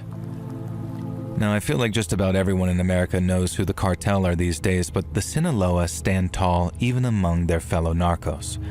They're one of the oldest in Mexico, and at the time, they were by far the most powerful too. They were led by the El Chapo guy for a while, and they don't mess around when it comes to protecting their operations. And so when Vincent suggested we rob them, I figured it'd be quicker to just shoot each other in the face right there and then, because if we robbed the cartel, that's how we were going to end up. Dead as buzzard bait. But Vincent said he had a plan. At the time, The Sinaloa cartel was at war with the Juarez cartel. Couriers were getting robbed and their hitmen were dying by the dozen, but it was all just one big mess down there.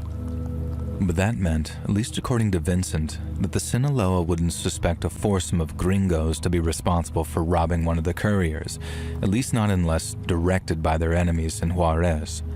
And to him, it was foolproof, and if we did the job right, we could bring home enough laundered cash to retire on. We wouldn't have to worry about washing it. We wouldn't have to worry about anyone coming after us. All we'd have to do is figure out what kind of porch swing we wanted to sit our asses down on until we were old enough to die, and figure out which kind of beer we wanted to drink while we were doing it. I didn't realize how much I wanted out until I saw the crack in the door, and I guess it was the same for TJ and Jody too, because after thinking on it for all of 30 seconds, we decided to go for it. About a week later, we all met up with Vincent just before midnight for the long-ass drive down to the ambush site. Vincent's plan was relatively simple. At dawn, when the couriers approached our position in their 2 trucks, we'd pull up a heavy chain across the dirt road, kill their engines with our armor-piercing bullets, and then keep on shooting until any guards were dead and the drivers surrendered. When I asked him how he was so sure the drivers would just surrender, Vincent said that they were just that, drivers. They'd give themselves up once they realized that they were in trouble. Now I started getting doubts because if those drivers lost all that cash, the cartel weren't going to just slap them on the back and say, "Better luck next time, hombre." They'd torture those guys first just to make sure that they weren't in on the scam. And then even if they weren't, they'd carve them up and hang them from a bridge just to make an example out of them. And the more I thought about it, the more I got this bad feeling in the pit of my stomach. But even when that feeling got so intense I wanted to puke, I'd push it back down again and tell myself, get this right, and you're home free. No more jobs, no more Vincent, no more worrying about anything ever again. And it was that which kept my mouth shut during that drive across the border.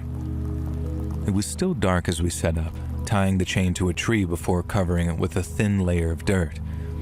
We dug little holes too on a low rise near the road, with one a little closer than the others so whoever was in it could pull the chain up and block the couriers. And after that, it was just a case of waiting and watching and hoping those couriers didn't decide to rearrange their run at the last minute. Now we waited hours, watching the sun get higher and higher and feeling the air get warmer. Now Vincent said the trucks would roll by about an hour after dawn. But then 2 hours had gone by and there wasn't a truck to be seen, and I started to doubt that they were ever going to show up at all. Now by around 8 a.m. we were all sweating buckets, barely able to hear our own thoughts above all the noise that the cicadas were making.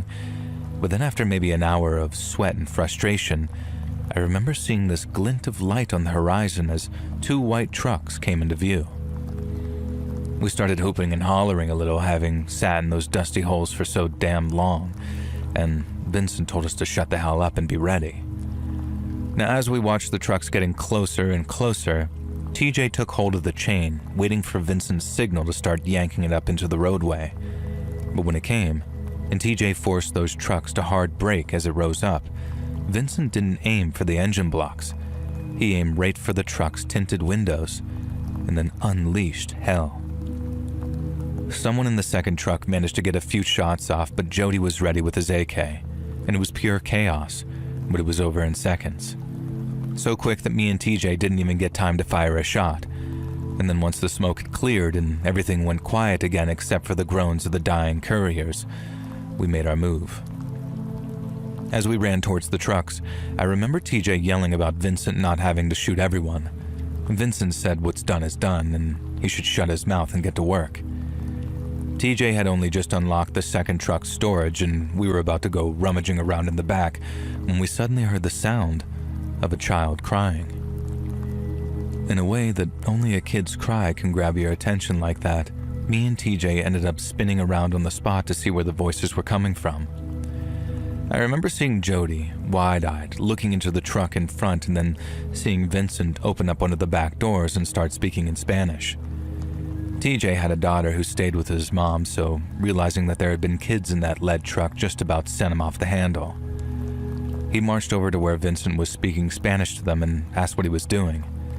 Vincent said he was telling them to stay in the trucks because someone would be coming by to get them before long. TJ didn't like that one bit on account of we all know what happens to kids or dogs when they're locked in hot cars. Him and Vincent went at it for about a minute, going back and forth about how those kids needed to be safe, and Vincent thought about it for a moment and then said we could just drop them off at a gas station or something once we got back on American soil. TJ didn't much like that idea either, but just like the whole surrendering drivers thing, I don't think Vincent was ever really planning on doing what he said. Because as me and Jody are hauling a big bag of cash back towards the place we'd hidden our own truck, we heard 2 gunshots and then the sound of TJ screaming. We dropped the bag of cash where we were and then ran back to see what was going on. I thought TJ might have gotten himself shot, possibly by a courier who wasn't dead as we thought he was. But when we got to the top of that rise and we saw why TJ was still screaming at Vincent and calling him all the curse words under the sun, he'd taken those 2 Mexican kids out of the truck and he'd shot them both in the head. Vincent was probably a head and shoulder taller than TJ and almost twice as heavy too. But after what he did, shooting those 2 kids, TJ went at him like a monster. Vincent had to point his pistol just to get him to back off, but TJ lost his vertical and was yelling, "Why? Why? What'd they do to you, huh? What'd they do?" And Vincent started saying how the cartel could be on our asses if they talked, but this was after telling us about the war between the cartels and how they'd never know it was us. I still don't know for sure if that was really all nonsense or if he just switched his plan up at the last minute, but those kids, man, they didn't have to die. Only one person had to die down at that dirt road in Mexico, and it sure as hell wasn't those kids. And when Vincent finished giving his little speech on how this was just too much money at stake to take any chances, he turned his back on TJ to go grab one of the bags. TJ then pulled his pistol and shot Vincent about 4 or 5 times in the back, and he hit the dirt, gasping for air. Then walked over to him. TJ put him down with 1 shot to the head. Me and Jody didn't freak out, not like we'd done when we saw those kids lying there with the dirt soaking up their brains. What TJ did felt natural, almost. No one questioned him. We just grabbed all the cash we could carry, loaded it into the truck, and then took off back towards the border. We didn't celebrate the money. We couldn't. Even when we got someplace safe and realized our shares tallied up to just under $1 million each, we were too exhausted to do anything but sit quietly with a few beers and wonder how the hell it all went so wrong. Those kids weren't like 12 or 13. They were small. Too small to even talk, I really think, and they wouldn't have been able to tell us 4 gringos apart from the boys in ZZ Top. So why'd Vincent kill them? I remember asking that question out loud, but TJ'd had enough, and after stomping out a cigarette, he told me it didn't matter, because that son of a bitch was dead. And then off he went to pack his share of the money. Now once we were all packed up and we agreed to lay low for a while, Jody went to stay with his parents in Oklahoma while TJ took an extended vacation in New Orleans, and I went to stay with a girl that I'd been seeing for what amounted to a very low-key retirement party. I didn't tell her about Vincent or the kids, I just said I was done. Now she'd always wanted me to walk the line and get a real job, so the news was music to my ears. And she told me to stay as long as I needed, and then maybe 3 weeks later, TJ showed up again driving a new Dodge. No, it wasn't new, but we couldn't exactly go driving around in the same truck we used for the robbery, so it was a practical purchase. We went for a drive and caught up on things, and then TJ asked if I wanted to go get a burger or something later. I said sure, and we arranged for me to stop by his place around 7. Now it felt like we were starting fresh. We wouldn't have to look over our shoulder anymore. Work wasn't a topic of conversation we'd ever really have to touch on again, and we'd had more money than we could ever spend without pissing it away. It felt like we could just stop surviving and start living, and it was strange to find myself grinning like a mule eating cockleburs over nothing but a burger with an old buddy. He dropped me back off at my place, and then after a few hours of chilling with my girl, I drove over to TJ's place and knocked on the door. And that Dodge was parked in the driveway, but when I knocked on his door, there was no answer. It was almost exactly 7, and he wasn't the kind of guy to flake on plans like that, and so assuming he was probably just running late and was in the shower or something, I walked around to the yard and tried the back door. TJ never locked his back door, ever. He always left it open in case we needed a place to crash, and he also wasn't keeping his share of the money there either, so right away I knew something was off. I'd crashed there a bunch before, so I knew that there was a way to jimmy open a window or the first floor, but after getting it open and climbing inside, I felt my stomach drop. And that old cliche about the smell of blood, how it sort of hangs in the air, very heavy in places where a lot of it's been spilled, it's as true as steel, especially on a warm Texas evening. And the smell of blood in TJ's house was so strong I felt the shiver run up my spine as I realized something really, really bad had gone down. And as I ran through the house, I started yelling out his name and asking where he was. I found him in the upstairs bathroom, curled up in the tub, and he wasn't just dead. It looked like someone had tried to take him apart. I didn't look for long. I couldn't. But from what little I saw, he had his fingers missing, part of his face was gone, and someone had carved off a big patch of skin away from his side, so much so that I could see a couple of his ribs peeking through. That's the snapshot I can't ever get out of my head, even though I must have looked for no more than a second. I didn't stay long. I just slipped out the way I came in, ran back to my truck, and drove straight over to Jody's place to tell him what I'd found. Someone had come looking for us. We knew that much, and we agreed the best thing to do in the meantime was hide out someplace. Jody said he could find us a place in Oklahoma, somewhere real quiet and out of the way, but we still needed to square some stuff away at home first. We needed to get the money, and we warned folks who needed warning. Then, we could meet at a motel just outside of town and drive to Oklahoma from there. Now, it sounded like a smart enough plan. Have a base of operations just outside of town for a few hours, and then be gone by the evening. But after driving all over town and making sure my girl got herself to her mom's, I arrived at the motel to feel my stomach drop a second time. There were cops outside the room Jody said he'd be in, and police tape across the open door. There were EMTs too, and I didn't see them walking around, but their ambulance was there, and it was all I needed to see to know that they'd gotten Jody too. I left town right away, tail between my legs, but with the money sitting in the trunk of my car. I planned on going back. I still got family down in Texas, but once I got to Oklahoma and found a motel, I saw a news report on TV. It was about Jody, but it wasn't just hearing about his murder that scared me so bad. It was the description a witness had given the police, which became the basis for their person of interest appeal. But it was that which made me feel like the devil himself was standing right there next to me, laughing his ass off at a joke I didn't get. Because when the newscaster read out the man's description, being that of a tall, stocky man with long hair and a wild-looking beard, it sounded almost exactly like Vincent. Someone matching that description had been seen in the motel's parking lot acting strange. Then around the same time as the murders, the same person was said to have hopped in a truck and driven away from the scene at some very serious speed. But then, Vincent wasn't the only guy in Texas to have a long-ass beard and a ponytail, so that all could have been a coincidence, right? But then what are the chances of the same person sporting an oversized hat and a bunch of bandages around his head? I had never been so freaked out in my whole life, and I'd never been in a situation where I actually considered pinching myself because I was half convinced that I'd wake up to discover that the whole thing was just some horrible nightmare. But it wasn't a dream. It was real, and I found myself faced with a very real possibility that Vincent had somehow survived TJ's attempt to kill him and had come to get his revenge. Looking back on it, I realized that it was much more likely to be the cartel and that somehow they figured out a way to track us down. But just the thought of some half-dead Vincent walking around looking like he'd crawled out of a grave, it sent shivers up my spine even all these years later. I live someplace else now, just about as far from Texas as it's possible to get without having to learn another language. So let's just say that whatever people speak here, as sure as hell, ain't Spanish.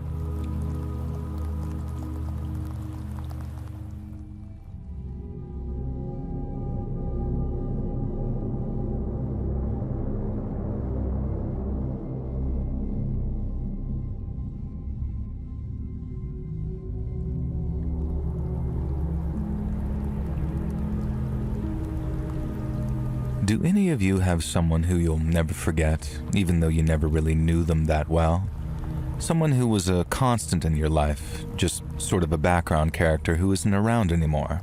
Someone you find your mind drifting back to every now and then because even though you didn't know them that much, you just saw them all the time and they were like an interactive, friendly part of the furniture. Now, I don't mean that in a derogatory way. It's like a beloved lazy boy that you get from Goodwill. You don't know its backstory and you never will, and you don't ask about its past and it doesn't ask about yours. Christ, this sounds dehumanizing, but it's how I think about it. It's in a fond, loving way, trust me, and I hope one day I'm someone else's Goodwill lazy boy, someone who touched a person's life just by being there and someone they'll always remember. Now, I remember Mr. Browning. I'll never forget him, and even though the last time I saw him was probably 1985, I think I remember him fondly regardless of how things ended. Now, I sure know that I always thought fondly whenever this guy crossed my mind. Me and the wife often talked about how we should invite him over for dinner. We wondered if he was lonely after his wife had passed a decade or so before, and we wondered if his adult kids called often because they never seemed to visit. But we just never got around to asking Mr. Browning. Hell, I don't even remember what his Christian name was. It was always, "Good morning, Mr. Browning," and he'd respond with, "Good morning, Ted." He was my elder. We understood the hierarchy, and I do know that he was a former teacher, so maybe he thought of himself as Mr. Browning. Maybe it didn't even cross his mind to ask me to call him by his first name. Amos, that was it. Amos Browning, and I remember from his obituary and later the funeral. And I think those were the only times that I heard his first name spoken and one of the only times that I saw his adult children. His son was a very doughy-faced man who looked bored to be at his father's funeral. His daughter was one of those sharp-faced women with a meek, sycophantic husband and the kind of bratty son who wanted to be the center of attention, even at Grandpa's wake. We didn't stay long. We'd gone to pay our tributes to Mr. Browning, but we couldn't stay. We didn't want his family asking us questions about his death, and they likely knew that I'd been present when it happened, and I'm not a good liar. I would have struggled to give them the answers they wanted instead of the horrible, haunting, traumatizing truth. Me and Mr. Browning used to chat over the fence. Well, I'd lean over the fence and he'd mow the lawn, and he was always mowing his lawn. He had one of those old push mowers, an electric one, and I just kept trying to persuade him to buy a ride on, but he said his yard was way too small for that. It wasn't, and besides, at his age, probably early 70s, it was a great way to get some exercise and a little peace and quiet. Peace and quiet from who, I'm not really sure, since he lived alone after his wife had passed before me and my family moved in, but that's what he said. We'd talk, a lot, but never really get to know each other, you know? We talked about the Detroit Lions a bunch.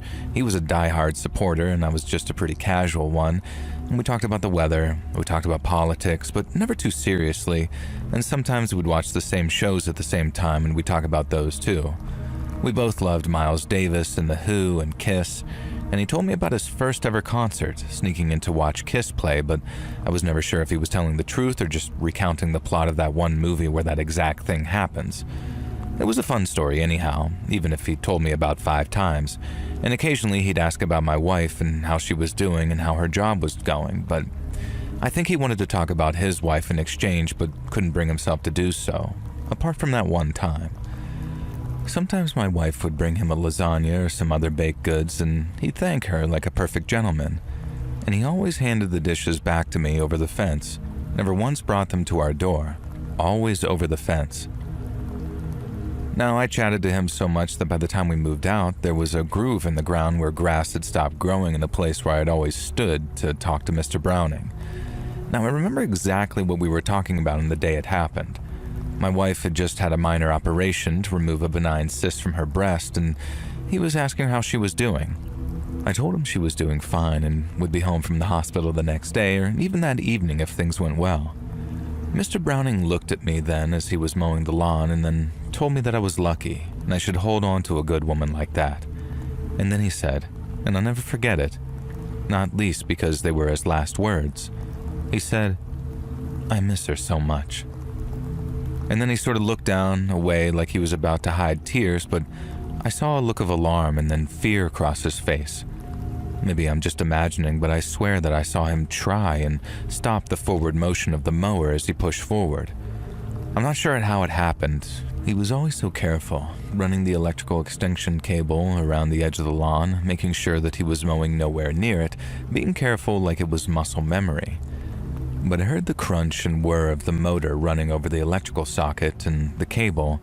I don't know how or why, but there was no grounding. The mower's rubber handles just sort of weren't there anymore, and the live electrical cables got tangled into the motor blades, mangling and electrifying the mower as Mr. Browning held onto it. And hold onto it he did.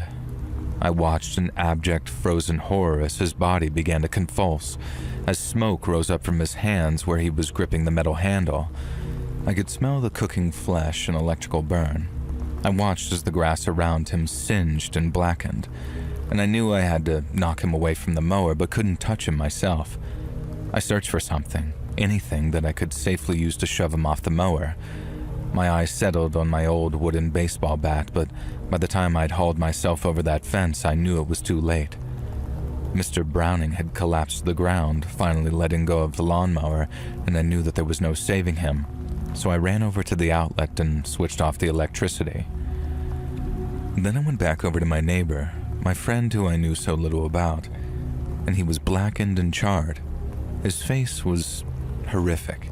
His eyeballs had somehow survived the electrocution, and they stared white and frozen out of a face that looked like it had been sucked clean from the inside. One detail I remember, one grim detail, is how his mouth was open and how I realized that he had false teeth because they had fallen down into his throat. I ran into his house and called 911, and the rest was a blur of paramedics and police and being questioned. And at first, when his daughter got there, she seemed to somehow blame me for her father's death, as if she'd ever given a crap about him in life. He may not have opened up to me, but Mr. Browning certainly made it clear that his kids did not play a big part in his life. And so fast forward to the funeral, the son gave a eulogy, and it was like he barely knew his father any better than I did.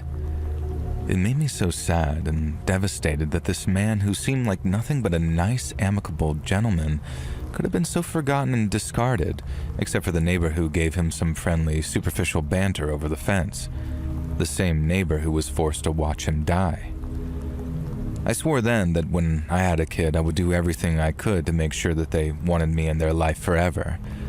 And as it turned out, my wife was unknowingly pregnant at the time of that funeral. We had a son and then later 2 daughters, and they were the loves of my life. They're all grown themselves now with families of their own, and my wife and I are grandparents, and we make sure to keep our family close. Regular meals together, Christmas and Thanksgiving being particularly huge affairs. Now, maybe Mr. Browning hadn't been a great father. It's not for me to judge his kids for distancing themselves from him. I don't judge them for their relationship with their father. It just sort of makes me sad. But before the sadness came the trauma. We bought our home with the intention of starting a family there, but every time I so much as stepped foot in the backyard, I was met with flashbacks of Mr. Browning cooking alive. I could smell that electric burn and see those bulging dead eyes. We made a loss selling, but we moved, and my son was born in a smaller house, but it was one filled with love and closeness, and I was no longer haunted by the sight of my neighbor's final moments, at least not directly.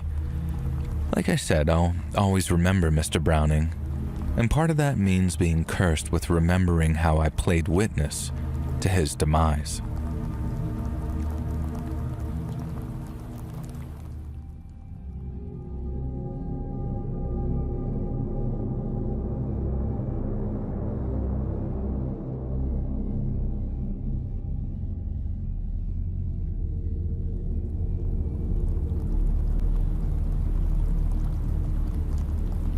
I've been a home renovations contractor here in the great state of Texas for coming up on 35 years now. And in that time, I've worked on some incredible homes and met some incredible people too. But I've also worked 1 or 2 jobs that have come to haunt me, and this is the story of one such job. In March of 1994, I got a call from a guy who just purchased a falling down home near Laredo Ranchettes, about 6 miles outside of Laredo. He said I'd need to stabilize the foundations, shore up the framing, and swap out any rotting beams or walls to align with state building codes. The roof needed reshingling, all the doors and windows would need resealing, and the whole place needed a massive utilities overhaul, including an HVAC replacement. Inside, I'd need to insulate the walls and attic, refinish the wooden floors, make sure all the bathroom fixtures were in good working order, and all after securing the right permits from the county courthouse. And all in all, it was looking like a 3 to 6 month job that had set the owner back between $50,000 and $100,000 or possibly more. And so as you can imagine, I accepted the contract pretty much there and then and signed it after 2 quick read-throughs to make sure everything was up to code. Now, I drove out to the place on a Monday morning, having signed the contract and received the keys on the Friday before. It was a big job, so I was pretty excited to get started, but when I arrived, I found out that my key didn't work. Now, I think I just rolled my eyes, then took out my phone to give him a call, but since it was pretty early in the morning, I was neither surprised nor annoyed when he didn't answer. I left a message on his voicemail asking him to call me back because he'd given me the wrong key. I wasn't rude about it, I just said it like it was, and how I'd appreciate if he could get me the real key as soon as humanly possible. Now, being there wasn't a complete waste of time because I could still survey the building's exterior and get a real feel for what I was dealing with. So for about the next half hour or so, that's what I did. Right up until a black SUV came tearing up the road behind me, and a guy dressed in a security uniform got out of it. He asked if I had permission to be on the land, so I explained who I was and why I was there. Now, once I explained I was the contractor, he softened up a little, but went on to explain how I couldn't be there just yet because the safety inspectors hadn't been around yet. Now, I thought I was doing the safety evaluation, but he went back to his truck to grab the paperwork for me. And then, since it all looked legitimate, with the name of the owner on there and everything, I got back in my truck and drove back into town. Now, I was having lunch by the time the client called me back, and while I figured it'd be a simple case of getting me the right key, it was anything but. He sounded annoyed when I picked up the phone and insisted that he had indeed given me the correct key. Now, I very calmly assured him that wasn't the case, but it was easily rectified, especially since he had a whole week before the safety inspectors could finish their work. Now, the client immediately says, "What safety inspectors?" And so I explained the whole encounter with a security guard that he hired. And once again, the client immediately responded with, "What security guard?" And this was when I realized something weird was going on. I told the client as much, and how from experience there was probably some kind of illegal activity occurring in his vacant property. He sighed, then asked if I could meet him out at the house the following morning with a locksmith and a sheriff's deputy. The next morning, I did the same thing as the first and arrived at the vacant house around 8 a.m. And then over the next 10 to 20 minutes, the client, the locksmith, and the deputy rolled up one by one. The client goes over the situation with the deputy and the locksmith, just making sure that they're up to speed about what he might be facing inside. Then, once that was all out of the way, the locksmith got the door open and the deputy let us inside. And the first thing that struck me was how clean the place was. It was still run down and I could see a bunch of junk and old dusty furniture in one of the rooms, but the hallway looked like it had been swept meticulously, as did one of 4 rooms on the ground floor. But when the deputy walked into that room, he saw something that had him calling it in on his radio just a few seconds later. It was a chair, a metal one, and it looked like it had been bolted to the floor. It wasn't alone either. There was a bunch of chains piled up in one corner, and the deputy mentioned that too when he made his dispatch call. It was obvious that something bad had been happening there. Something really bad by the looks of things. We just didn't understand the extent of it, not until we got upstairs and saw what had been done to the shower cubicle. Now, the bathtub was in one corner, and the shower was in the other, and much like the hallway in the room downstairs, it looked like someone had taken a great amount of care in cleaning the place down. But that's not what stopped me in my tracks. What had my mouth open in shock and horror was the fact that someone had reinforced the shower cubicle with concrete slabs, and these concrete slabs looked like they had bullet holes in them. Not all the way through bullet holes, but almost like damage where bullets had hit the concrete. And as soon as he saw that, The deputy told us that we better go back outside because the place was almost certainly now some kind of crime scene. We just did as he asked and walked back outside in silence, and with this chill in the air despite that Texas heat. We knew we'd just been someplace where folks had been hurt and then killed, and there was no telling just how many folks that had happened to either. And it all made sense why the place was so clean too, at least the rooms people were using for their business there, and why they'd most likely been scrubbed down during the previous 24 hours following my first visit to the place. Now there was a real sense of they were just here, which only added to how damned creepy it all was. And I'll never forget the look on that deputy's face either, like he'd never seen anything like that before. The poor guy figured he was going to chase out some squatters and ended up walking around a freaking torture and execution chamber. And as you can probably guess, renovations were delayed until the cops could comb the house over for any evidence. But they didn't find a lick of it inside those four walls, and they didn't find anything around the property either, especially digging the place up so much that it looked like the surface of the moon. Just craters everywhere. I obviously wasn't told crap by the cops, I was just the contractor. But when it came time for the job to start back up again, the client filled me in on what they told him. And like I said, the cops didn't find anything. But based on how clean the place was in relation to how run down the home was, it was likely the house had been occupied during my first visit. And when I tried to unlock the door, there had been torturers and murderers inside, and maybe even victims too. And that gave me a whole second helping of all that creepy, they were just here feeling. Only as you can imagine, it was way worse that time thinking that I'd been so close to such terrible evil, and it had been quietly lurking inside, while I'd been completely none the wiser.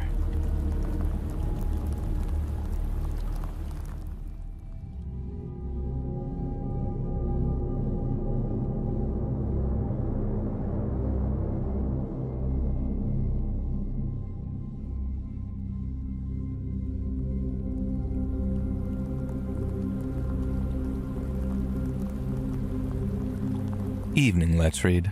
I'm a normal, regular-ass guy with a wife and kid. I lead a quiet life, I work in a bank, and I'm the last person to get involved in drama or scary situations or anything that you might want to hear about on your channel. At least, that's how I've always wanted to live my life anyway.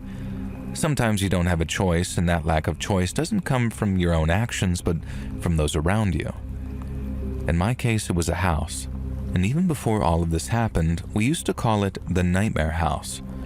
We, being me and the other neighbors who were mostly friends, we do safari suppers, quiz nights at the local bar, all sorts of stuff like that. And apart from a handful of residents who had good reason, everyone got involved, and it was a nice, friendly community. And then there was the house next door to mine. The owner never joined us for events or hung out, and he never attended street parties or barbecues or singing carols during Christmas. Not because he was antisocial, but because we'd never once even met him. He'd never lived in the house, not since any of us could remember. Old Mr. Peterson said he could vaguely remember the owner from when he'd first bought the property a few decades back, but since then, nothing. And for whatever reason, this guy had bought the house and then just screwed off to South Africa or some such place and just left the property to gradually fall into ruin. And there must have been a caretaker at some point because ever since any of us could remember, all the windows were boarded up and the doors were sealed with planks, but beyond that, it was clear that nobody cared for the property.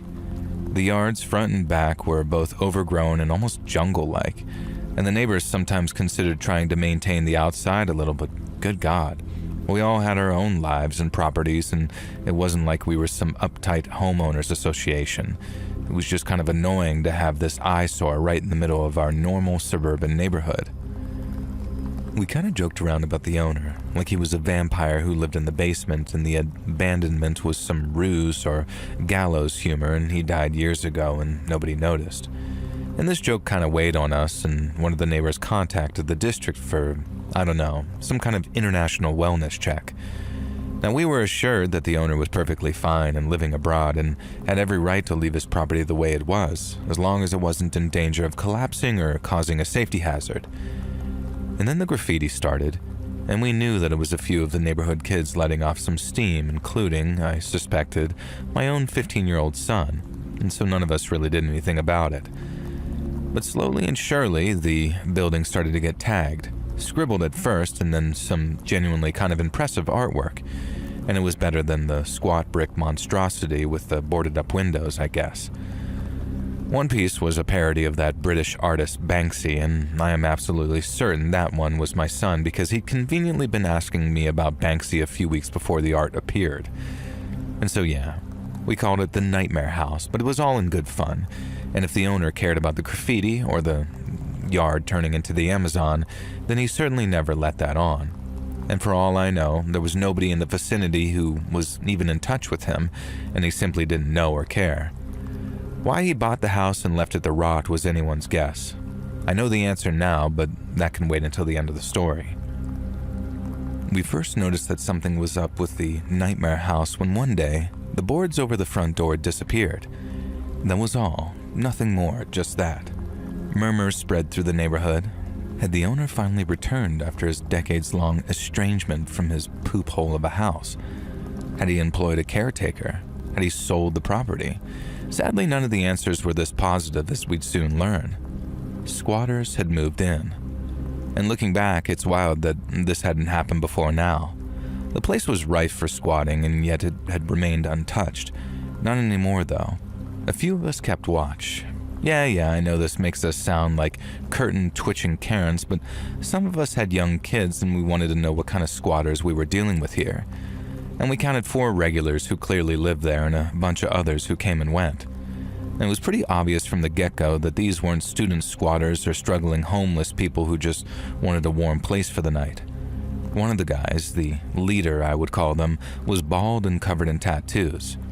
He had about 5 visible teeth, and when he was shirtless, which was often, you could see vicious purple track marks running up and down his forearms. And he wasn't the kind of addict that you could feel sorry for, though. This guy was nasty. If he saw one of us even glancing in his direction, he'd hiss and let loose a torrent of abuse. He really wanted to establish the fact that this was his neighborhood now, and none of us better F with him. The other squatters called him Crunk. What a name, though. And then there was Blippo and F-Jockey. Not exactly how that name went. Then there was Blippo and F-Jockey. Not exactly sure how that name went. And they were almost as bad as him.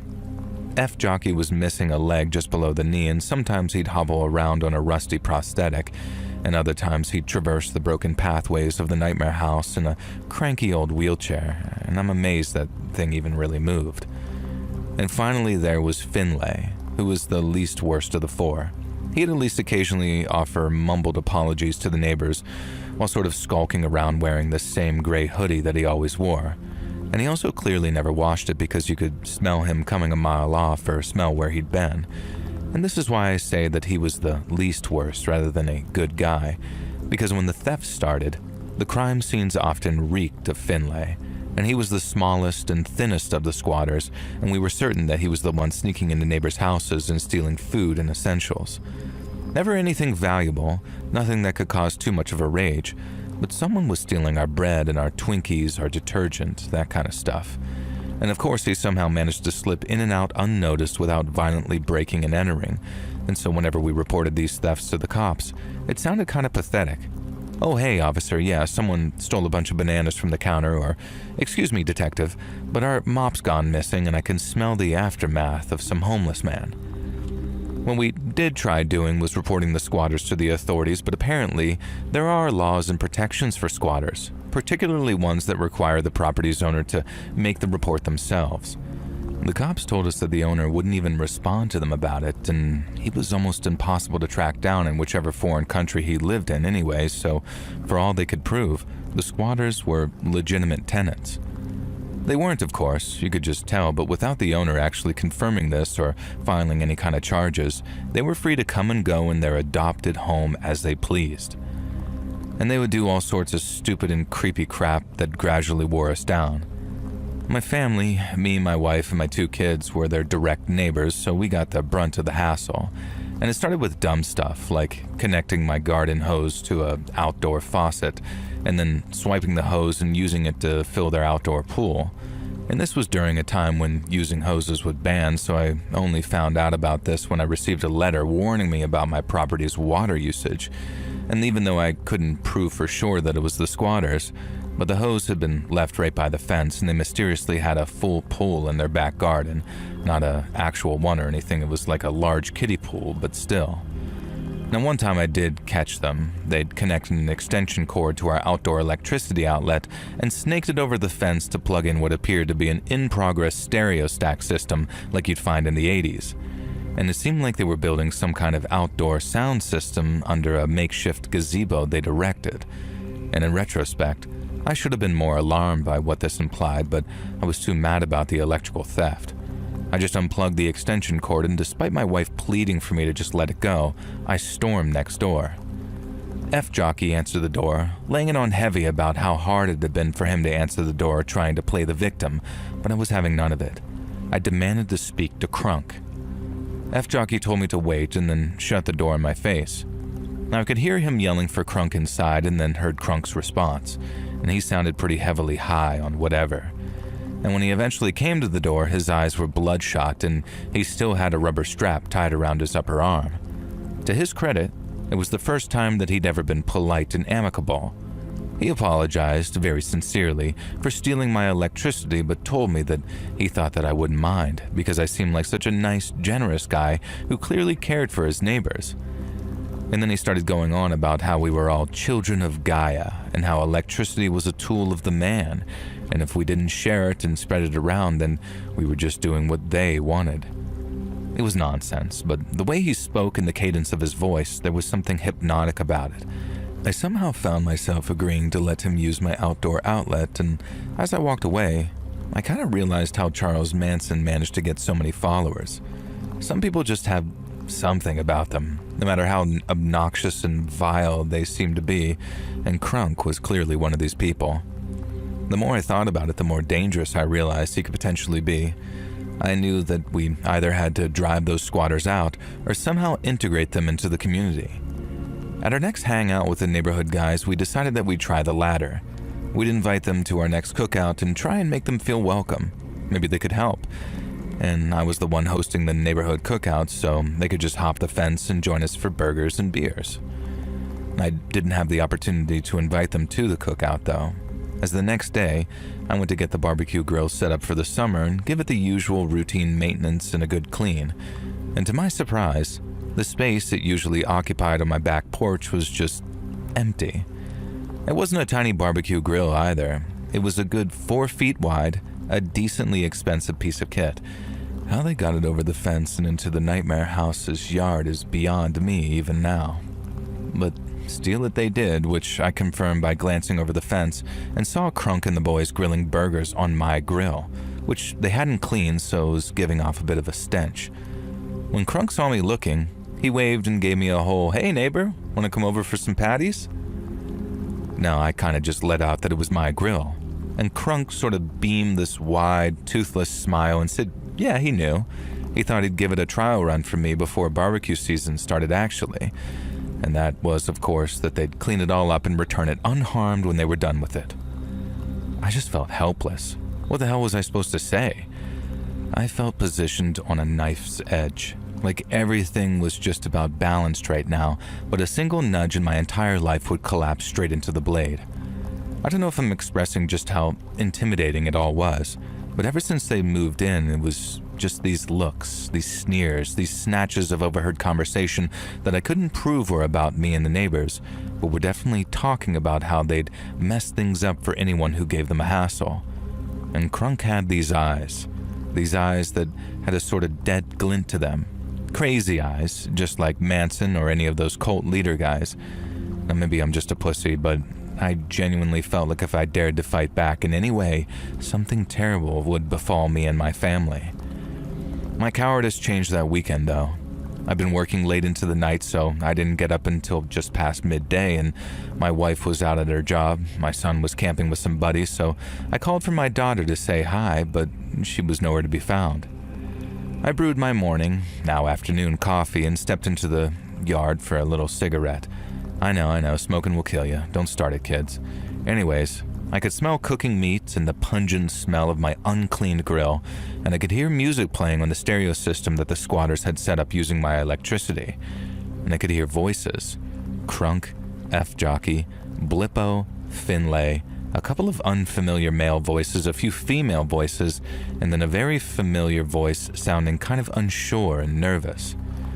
It was my daughter. My now 16-year-old daughter somehow next door with these filthy squatters. And feeling like a kind of weirdo but not wanting to look like one, I looked over the fence. And there she was, in that weird kiddie pool that they'd filled using my hose. She was wearing a bikini, one that I'd had no idea she even owned, because if I had, I would have had severe words for her about wearing it out, considering it barely covered anything and she was 16 for Christ's sakes.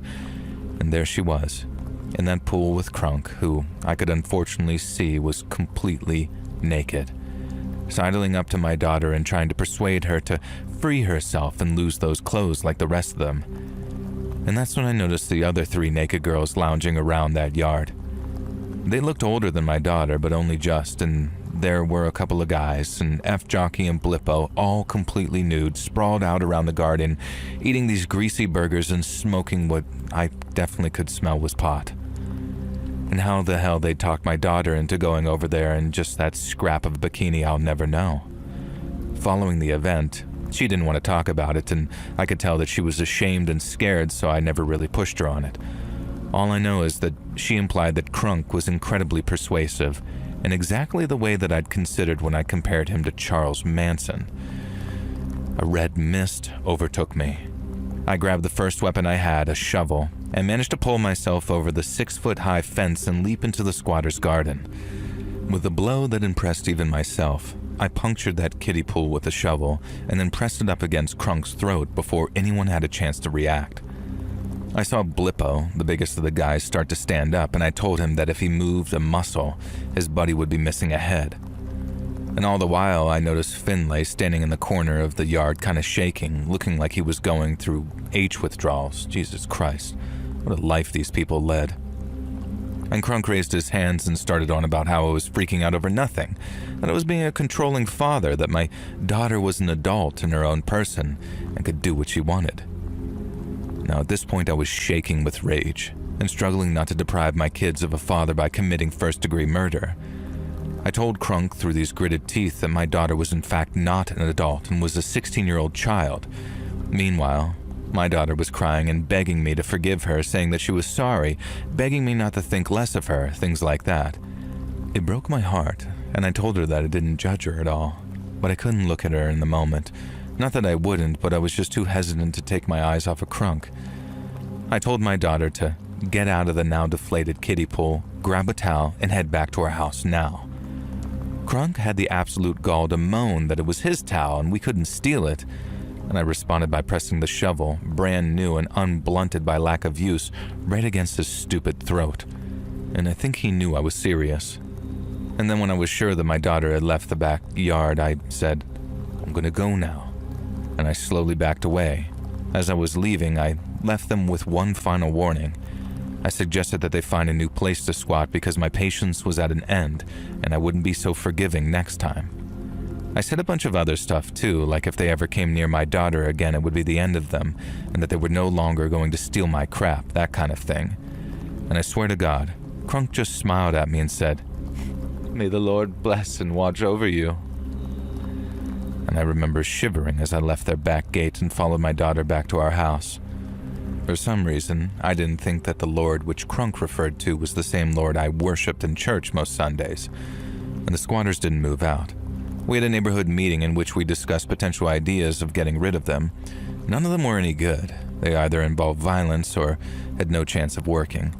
And we all left feeling very dejected.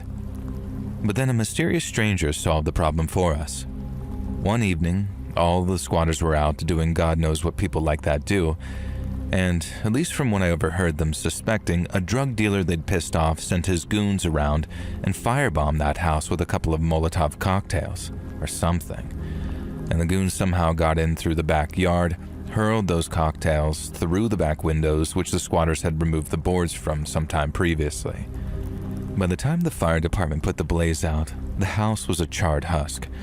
Nobody would be living there anytime soon, and no security camera captured footage of the culprits.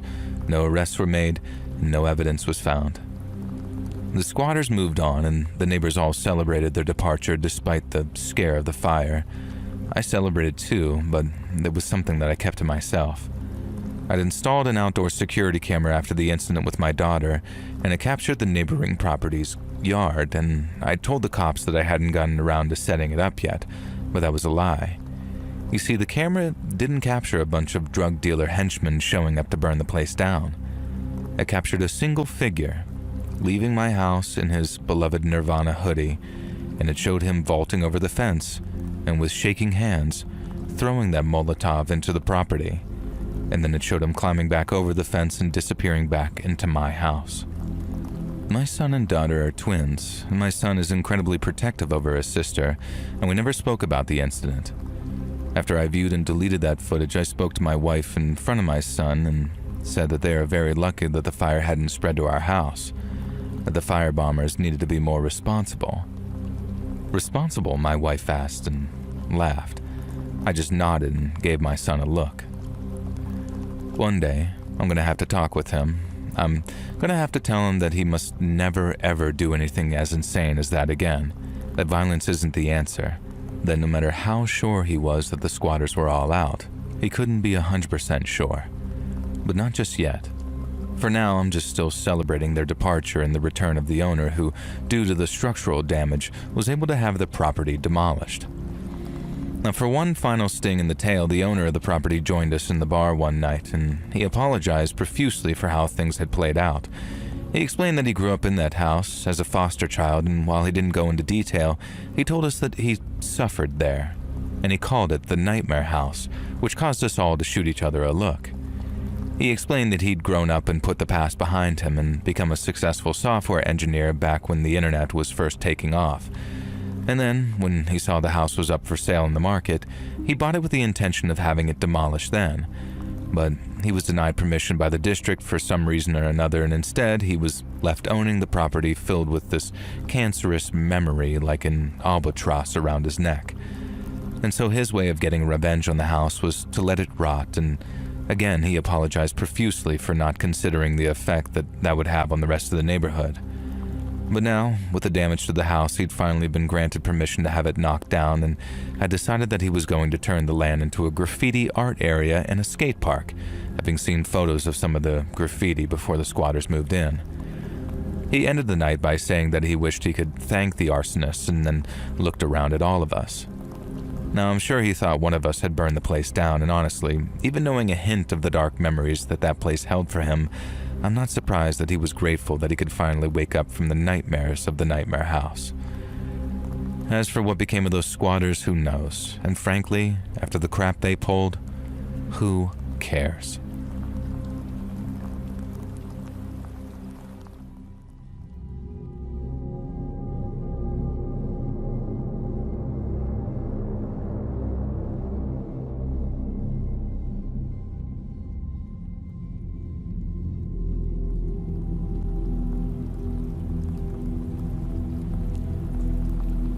My name's Charlene, and I'm from Austin here in Texas, and I think I got a story that you might be interested in.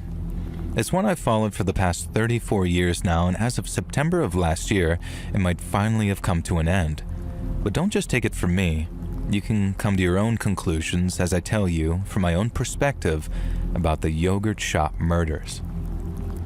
So in December of 1991, I was working at a store with a little strip mall in North Austin, and I had to open up the store on a Saturday morning. We were just down the strip from a branch of I Can't Believe It's Yogurt, a place that I used to stop by sometimes whenever the heat got a little too much. Now, mornings were usually nice and quiet, even on a Saturday, but on that morning, I noticed a whole bunch of police standing outside the yogurt shop. I knew not to be nosy, but I couldn't help but ask if everything was all right, as smoky black stains suggested some kind of fire. One officer told me it was fine and that I should just go about my business. Now, he said it in a friendly voice, but a smile didn't quite reach his eyes. The police were still standing outside the yogurt shop when I clocked out and began making my way home. Only that time, there were men in shirts and ties standing with them, talking and taking notes. I caught a ride home with a friend, got to work on making dinner, and then later on while watching the evening news, I got a new report on what had happened at the yogurt shop, and I don't think that I'd ever been so horrified in my entire life. The newsreader described how, just the previous night, a fire had been reported at the yogurt shop. That didn't really come as a surprise, as I'd already seen the scorch marks and the soot. But the newsreader went on to say that after putting the fire out, firefighters were horrified to discover the naked, lifeless bodies of 4 young women. On the shop floor, a 15-year-old girl named Sarah Harbison lay dead on the tiles. Her body was joined by those of 17-year-old Eliza Thomas and Sarah's 17-year-old sister, Jennifer Harbison. All 3 had been shot in the head after being stripped and gagged with their own underwear. And then, thanks to the fire that had no doubt been started by their killer, each of the girls had extensive burns all over their bodies. In the back of the store, police found the body of a 13-year-old girl named Amy Ayers. Her burns weren't as bad as the other girls, but she'd been shot, execution style, same as the other girls.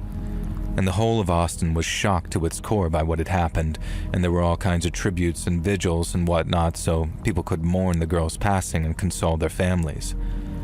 But once all that sadness was gone, once all the tears had been cried, it was replaced by this sense of anger and fury toward whoever had taken the girls' lives.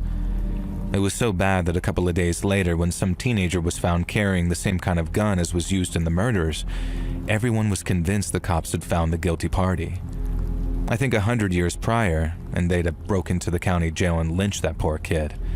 And I say poor kid because he was innocent of the murders and tried lying his way out of trouble because he was scared to catch a gun charge. But then once the police rolled him out as a suspect, there was this shared sense of frustration, like it was back to the drawing board, as it were. And we all hoped a new suspect would be found, and soon, but we had to wait years for any developments to this investigation, and when they arrived, it made no sense at all.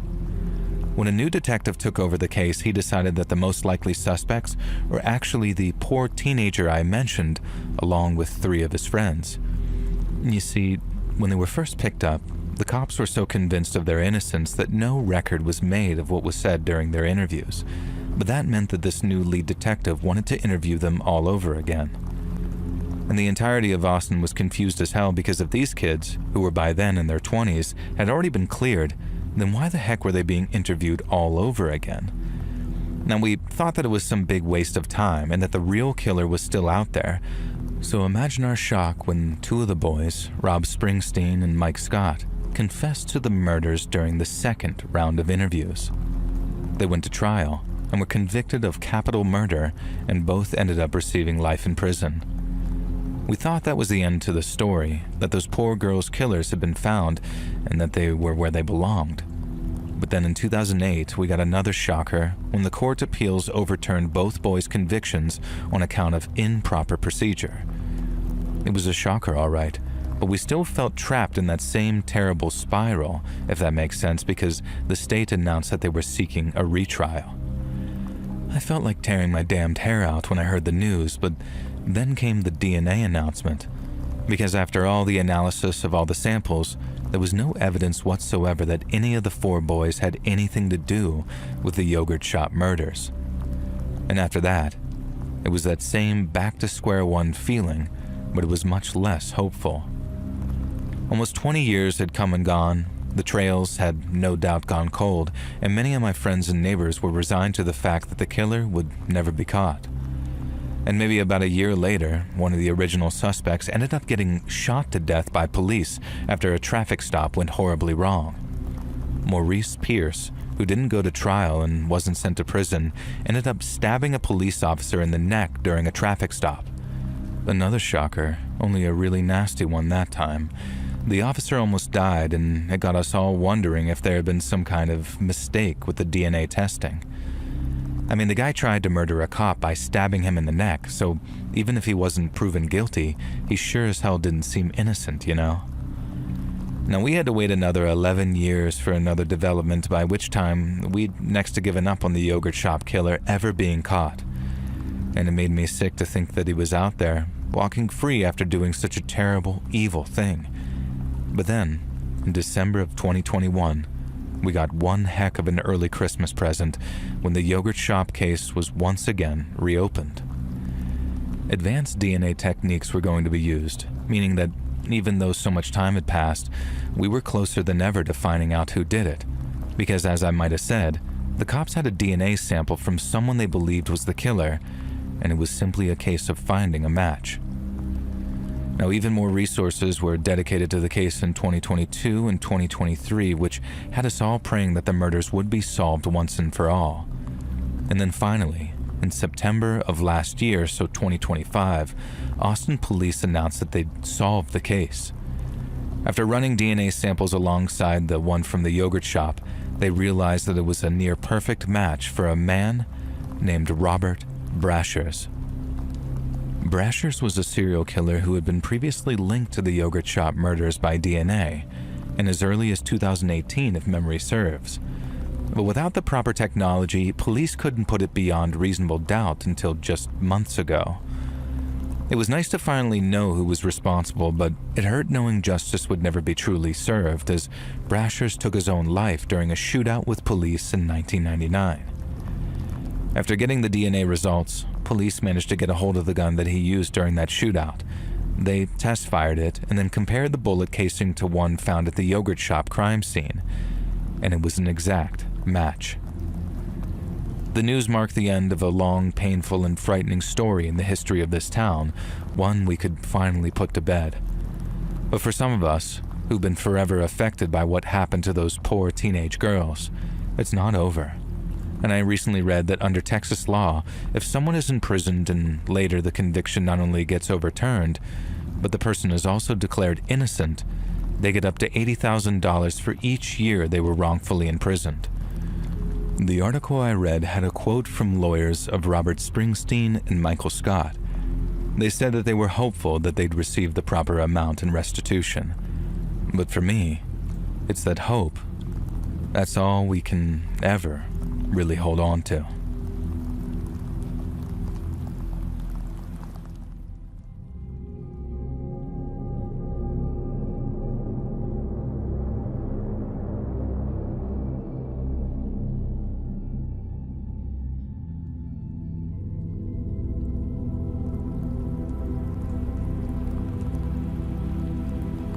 So recently I moved into an apartment block in a pretty artsy area of a pretty artsy neighborhood.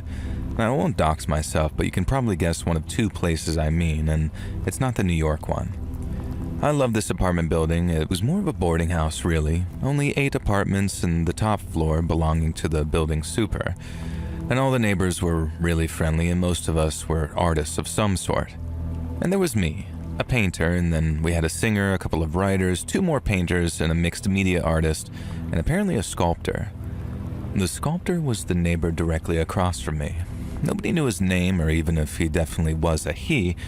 He just went by the moniker TTT, all capital. The rest of us would often have sort of group brainstorm evenings where we'd chat about art and set the world to rights, in the common room or TV room that we all shared on the ground floor. Triple T never joined us, of course, and soon the mysterious sculptor became the subject of fascination for a group of creatives with hefty imaginations and too much time on our hands, obviously. Nearly all of the theories about TTT's true identity were ridiculous.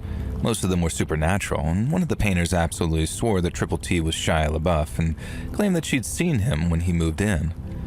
And when we showed her a photo of Shia LaBeouf, though, she said it was the other Shia LaBeouf, and we could never quite work out what she actually meant by that. One of the writers decided that Triple T was a ghost, like in the movie Ghost, and that his sculptures were all clay pots and he was waiting for his Demi Moore to sit at the pottery wheel so he could finally create again. The singer claimed that Triple T was a beautiful woman whose face had been disfigured in a terrible car accident, which explained why some of her sculptures displayed in local galleries showed various figures in states of damage. Me, I just thought that Triple T was a reclusive sculptor who valued their privacy, and whenever TTT had a new sculpture to display, it would be found standing outside their apartment, and men in some suits from a certain gallery would come to collect it. Triple T always displayed at the same gallery, which I can't name for the same reason as not wanting to reveal myself. I did try knocking on Triple T's door a few times. Once or twice, I heard signs of life, and one time I was absolutely certain that I was being watched through a peephole. Just a gut feeling, but it did make me shiver. But if Triple T wasn't answering, I wasn't going to keep prying in there.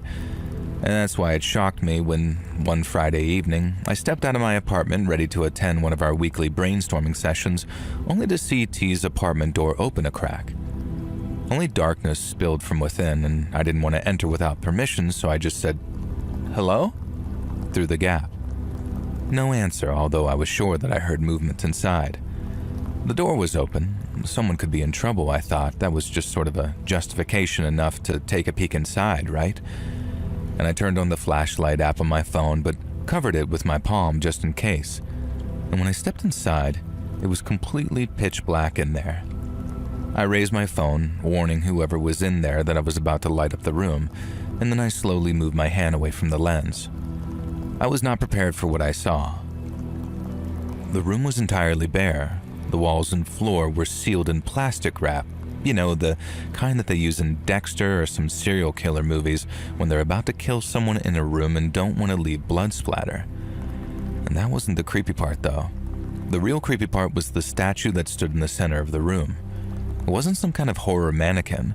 It wasn't some horrific effigy of myself or anything else in the building. It was a classic-looking statue of the Holy Mother Mary, the kind that you find in a Catholic church. The only strange thing about her was that instead of a normal face, she'd been painted up to look like, of all things, a mime. I can't explain it, but I was absolutely certain that the statue was watching me. I was certain somehow that Triple T was the statue. The statue was Triple T. I took a tentative step forward and tapped the Mary statue. It was porcelain, and against my better judgment, I started to reach up and touch the face. It looked like flesh, and it looked so much like human flesh. My fingertips were less than an inch away, and I was about to touch it. I was about to touch TTT. And then I heard a noise in the room behind me. It was sort of like a muffled cry, like the word help. And I snatched my hand back from that statue and hurried to the door directly behind the statue. And it was the only door in the room. And before trying to open it, I called out hello again. No response. I grabbed the door handle and twisted it. The door was locked, but the moment I twisted the door open, I heard a loud, shattering crash behind me. Quickly whipping around, I saw the Mother Mary statue shattering and collapsing to the floor. I had no idea what to do. Had I just destroyed some priceless artifact? I walked up to that debris as carefully as I could, and the face was just laying there, and I'd been right. It was skin, sort of. It was a latex ball with Mary's face painted on it, and then a voice spoke from an unseen speaker somewhere in the room. "I am TTT. This is art. You are the art. Please leave." And so I left. I left and ran down the stairs and cursed myself a million times for not filming what I'd just seen. I told everyone what had happened, and we all rushed upstairs, but TTT's door was once again locked. And once again, I was certain that as we all stood there, someone was watching us through that peephole. And 2 days later, there was a small portable safe left outside of TTT's apartment, and the same guys in suits came to collect it. 2 days later after that, I received a gilded invitation in the mail to attend a private showing at Gallery Redacted before it opened to the public, and the invite was from Triple T themselves. Of course, I went, hoping to meet the reclusive sculptor. No such luck. Triple T's agent was there and informed me that Triple T's final piece was being unveiled that night. Unlike all their other pieces, it was a video. It was a video showing me entering the apartment, a black bar across my face to protect my identity. It showed me from various camera angles, cameras that must have been hidden in the walls, in the ceiling. And then it showed me from the perspective of Mother Mary's eyes. And for a second, just a few frames, the sensor bar disappeared and my face was replaced by that of a skull. And then it showed me rushing for the door, and here, the camera split into 2 joint shots, one showing me turning the doorknob, the other showed the statue trembling and collapsing, clearly triggered by some kind of mechanism in the door. then the rest mostly played out how I described it. Except as I picked up Mother Mary's head, again the sensor bar disappeared from my face and this time briefly showed an angel, like a Greek sculpture. And the final shot of the video was simply text saying, "Life is clay, and you are all my sculpture. Goodbye, TTT." That was the only time the video was shown. I've tried to track down a copy for this last year. If anyone out there has any leads at all, please let me know in the comments. But holy crap, this was the creepiest and most bizarre thing to happen to me, and I am obsessed with getting a copy of this video. If anyone has any leads, anyone at all, please comment. I need to see it again. I need to understand why Triple T was trying to say this and what it says about me. All the other artists in the boarding houses have theories, and I'll leave you to make up your own. But there's one thing I've learned from all of this, one universal truth that speaks to us all in our very soul. Artists are freaking weird, man.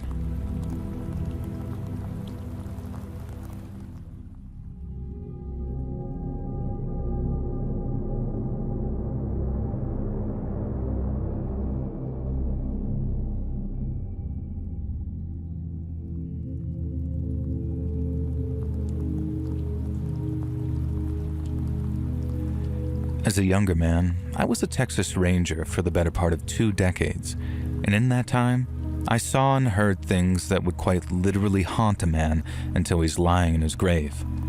But out of all of those things, there's only one that haunts me more than most, and that creeps into my mind on those cold and lonely nights when I wonder if I ever really made a true difference.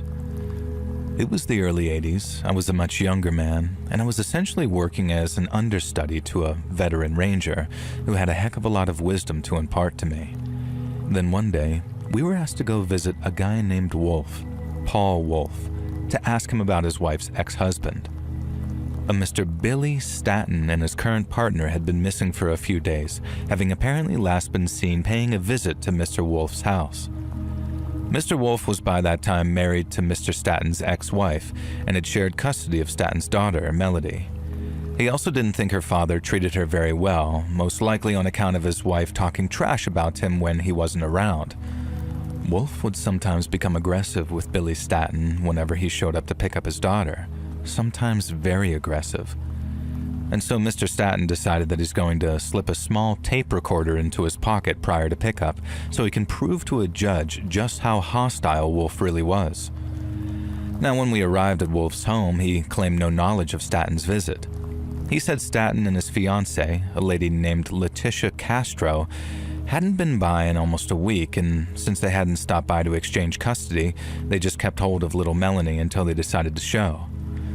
Now, we knew that wasn't the case, so we knew that we caught him in a lie, and that was all the grounds we needed to arrest him on suspicion of murder. And then, surprise, surprise, once he was in custody, Mr. Wolf changed his tune and admitted that Staton and Castro had stopped by his place. He started claiming that upon trying to remove his daughter from the property, Staton became forceful and started yelling at her. Wolf said he stepped in and tried to calm Staton down, but Staton began yelling and shoving him away. A fight broke out, but while Wolf was merely trying to restrain the angry Staton, Staton was straight up trying to murder him. Wolf said he tried, and he tried, yelling for his wife, Staton's ex, to call the cops, but Staton overpowered him and forced him to escalate. Wolf said that in order to save his own life, his wife's life, and the life of her daughter, he began striking Mr. Staton around the head with an iron bar. Now, he said he blacked out, like the red mist had descended on him, and then when he woke up, Mr. Staton and his fiancée were dead. Wolf said that in a panic, he threw the 2 bodies into the back of his truck and then drove out to a nearby river to dump them. He told us where the spot was, so we drove out to see if he was telling the truth. It turns out the bodies were exactly where he said they'd be, bloated and half rotten from laying there in lukewarm river water. But I guess Wolf was counting on the bodies being too rotten to really analyze, because when we found them, Miss Castro's corpse showed that she'd been shot in the head at close range and with something of a large caliber. Now, this directly contradicted Wolf's story, as he insisted only the metal bar was used to defend himself and his family.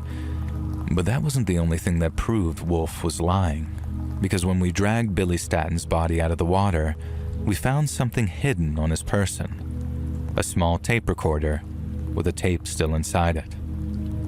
And since restoring that kind of tech was way beyond our capabilities, we sent the tape over to the FBI lab in Washington to see if they could pull anything off of it. The tape was actually moldy at the time, and you'd think that we'd have dried it out and cleaned it off before sending it, but according to the folks over at the lab, drying it out was the worst thing that we could do to it. And we ended up mailing it to them in a little plastic jar of water, and then a couple of weeks later, they mailed us back a fully working copy of the original. And the audio wasn't exactly crystal clear, but it was clear enough to make out individual voices, as well as what they were saying, and what they were saying contradicted Paul Wolf's entire story. Now, right away, we could tell his story had been a bold-faced lie, almost right from the jump. It's possible to hear Mr. Statton asking his daughter to come with him, at which point she began to cry. Now, we figured this lined up with what Wolf had said about Statton being such a poor father that his daughter dreaded being in his company. But as she cried, he wasn't angry or aggressive with her. He merely attempted to calm and console what sounded like a tired and cranky kid. Yet as Mr. Statton tried to calm his daughter, it was Wolf who became aggressive, and then after what sounded like a brief struggle, a series of very deep thumps can be heard. The next you hear is that Mrs. Wolf, Billy Statton's ex, who begins yelling, "Get him! Hurry up and get him!" Mrs. Wolf then yells, "Hit him again," and then the front door. And that last part was in reference to the fact that Miss Castro was trying to escape. Somebody ran to block the door, and then Miss Castro's life was ended too. Mrs. Wolf then begins yelling, "Get him up! Get him out of here!" At which point Mr. Wolf enlisted the help of one Glenn Henderson, who later confessed to his part in disposing of the bodies and was sentenced to life in prison. Sometime later, apparently during the cleanup process, Paul Wolf can be heard saying, "Ah, damn it, Glenn, look at the mess you made." And we later found out that Mr. Henderson had failed to actually wrap one set of remains, and while lifting up to carry it out of the house, a large amount of blood leaked onto the hallway carpet. And this ended up being a crucial piece of evidence even after the Wolves hired an industrial-grade vacuum cleaner to try and get rid of it. And we ended up putting both Paul Wolf and his wife away for a very long time. Now, during my time in the Rangers, I came to witness a lot of very disturbing crime scenes.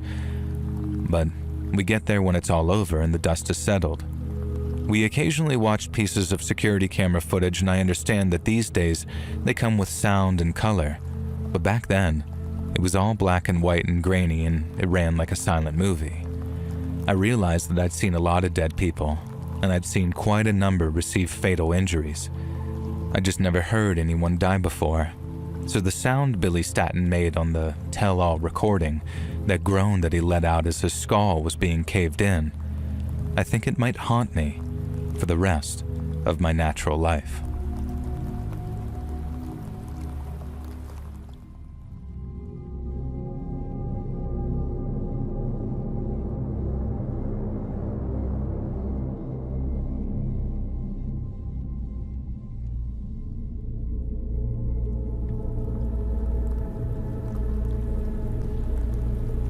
Long-time listener, first-time writers, they say, and this happened about a year ago, and holy F, I never thought something this messed up would happen to me and my family.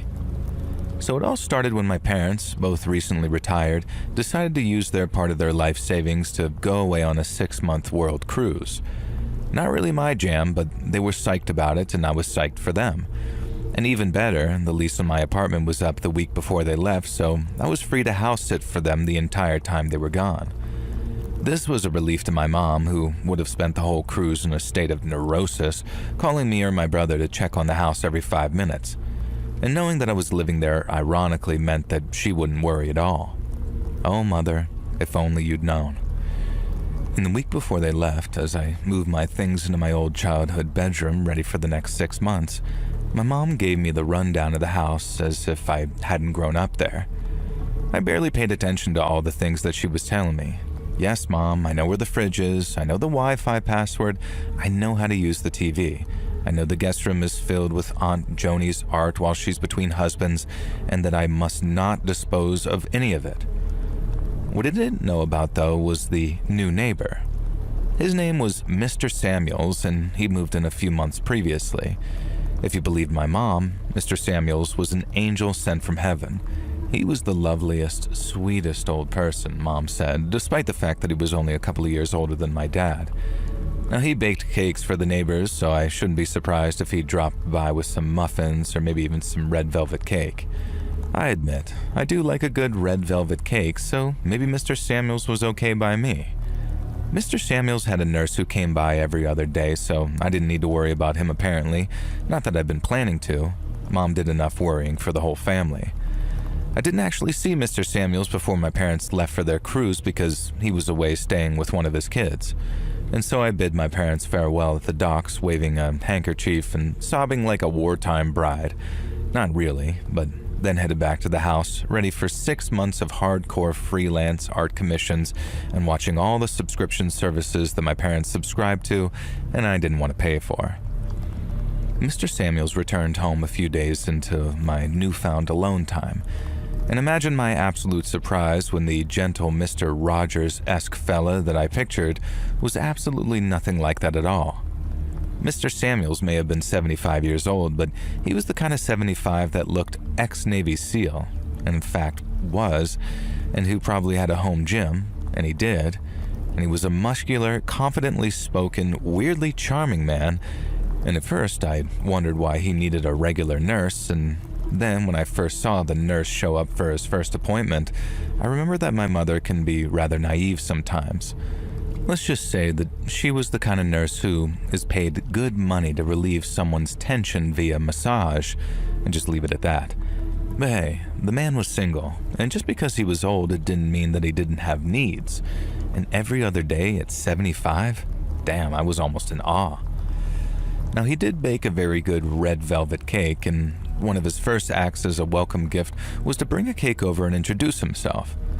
I'll admit, while he was charming, he also made my skin crawl. I'm a 32-year-old woman, and this 75-year-old man, who looked like he could easily overpower me without a moment's thought, was very clearly trying to rizz me up, as the kids say. And I usually hate the phrase undressing me with his eyes, but there was no better way to describe it here. And Mr. Samuels made no secret of it. He'd make remarks like, "Gladys never said her daughter was so cute," or how he'd wish that he'd known my mom when she was my age, things like that. It would have been flattering if it wasn't so intense and he wasn't quite so, I don't know how to describe it, but he had this aura where it was obvious that he wanted me to know that he could take me. And I've known guys like this since high school, but never once was he ever twice my age. And he wasn't so much a silver fox as a white wolf, and once I got that image in my head, I couldn't shake it. Thankfully, I didn't have many dealings with Mr. Samuels outside of him bringing over baked goods, and in the end, as much as it hurts me to have to do so, I ended up tossing them out because I was becoming paranoid that he might be slipping something into the baking. I'd watched an Instagram short about a predator who did some fairly gross stuff like that, and I got it inside my own head about it a little. Looking back, I am pretty grateful that I didn't risk it. And so after a month of catching up on art commissions and emailing editors begging for work, I began to go a little stir-crazy. Surprisingly, Mom didn't call anywhere near as much as I expected, and I found myself missing my goofy parents a lot. We had a few Zoom calls, but the internet on the cruise ship wasn't exactly reliable, and so half of the time, it was like watching my folks in stop motion while Mom yelled, "What was that? What did you say, Sel?" over and over, as my name is Celeste, but she calls me Sel. I decided to surprise my parents by giving the house a little bit of a decluttering, or at least the parts that I knew that I was allowed to touch. Aunt Joni's paintings could stay, but I knew that the attic was an absolute crap show of disorganization. Plus, I figured that I'd find a bunch of fun childhood memories up there, and maybe some stuff that was worth a bit of money. I remember my brother having a bunch of old consoles and action figures that surely had to be worth something, and God knows that we both could have used the money since we were both artists. I wasn't in the attic for long before I came to two realizations. One, this was going to be a mammoth job, and two, someone had cut a hole in the drywall between our attic and the adjoining one. And of course, it was Mr. Samuel's attic. Not only that, cables were snaking through the hole, followed them through the maze of boxes and old Christmas decorations, and I was horrified at what I found. Holes had been drilled into the floor, very recently by the look of the sawdust, and 2 wires snaked down into 2 rooms. Now, without going into technical details, I traced the wires to the bathroom and the bedroom that I was staying in and discovered that small cameras had been set up, hidden within fake smoke alarms. Now, following the wires back up and creeping into Mr. Samuel's attic, I found a laptop running with active feeds of both rooms. The bedroom camera was angled so you could see the whole room, and the bathroom camera was angled at the shower. And so, in short, dear sweet old Mr. Samuels had literally been spying on me for God knows how long and had violated my privacy in the most diabolically disgusting way.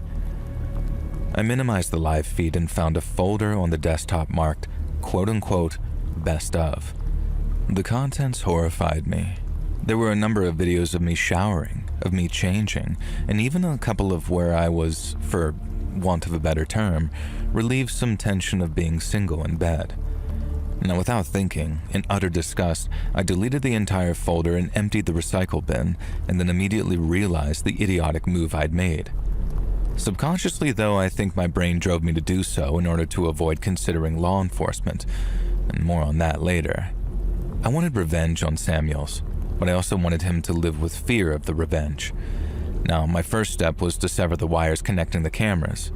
My second step was to head downstairs and reach out to a friend of mine who was, how do I put this, good with computers. He sent me a piece of software to install on Mr. Samuel's computer via a USB stick that would completely mess up not only his laptop, but any computer connected to the same router. Irreparably, my friend promised. Now, I should add here that I knew Samuels was out of town for a few days, supposedly visiting his daughters again. Now, who knows what he really got up to? It could have been literally anything. And he was due back the next day, so I hurried and installed the virus on his laptop via that USB stick. I followed my friend's instructions and then forced myself to leave the attic and wait a day or so for Mr. Samuels to return. And I could tell when he discovered the outcome of his deception. From his laptop speaker, a robotic voice began blaring, "I'm a voyeur pervert and I also have kids," over and over again. Above me, I could hear Samuels freaking out until he slammed that laptop shut. Then I heard his footsteps thundering down the stairs, presumably to his other main PC, and I waited and then, "I'm a voyeur pervert and I also have kids." According to my friend, there was absolutely no way to get rid of this unless you were a tech genius or whatever. Something about writing it to the root of the BIOS or something, so even a hard drive wipe and Windows reinstall wouldn't fix it. And something told me that while Mr. Samuels might be capable of setting up a pervert spy network, he wasn't capable of fixing this. I was right, because the next weekend, I saw his entire desktop PC smashed into little bits sitting out on the sidewalk for the garbage collection. Hilariously, they wouldn't take electronics, so it was just sort of left there until the HOA contacted him about the unsightly garbage, and the next day, a snapped laptop joined the pile. Now, I'm sure he suspected me because the baking delivery stopped, and he also avoided eye contact with me whenever we'd pass each other, coming and going. Now, I still felt sick that this dirty, disgusting old perv had gotten away with getting off to me at my most vulnerable, though. I kept consoling myself with the reminder that he was 75 and would be dead long before me. But then I had nightmares about how he might have sent the videos to other like-minded perverts. No matter how much I reminded myself that the low-quality, grainy pictures made my identity impossible to discern, it didn't help because Samuels could easily have doxed me. I live in fear of something else happening, but nothing else did. I confessed my fears to my friend, though, who suggested one final idea. I don't know exactly what he did, but a few days later, a smartphone arrived in the mail. My friend told me to stick it through Samuel's mailbox in the middle of the night and just leave it at that. And I asked him why and what the phone contained, but he told me it was better that I didn't know. I posted the phone. Whatever was on there had caused Samuels to become a recluse, and the rest of my house sitting went without incident. And after a while, I noticed that the nurse was no longer coming to visit Samuels. Good. And that man didn't deserve any joy in his life. And eventually my parents returned from their cruise. I didn't tell them anything about what had happened. I was honestly just too ashamed, and too worried that my dad, the mild-mannered as he was usually, would spend his remaining years in prison for killing their next-door neighbor if he knew what he'd done to his baby girl. Now, a few months after I moved out into my own place again, Mom mentioned that Mr. Samuels had been placed into an assisted living facility by his children. She said it was all very strange, like he mentally declined within the space of a year. Now, I said nothing, but I had to suppress a smile there. I don't know if I did the right thing by not calling the cops and handling everything in this very unusual way, but here's the reason. When I was in college, I was assaulted. My experience with the police was, well, as I'm sure some of you know, not so good. And I was made to feel like it was all my fault because of how I dressed and because I'd had maybe 2 drinks, because I'd been affectionate with my assailant. I know all cops aren't like that. I know that plenty of cops are sympathetic, even heroic with certain victims, but I was not one of them. And the idea of trying to convince them that my elderly neighbor was spying on me, even though realistically the evidence was all there, it just terrified me. And so maybe I handled things pretty badly. Maybe me and my friend taking justice into our own hands was an immoral decision. But honestly, knowing what that man was capable of in his 70s, I can only imagine the things that he may have done when he was younger, fitter, and more savvy at getting away with it. And knowing he's spending the last years of his life slowly losing his mind in an assisted living facility, probably being spoon-fed baby food by a tattooed male orderly who he can't sexually harass, well, honestly, I sleep at night just fine. I do still periodically check for spy cams, though, as I'm quite paranoid and you can never be too careful.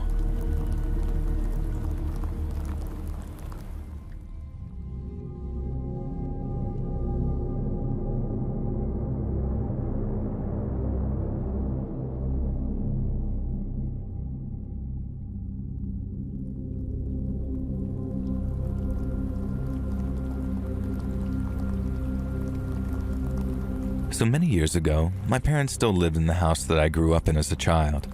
The neighbors, Mr. and Mrs. Morse, stuck out to me as a kid as a regimental, stern couple. Now, Mr. Morris was the type of man you can only describe as blustering, and Mrs. Morris was sort of like a human square, with a bowl haircut and a mustache almost as bushy as her husband. Now, if this sounds like being uncharitable to them, hell yeah, I definitely am, and you'll hate these two by the end of the story as well. Unless you're a psychopath, in which case, may I suggest that you live in a cabin in the woods without neighbors. The Morrises were sternly friendly with my parents, while me and my siblings grew up. They had this son, August, who was in the Scouts with my elderly brother Barry, and he was sort of like a mini version of his father. Bossy, always demanding to be the leader of the activities, and would become quietly red-faced angry if things didn't go his way. Us kids in the neighborhood had a nickname behind his back, and that of a certain Austrian dictator that I don't think you're allowed to say on YouTube, but let's just say that he's someone that you will not see very often. Now anyway, the son isn't the point here. He was sent off to military boarding school at some point during high school, and the wild thing is that he bragged about asking to be sent there. And so we just grew up around the Morrises, who were pretty stern but polite and mostly just sort of kept to themselves. Occasionally they'd complain if our music was too loud or if we had a barbecue that ran past 9 p.m. And if any of mine or my siblings' balls went into the neighbor's garden or over the boundary hedge, well, you could kiss that goodbye. They would return it, but they would puncture it. My dad asked them why they did this once, and they claimed that the balls always hit some sharp object in their garden, and there was nothing they could do about it. What, was their garden made of spiked pits or something? Now, eventually my brother Barry moved out for college, and then a couple of years later so did I, and then a couple of years after that, Andy moved out to go traveling. And that just left my parents and our much, much younger sibling Sammy, who was only 10 when I was 20. Now one day, my mom FaceTimed me in tears telling me that they were being taken to court by the Morrises. And when I got her to calm down and Dad joined the call, they explained that they'd received a legal letter from the neighbors explaining that our boundary hedge had been encroaching on their land for years, and that my family owed them over $400,000 in reparations for lost revenue for use of the land as expansion for an unspecified business. Now, the reason they called me first was because I was studying law at the time. Immediately, this rang a million alarm bells in my head, and I asked them what distance the hedge was supposedly encroaching on the neighbor's land, and they very meekly told me 1 inch. And I asked them to scan the letter and send it over.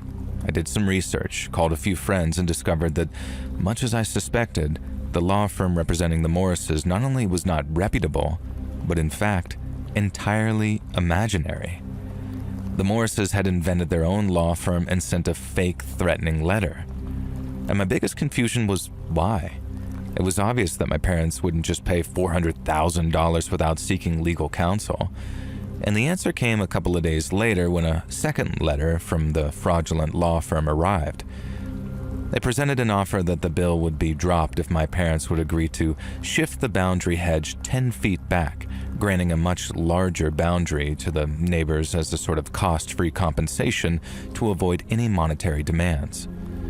Now, this was something that, knowing my parents, if they didn't have a daughter who was a lawyer in training, they may have agreed to that just for a quiet life.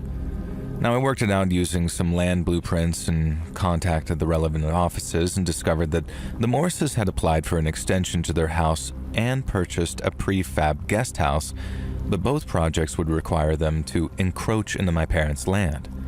And so at the time, I happened to be dating an older guy, who's now my husband, who worked for a law firm specializing in this kind of thing.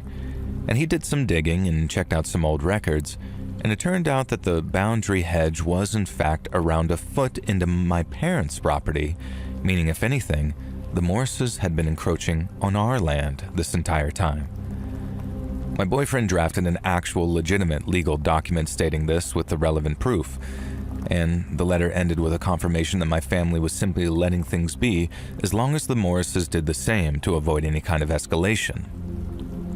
We hoped that being caught red-handed would cause these fools to drop their lies. Clearly, we underestimated just how badly they wanted their extension, or how much money they dropped on this back garden prefab, presumably non-refundable. However, their next move didn't take the form of fake lawyers or legal threats at all. Instead, my parents started receiving notes written like ransom letters, with the letters cut out of various magazines. I'm not joking. They made strange, bizarre threats, such as a promise to kill our pet miniature donkey, something we never even owned, and another letter threatened to poison the koi in our pond. We don't have a pond or koi. The letters were so ridiculous that my parents kept copies, but didn't report them to the police, not at first. But then they became threatening. My parents wouldn't show me the notes directly, but they let slip that the notes names myself and my brothers. And then finally, a note arrived promising that Sammy would never arrive home from school one day when they least expected it, which is when they finally went to the cops. And of course, the cops couldn't prove that the notes came from the Morrises. This harassment went on for 5 years. Acts of petty vandalism, weird pieces of graffiti on the walls of the house, hoses were clipped in the middle of the night with the faucet running so the yard flooded, dead birds and roadkill being left on the doorstep, and the Morrises, these clever idiots, obviously made themselves the victims of their own harassment too, so suspicion didn't fall on them.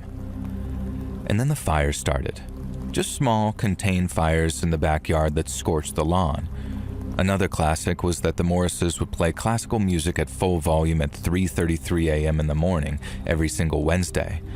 And when it was time for Sammy's exams, they escalated it to every day. My parents filed noise complaints, but the Morrises denied any involvement and, in fact, claimed that they hated classical music. And when investigators were there, somehow they mysteriously managed to know, and the music didn't play on those nights. My eldest brother moved home and, in no uncertain terms, threatened the Morrises. The C words had the gall to call the cops on him, and this further undermined our claims against them. They went so far as to try and suggest that my brother was the one committing the vandalism, despite the fact that he'd been living in a totally different state during most of the incidents and had an alibi for most of it. Now, Sammy, meanwhile, was becoming an absolute wreck, and we all felt so hopeless, and it felt like the whole world was against us. In the end, the entire family got together for a family meeting, and we very tearfully decided that the only recourse that we had was to move out of our family home that had been in the family since my mom's childhood. So that's what we did. We put the house up for sale, my parents accepted the first offer they received, and they moved into a smaller house that, realistically, was more manageable for them, especially once Sammy went away to college. There's no happy ending here, really, at least not for us. The lesson is simply that sometimes it's better to walk away than let your entire life be taken up with fighting the fight, even if it is a just and good one. There is an ending, though, but I can't say it's a good one, and as much as I hated the Morrises for what they put us through, I wouldn't wish this on anyone. Remember their son, who willingly went to military school and we nicknamed that Austrian painter? Well, it turns out that Augie had been thrown out of military school, then dishonorably discharged from the military, all without his parents' knowledge. He'd fallen into drugs and violence, and one day, he came home. Augie held his parents at gunpoint with a sawed-off shotgun, zip-tied them back-to-back to dining chairs, and then he and a couple of associates robbed the Morrises of every valuable they could get their hands on, and then, as a parting gift, with the butt of that sawed-off, he shattered both of his father's kneecaps. Nobody knows what caused Augie to hate his parents so much. It's probably not hard to guess, but when he was caught, he kept quiet. And he was caught a few days later as he admitted to what he'd done, but not why he'd done it. He was sent to prison for quite a few years, and Mrs. Morris died shortly after, poetically said to have died of a broken heart. Mr. Morris spent the rest of his years in a hospice, unable to walk, and also never uttered a single word again since that night. And so the new neighbors who bought our family home never had to deal with the neighbors from hell, and the whole story is a reminder of just how completely messed up and pointless the motivations of some people can be, how they can live with themselves when they all cause so much pain, and how when you cause pain to others, sometimes it returns to you tenfold. I don't know if I believe in karma, but in this case, I can't help but feel that no matter how much the Morrises screwed with my family, they got far more than they deserved, and I can only hope their son, Augie, can one day find some peace.